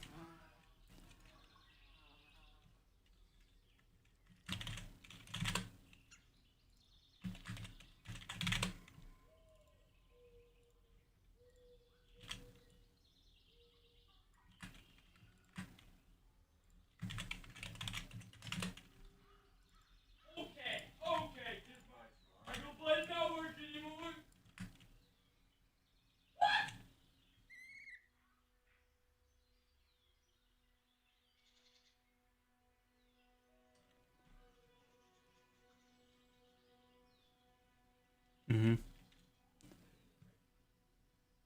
Can I toss in someone sitting on the bench real quick? Soon I'll be able to do that. Let's not put them right next to the foreman though. Let's go actually on this side. Right here or something.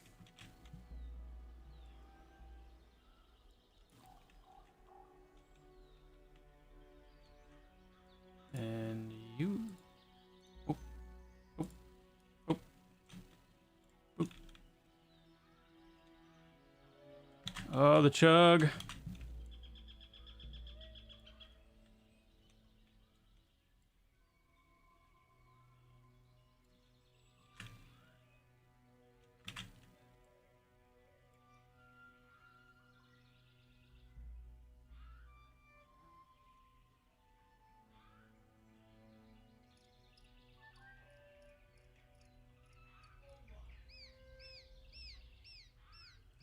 All right. Works.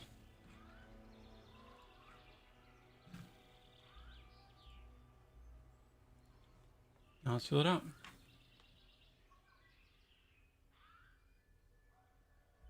The end balcony, that's where Art is. He's up there writing music. Hey, what's up, Cryptown? Good to see you.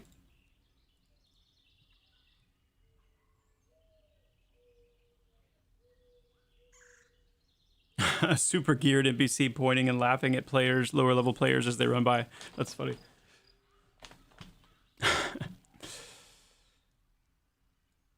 All right. Okay. Let's check this out.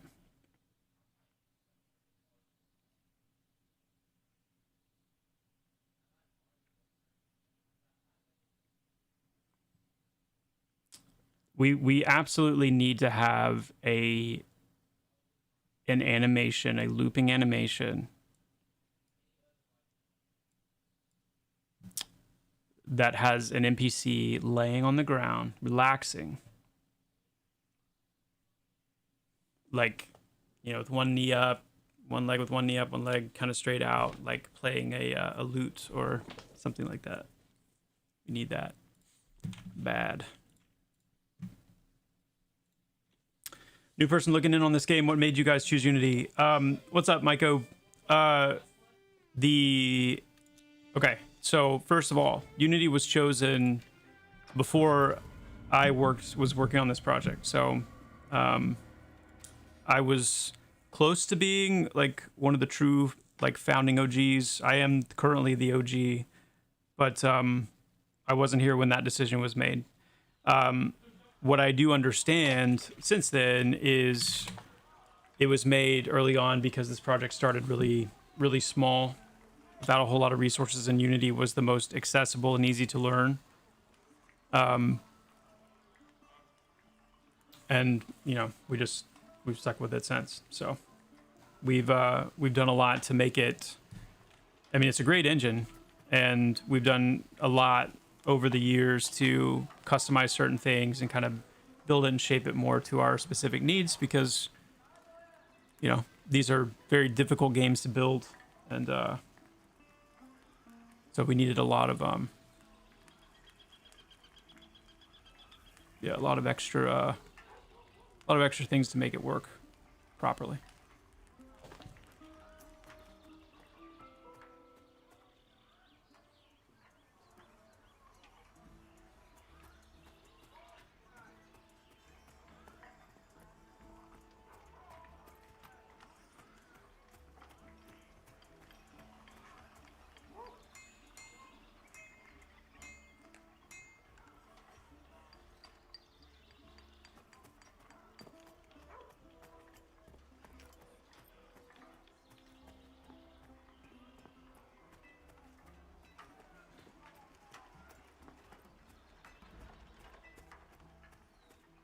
Yeah, even with those few ads. So if you imagine now that, like, you know, they obviously they look different, get a couple more like conversing animations in.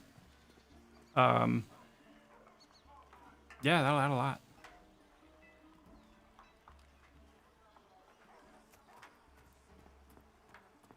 That's gonna add a lot, guys. That's really cool. I'm really happy with that.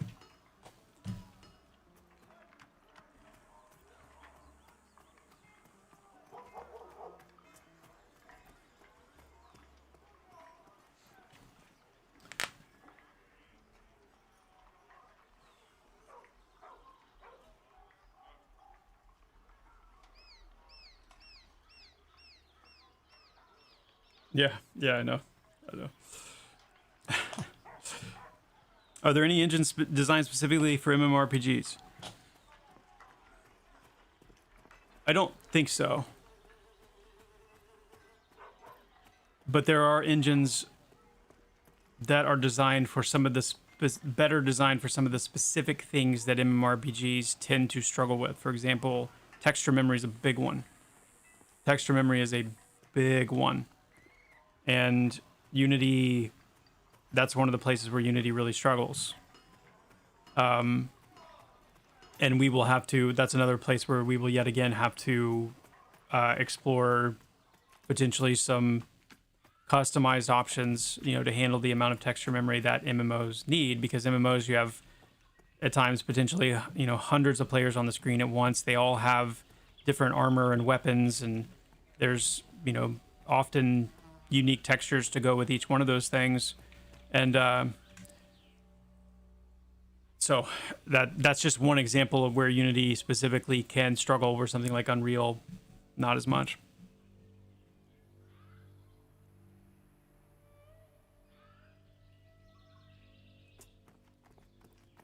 Still using vinyl? Absolutely, yeah. Yeah.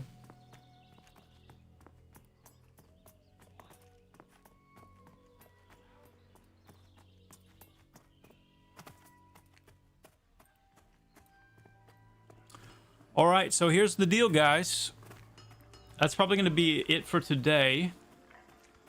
I'm happy. I'm happy with the progress that we are making on this specific thing, you know? I'm very happy with it.